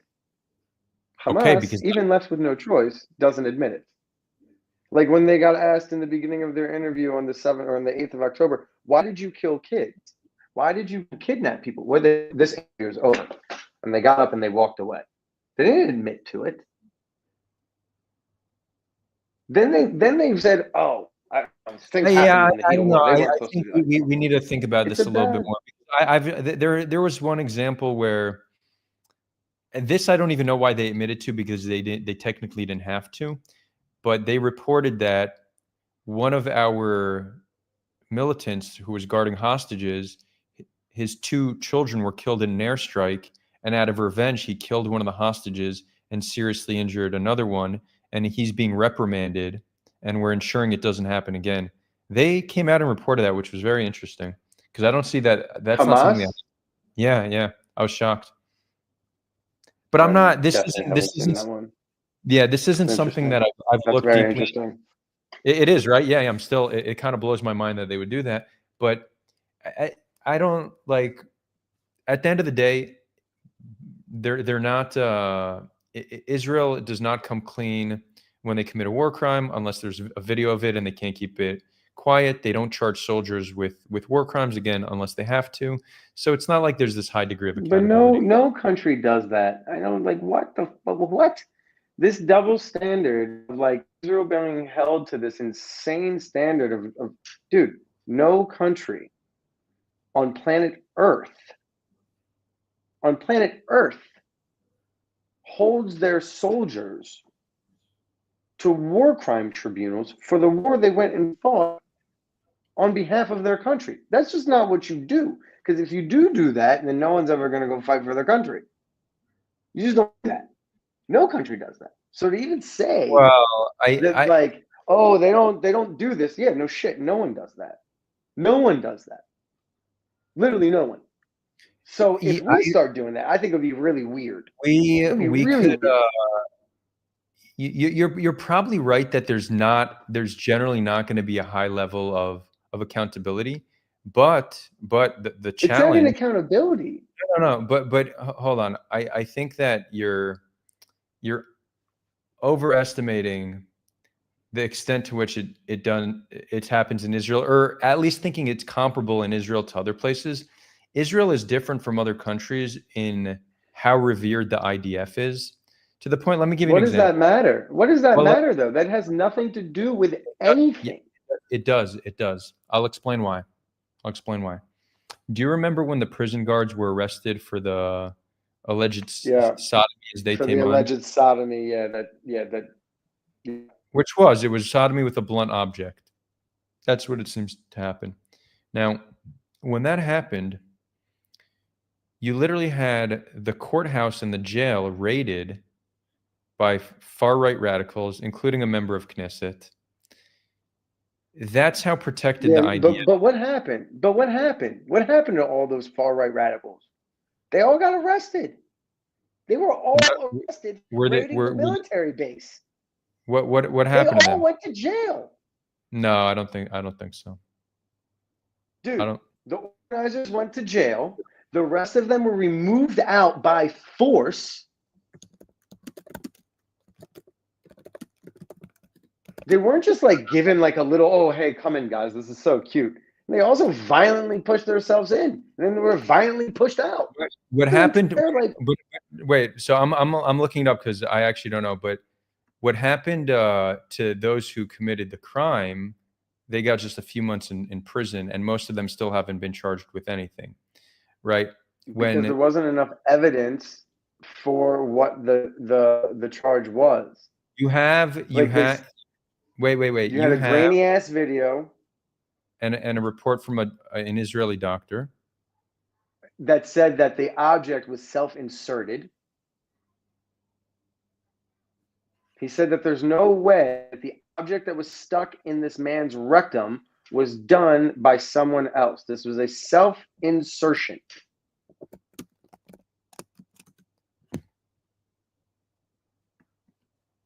That's what they concluded. Who said that? The doctor. No. This whole thing. You're saying once they brought them to court, a military doctor came in. Okay, well, but that's exactly the thing. It's what you're saying. It's possible, but let's say they were actually. No. Wait. Do you think that that's the only thing we've ever heard about what's happening to Sdei Teiman? Do you know how much? No. Look, there's some wild shit that has come out of there. There's some wild shit. It's not just Sdei Teiman, though. It's 18 prisons that hold Palestinians. We have massive numbers of testimonies throughout all 18 prisons of systematic torture. Sure. Okay. Sure. Right. Okay. I never said that wasn't there. Let's clarify. Wait. Hold on. So this one instance where you have video of them seemingly inserting a blunt object into a Palestinian prisoner, and then an Israeli doctor, whistleblowing on it. Let's say that's not conclusive to say that anything was put in. You can't see shit. Literally, you can't see anything. No. I agree. But do you actually think that the justice system is going to provide justice for something like this? I don't trust a terrorist who would do anything in his power to make Israel look bad. No, I don't. Sorry. Yes, so in that case, I trust the IDF more than I trust the terrorist Nukhba guy that's sitting in terrorist jail. Yeah, I do. Sorry, I don't trust terrorists. That's actually a false dichotomy. You don't because it's not who do you trust more. It's do you think that if an IDF soldier commits a war crime, that the court is going to be honest and fair in finding justice? No, it's obvious that's not. Now the Yeah, we pressure. established that a second ago. That's a setup question, though. But fair. Okay, but we've also established that every country does that, right? right, So again, so holding it to a double standard. Hold on. So this was exactly my point. I actually agree with you. There's probably not a high prosecution rate for war crimes. And the countries that you would expect them to have higher rates of prosecution are generally not fighting wars. Like you would think probably Scandinavian countries would probably do quite well. I'd be interested in looking at the data in, for example, Afghanistan and Iraq to see that, because that could actually give us some relevant data. But Israel, because the IDF is so revered, there's a social and political cost to holding soldiers accountable, like what we saw with Day Tayman. So there's significant pressure against doing anything. Now, hold on. I want to look. I'm multitasking, so it's hard for me to. I just want to see what you said, that what happened to those who stormed the military bases. Almost 2 weeks after the incident, Israeli authorities, including Israeli police, officially confirmed that formal investigation had been initiated into storming the bases. No arrest or summons initially. No arrests had been made. Criminal crimes involving MKs would depend on attorney. No, bro, nothing happened to these guys. Nothing happened. My understanding is that they were arrested. At least from a quick search. Detained. Detained. Okay. But okay. You literally raid a military base in a courthouse, you get detained. Okay. So of course. Greeted as heroes, you know what I mean? Like, and that's how everyone on the left made it out. Like these guys just got greeted like heroes. No, they didn't. One of the people in this Day Tayman alleged sodomy case did become a reality TV star, like the main suspect there. Elor Azaria also was revered by many in Israeli society. You do have an extreme segment of society, and the IDF is the most revered institution. But an extreme segment in any society. That's just true of culture and societies in general. But the more militarist the society, the more revered the military institution is going to be. Very obviously. Sweden. Okay. Do you consider them to be high in military? You think Sweden, they revere the Swedish military nearly to the same extent that the IDF is revered? But that's my question. Why are we so revered? Why are we so revered? And if we do something wrong, we're chastised. That's my issue. It's just a straight double standard. Yeah, go ahead. So just amongst like most developed countries, and even undeveloped countries, there is a broader trust, like statistically across the board for every country, in the military over other institutions. And generally speaking, the military is higher than most of those other institutions. Now, that doesn't mean that the trust in them is, really high. It just means that it's higher than other institutions. That's true for basically every country. Now, in Israel, I would say that there is a higher degree of trust and, veneration of the IDF compared to a lot of other Western nations. It's higher. It doesn't mean that it isn't there in the other nations. It's slightly higher in Israel for complex reasons. Generally, also, most countries allocate more money to national defense for a lot of, very obvious reasons. It's a lot easier to throw money and, to venerate the military than it is to, do other things like complex things like, internal judicial reform or, solving housing crises or whatever. Generally, the defense budgets get more of a pass whenever they say, hey, we need, to remilitarize, especially if they're in a rougher region of the world. Yeah, that all makes sense. From all the people, I'm not an expert on the Israeli military complex and systems, but I would say that from everything that I've been told from people that have served and that have trained with the IDF, that Israel does have a higher standard. But that being said, a lot of other nations, give their soldiers, medals when they go do something ridiculous, like when the U.S. And I think it was in the late 80s, they shot down a civilian Iranian airliner, which they should not have done under any circumstance. Right. The pilots did nothing wrong, and the people came back and they got like a hero's welcome. So, that's not a good moment in U.S. history, and I'm probably, one of the people who's not a big fan of the current Iranian regime, but it's just, it's just something that shouldn't have happened. And, they sort of got a hero's welcome when they came back. And I think that was very unacceptable. I mean, Israel is a conscription-based military, so there will be some issues with discipline, but overall, it does perform better than other militaries and does have more accountability.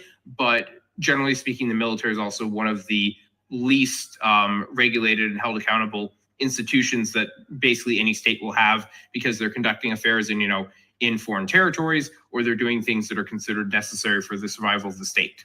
So, but Israel, from what I've been told, does have a higher degree of accountability.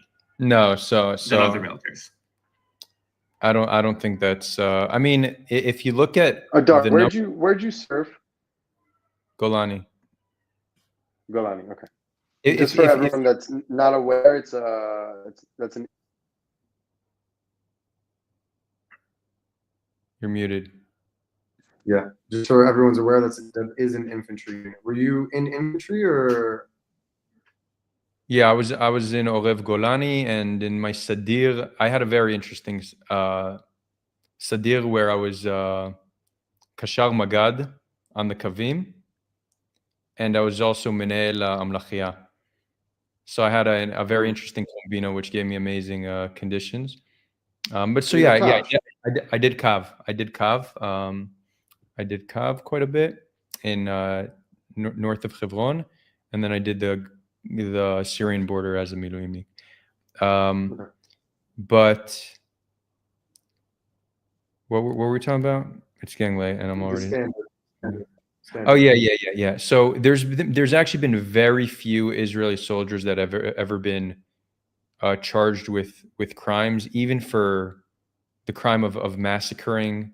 I think 3 years is the most anybody got for a massacre. And then the most ever was, I think it was 8 years for the killing of a not a Palestinian, but like a British journalist. So do you remember like 5, maybe longer, 8 years ago, there was the kid who shot the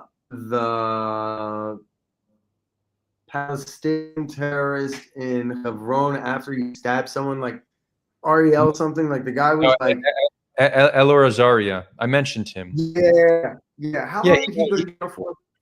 He was out after, I think, 4 months or something like that. Yeah, it was fucked up. Well, right. So it's not. There's a very low level of accountability, and I think it is a good point that in general, there's probably a very small percentage of war crimes are brought to trial by the military. There's probably an incentive, some kind of internal incentive against doing that. So I don't even think I don't think Israel is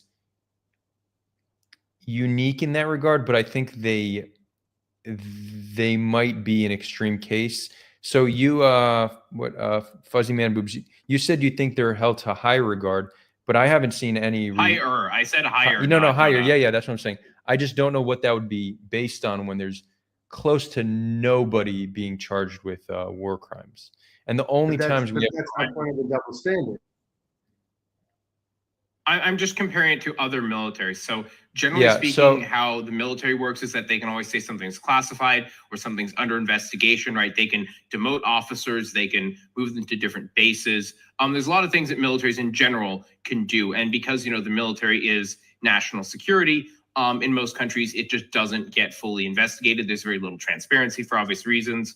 I think that the IDF does a reasonably good job at being transparent from what I've been told. I mean, for a military, right? So that's a different standard than, let's say, a civilian institution that is responsible for dealing with like local disputes, right? So, if you have a police force, there's a higher degree of accountability because they have to deal with, presumably, a couple citizens that are fighting or that had an issue that are within their own system. And so that kind of brings a higher level of accountability. Whereas when you are operating in another country's territory or any territory that, maybe however you want to classify Israel and the Palestinian territories, but when you're operating outside of what is viewed as your own, country, or in a different territory that, has different people in it, right? So even if it's, technically part of your country under international law, it still doesn't have the same degree of scrutiny that it would have if it was, on your own, what's perceived as your own soil. I don't want people in the comments to start saying that, oh, well, it's occupied territory. I get that. I'm just trying to make a point, though. Yeah. So I'll tell you what I think the relevance here is. And Kobi, I don't think it's a double standard. It's only a double standard if you only care when Israel does it. So maybe you could accuse somebody else of a double standard, but I'm an Israeli. My focus is on who we are and how we act. So it makes sense for me to talk about this if it's a problem within the IDF. And you could say that if everyone's doing it, why shouldn't we? I just don't think that's how you decide what's right or wrong, because others, it's just an appeal to the masses. Morality is not determined by what others are doing. That's not my argument at all. No, I'm not. I'm explaining to Kobi why I don't think this is double standard, but I want to get to why I actually think this is important and why this helps us understand what we're seeing in Gaza, which is an abundance of war crimes.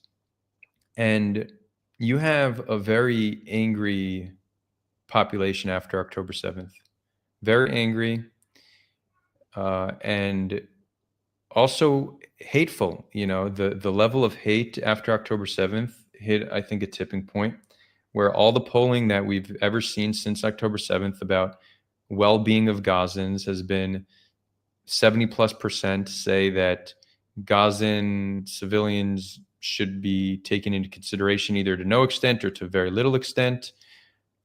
Recently, we had another poll saying we're not concerned at all or very concerned to a very little extent about starvation in Gaza. We had 60-something% support ethnic cleansing, right? The polling across the board, and over 60% say there's no civilians in Gaza, right? So very consistent that the Israeli population is radicalized. Makes sense. You're radicalized through conflict, through trauma, through violence. But radicalized by seeing the entirety of Gaza celebrating the 7th and little kids coming out and fucking jumping up with goddamn joy. But forget that happened. That's no. I just think that I don't know how you could say entirety of Gaza. You don't know what sample that was of the entire population. Bro, but the majority, the majority, I don't. I just think people are on the streets. Yeah, I don't think that matters all too much, because even if let's say a few thousand extremists went to the streets, that's not representative of the whole population. I think the polling matters more. The majority of Gazans supported the October 7th attacks, so I think that's what matters.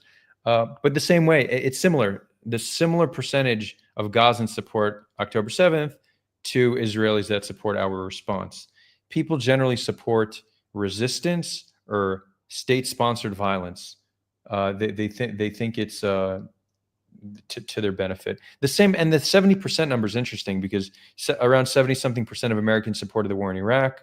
Around 70-something% of Americans supported bombing ISIS. So it's not there seems to be something in that range where just humans across the board have no problem supporting violence if they believe that it'll make them safe.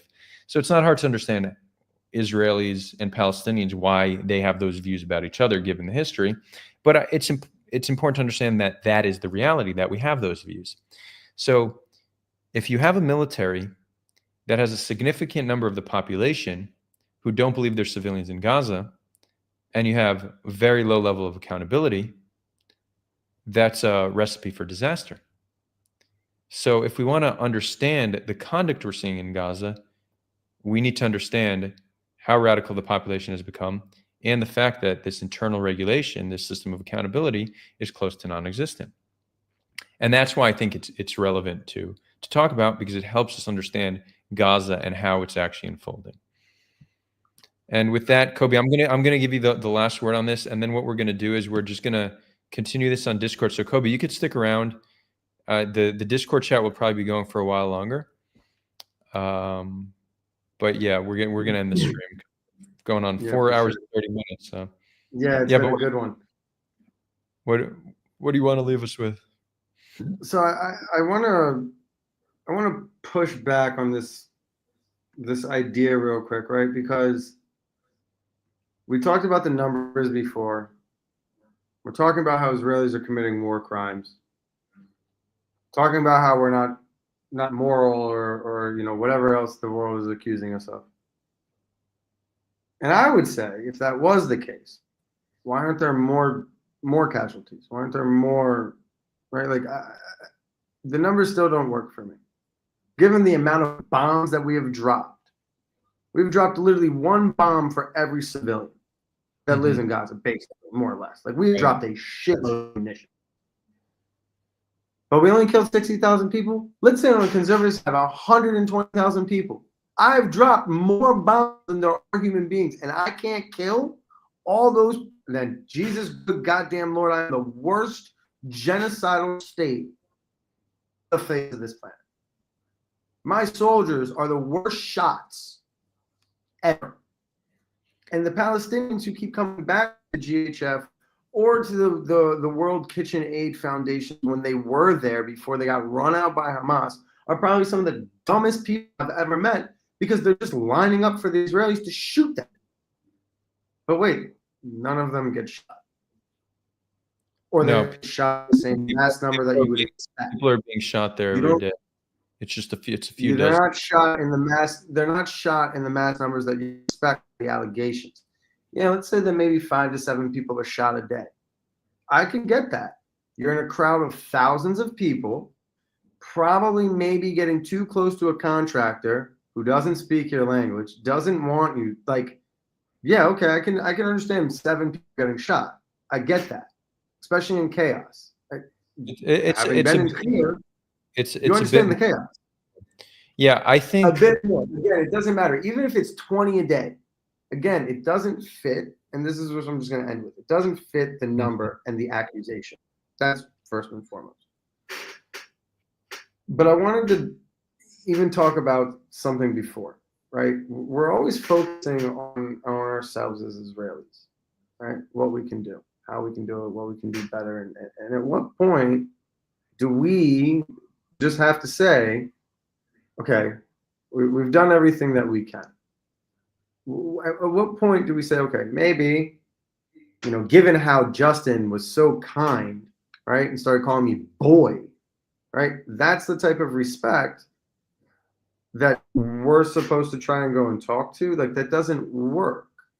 Respect takes respect. And again, look, the finger pointing can be done on the Palestinian side, it can be done on the Israeli side. I get that. I understand how the disenfranchisement feels coming from the Palestinian side.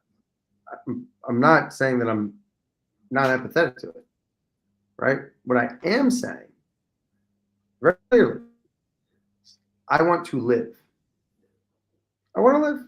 I don't want to be your dhimmi. I don't want to be a second-class citizen. I don't want to be taxed more because I'm Jewish. I have to pay a higher jizya tax. No, I'm good. Okay? I'm fine. And if that means, right, in order to live as a free person, that there has to be war so we can live freely, then sadly that's what we will have to do as a society. I know that's not fun. That sucks. It is what it is. But like, I just don't see a way currently right now, even as we agreed, right? God forbid he agreed with a Jew, so he had to go and attack again. If that's their normal way of conflict resolution for this, and we're the only ones that are having conversations about peace, about how do we hold our government accountable, how do we move forward, I have yet to see one Palestinian movement, Free Palestine, whatever, abroad, say, not in our name, Hamas doesn't represent us, Hamas isn't us, free the hostages. But I do see a shitload of Israelis, yourself, what happened on Big Brother the other day, where they literally went up on stage and prevented the show and started screaming and crying and end the war. I do see Israelis doing that en masse. I see zero attempt at the other side. So again, at some point, right? Because what I think they're doing to you, Adar, is I think that they're using you as a token Jew. I think that they're like, great, look at this Jew. He knows he's on our side, and we can use him. And then once we're done with him, because you said, they even admitted, 2 of them admitted, you would not be able to live here as a Jew. because they both ran from that question. They said maybe, probably.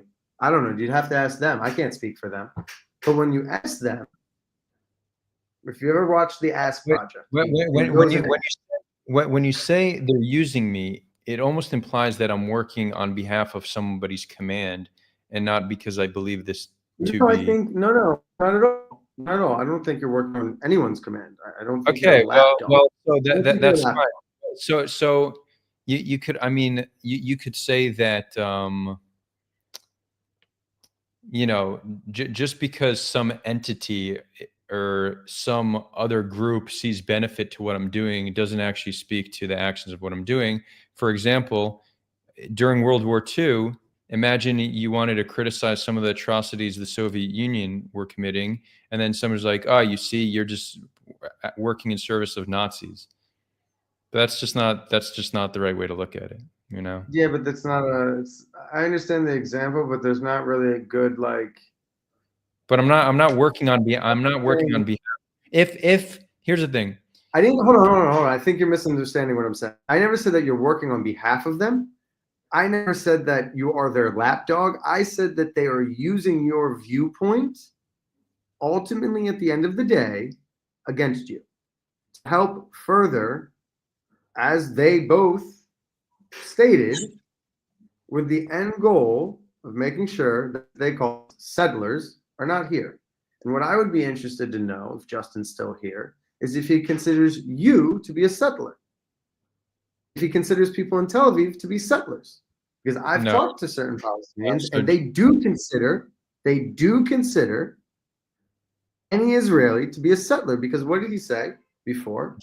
Justin is historically a two-stater. So he doesn't consider all Jews to be settlers, or actually I don't want to speak for him, but he's certainly, him and many other Palestinians have shown great willingness to compromise. During Oslo, you had over 50% of Palestinians support two states, right? So we've gotten significant number of Palestinians to accept us here.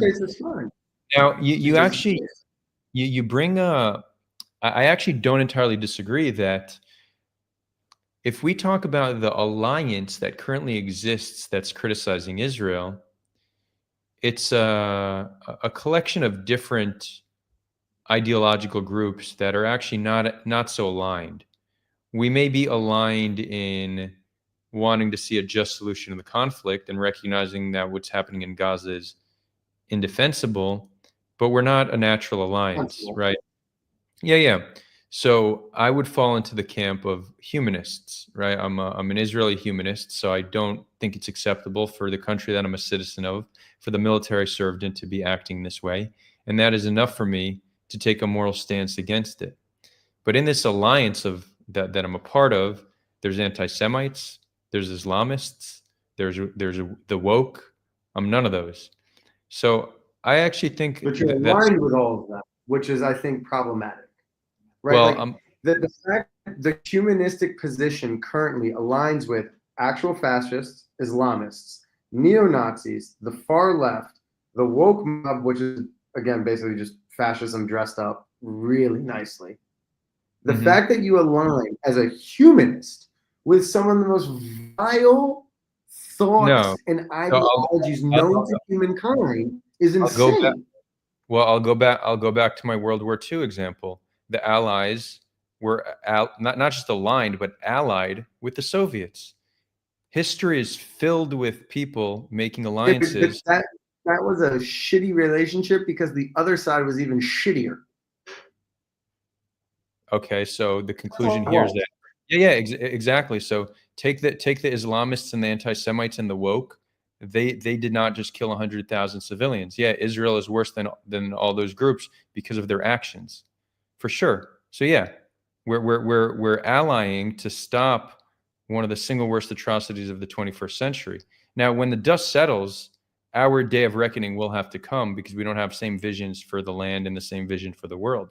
So many of my allies today very well won't be my allies tomorrow, but you'll help them advance their cause to again, some of these causes that you're helping advance are 100% sitting across from you going, I'm going to kill you. I'm going to kill you. Yeah, and This is what they're telling you. And you're like, yeah, I know, but right now you're not doing it. So I'm cool with that. Well, no, I just don't think I think the likelihood of them killing me is actually dependent on Israel's ability to survive, and how Israel's conducting itself today now decreases the chance of survival. So Israel is actually those who want to kill me, those who want to kill Jews living on the land, Israel is their best friend, because Israel is acting in a way that is causing its international isolation, which very well may be a necessary lifeline for Israel to survive. So again, I don't think I'm contributing to my demise and the demise of my family. I actually think Israel is doing that. So from a purely self-interested place, I think there's a case to be made that I should be doing what I'm doing. But also, it's not. I just don't view it as a relevant position to say, don't speak out against the atrocities of your government because some other people who don't like you might use that to their advantage. No, if Israel doesn't want people to not like them, if Israel doesn't want to be losing the PR war, it's simple. Stop the human rights abuses. Find a just solution to the conflict. It's not my responsibility to force the world to love Israel. If Israel deserves the love of the world, it needs to be earned. And right now, the way Israel's acting is not going to deserve the love of the world, and for very good reason.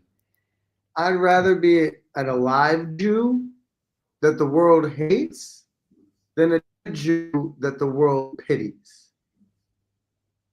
It was a vote in my ear that said that. Yeah, Right? I know. But I think our trajectory now are dead Jews that the world hates.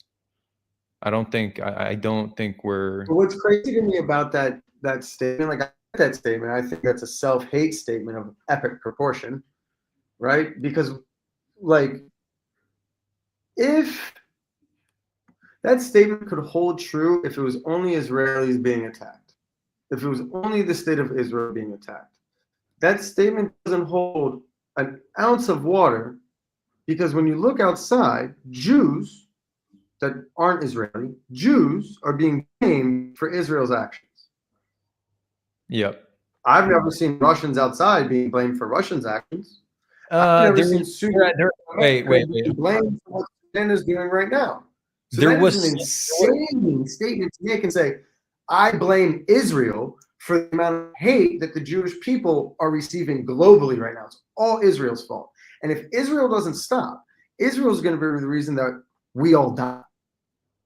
What? So first of all, the reason I'm not talking about Jews in the diaspora. My statement was Jews living on the land. Israel, its trajectory, the way it's acting, is not a country that gives me a high degree of confidence that it will be able to protect me and my family for all too much longer.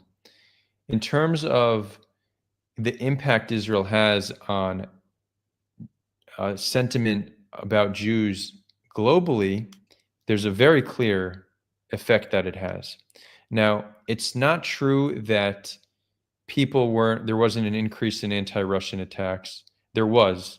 I don't think it's as bad as what we're seeing here, but there certainly was an increase in anti-Russian attacks. And even during COVID, we saw. What? 4,000%. No, I don't think it's to the same degree, but I think there's some of that can be attributed to anti-Semitism, but I think there's other causes that are playing into that. It's probably a lot to unpack for now, but just another interesting example. During COVID, there was an increase of attacks on Asian Americans because of China virus. So there kind of is this thing to take out anger on collectives, which is just a horrible human trait that we shouldn't. It's super big. Yeah. No, yeah, for sure.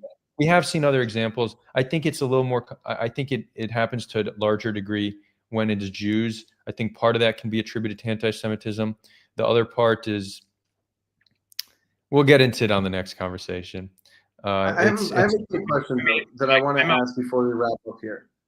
and I wanted to say one more. I just want to say one more point. One more point. You said that there would be more dead if we were really trying to kill that many, and I think there are simply people. from the amount of bombs that we've dropped. Yeah, Yeah, like that's well- what I'm using as the base. So I think that a lot of people, they are thinking that Israel is trying to maximize civilian harm. But I don't think that's the right assessment. It's a callous indifference towards civilians. So it's just a reduction of protections to such a degree that it could seem indistinguishable from intentional killing of civilians. But when you're operating with extreme force in densely populated areas with a low level of care, then you see what we're currently seeing. Now, to make sense of the airstrikes, it's possible that 9 out of 10 airstrikes are on buildings that are empty, but that 10% are filled with families and stuff. So there's a way, it all depends on the distribution. But hold on, but that's the question. Why is it that 9 out of 10 of those buildings are empty, but this one building has a family in it? That's weird.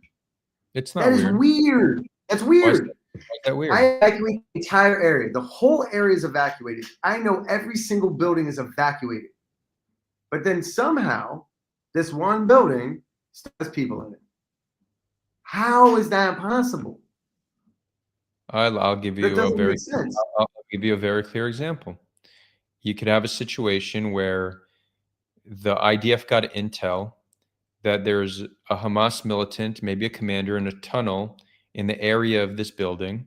If they do evacuations, then the militant will know to leave. So they just flatten the entire block and hopefully get the militant. And they make the assessment and they say this target was worth it. Yes, that's what happens. Right? Okay, but so okay, but again, but using that rationale, you could see how saying one airstrike per civilian doesn't entirely paint the whole picture. It means how do you get the terrorist? You have a lot of airstrikes. How do you get the bad guy? In the tunnels? Yeah. You do tunnel warfare. You gas them out. You flood them So out. I gotta put my back in harm's way. So they get shot, so they get blown up. Wait, I didn't say you need to enter the tunnels, but you could, again, flood them out, gas them out, pour concrete so they're trapped inside. And also, Gas, we're using gas. We're literally killing them with carbon monoxide. You should read the report on that. It is a byproduct of our bunker busters, but we're using carbon monoxide to kill militants, and we even killed some hostile. Yeah, but we're using it as a weapon. But the gas, there's different types of gas. Not all of them are war crimes. But also, you keep saying we're going to put our soldiers at risk. Well, yeah, if we believe that being in Gaza and trying to destroy Hamas is in our national interests, well, the goal of the military is to pursue the national interests of the state. So yeah, that is our role, to take some risks, because if not, and now we're getting back into international law, if not, you just carpet bomb them and hope they surrender. That's what you want to do if you don't want to risk it. Hold on, I want to move back to something, because you said something really interesting to me. Wait, I want to wait, Kobi. I want to. All right, fine. We'll end it on this point, and then we're gonna. Real quick. That Israel won't be able to protect you, right? The current rate it's going. Mm-hmm. What does that mean? Protect you from who, and who would attack? So, I think that if we look at the current trajectory, if Israel doesn't find a way to make peace with its neighbors, and we have relative peace, but they're not going to do that warm peace until we solve Israel-Palestine. So if we're not able to make peace with the Palestinians, then they're not just going to give up. They're going to continue to try to take what's theirs. And the trajectory of public opinion, we very well may be in a situation that when the next generation starts voting, a president cannot get elected in the US if they are blindly supportive of Israel the way they are. they might actually need to actively be critical of Israel to be elected. The trajectory is not positive, and this isn't only in That's the gonna U.S. It's happen no matter what. wait, That's no, going to happen. no, it's not. We've seen a massive shift in public opinion since October 7th, and yeah, it's going to happen if we continue human rights violations. It's going to happen because Qatar is funneling billions of dollars into an education system that pushes a oppressor-oppressed narrative. It is going to happen. That doesn't explain why Chinese youth are anti-Israel now as well. This is global. Yes, it does. It explains so much because the Chinese Communist Party is also pushing anti-Israel propaganda. They've been doing it since the beginning of the war. Okay, wait, no, Kobe. But now you're getting straight into victim mentality. It's like, oh, the whole world is against us. Yeah, I'm not getting into victim mentality. Don't even do that. I'm giving you actual examples. You don't like the example, so then you're like, oh, you're getting into victim mentality. No, the way for the world. Okay, the way for the world to not be against us is if we have peace with the Palestinians. There's no reason to believe that the world would hate us if we're not violating human rights. You could say that there's a double standard. Why is the world focusing on us? We could get into that at a different time. But right now, Israel-Palestine has caught the world's attention, and it's a major success of the part of Palestinian activists and their allies that they achieved. PR is great, right? But now it's in the center of world attention, so the world cares. If we don't solve the conflict, it's, I think, safe to assume that public opinion will continue to turn against Israel. The younger generation is the most anti-Israel generation ever. If we get to a situation where the U.S. no longer vetoes UN Security Council resolutions against Israel, it opens the door for sanctioning. A sanctioned Israel that no longer has the support of the West is a much weaker Israel. Is that an Israel that can survive in a hostile region where it controls a piece of land where 50% of that population are neither sovereign nor equal, where maybe some other enemies will wait for that moment of weakness in order to take advantage of it? So yeah, a weak Israel, meaning an Israel not supported by the international community that's sanctioned, very well might not survive the century. I don't think that's fear-mongering or hyperbolic. I think that's I think that's reality. But I also think that the younger generation is inherently uneducated. They have bad knowledge around Israel. I mean, we see it. They have no idea what Zionism even means. Jewish supremacy just means that Jewish people have a home. Okay, calm down. I do think that Israel is going to be with that choice no matter what. And I do think that Israel will have to, and I don't know if it'll happen like in our lifetime, right? It might happen 80 years from now. But there will come a time where Israel is going to have to make that choice of, okay, do we pander to the world so we're liked and loved and maybe attacked, right? Or do we never pander to the world? We take whatever comes because we know if we pander, we're all dead. I don't know. I really don't know. Well, my position actually doesn't even come from a place of self-preservation. It comes from a place of just believing that this is right versus wrong. But I know that I have absolutely no chance at appealing to Israelis making a moral case for reasons you explained. No one cares about their enemy, not the civilian population either. So I have no hope at appealing to Israelis taking a purely moral stance. I do think, though, that the moral stance does align with a stance of self-preservation. Now, if somebody makes the argument that us being immoral and just engaging in ethnic cleansing and doing whatever the fuck we want will be the best for self-preservation, I think someone can make a compelling case that I can't even.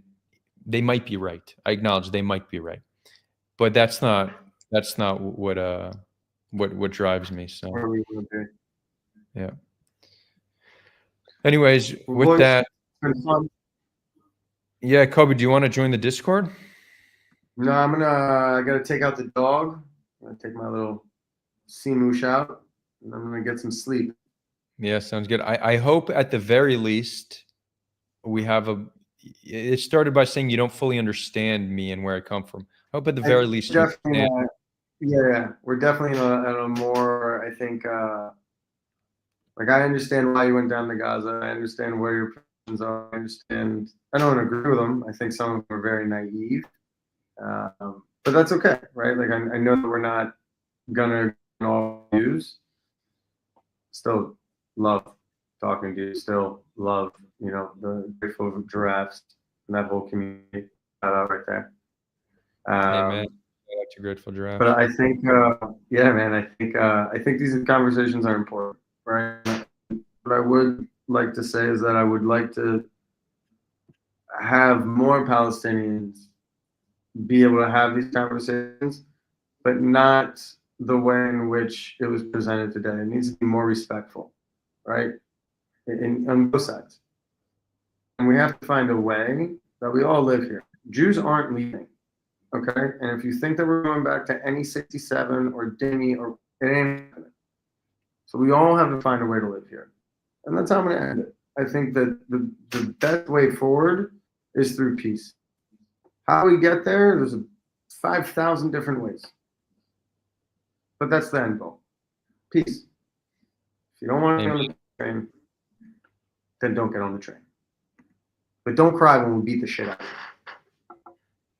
you. Peace through strength. Very simple. So I would add to that peace through strength and negotiation and compromise. But yeah, 100%. 100%. Okay. Awesome, brother. Thanks so much for joining. For those tuning in on the stream, thank you for tuning in. Thank you, Kobe. For those tuning in, we're going to wrap it up. If you want to join Discord, I'm going to drop a link to join the Discord. When will the next stream be? I don't know. I need to go back to the police, actually. They summoned me for another interrogation, so that'll be on Thursday. And tomorrow I'm going to be in Jerusalem. If any viewers are in Jerusalem, hit me up. Going to be meeting with Inon Dan Kehati. And I think Saluki is actually doing a little meetup there, so maybe I'll go meet Saluki. Yeah, but there'll be another stream sometime soon. So thanks for joining, and the conversation will continue on Discord for probably many more hours. So if you're watching this on Twitter, it's in my bio. On YouTube, it's in the description, and I just dropped in chat. Much love from the Western Galilee.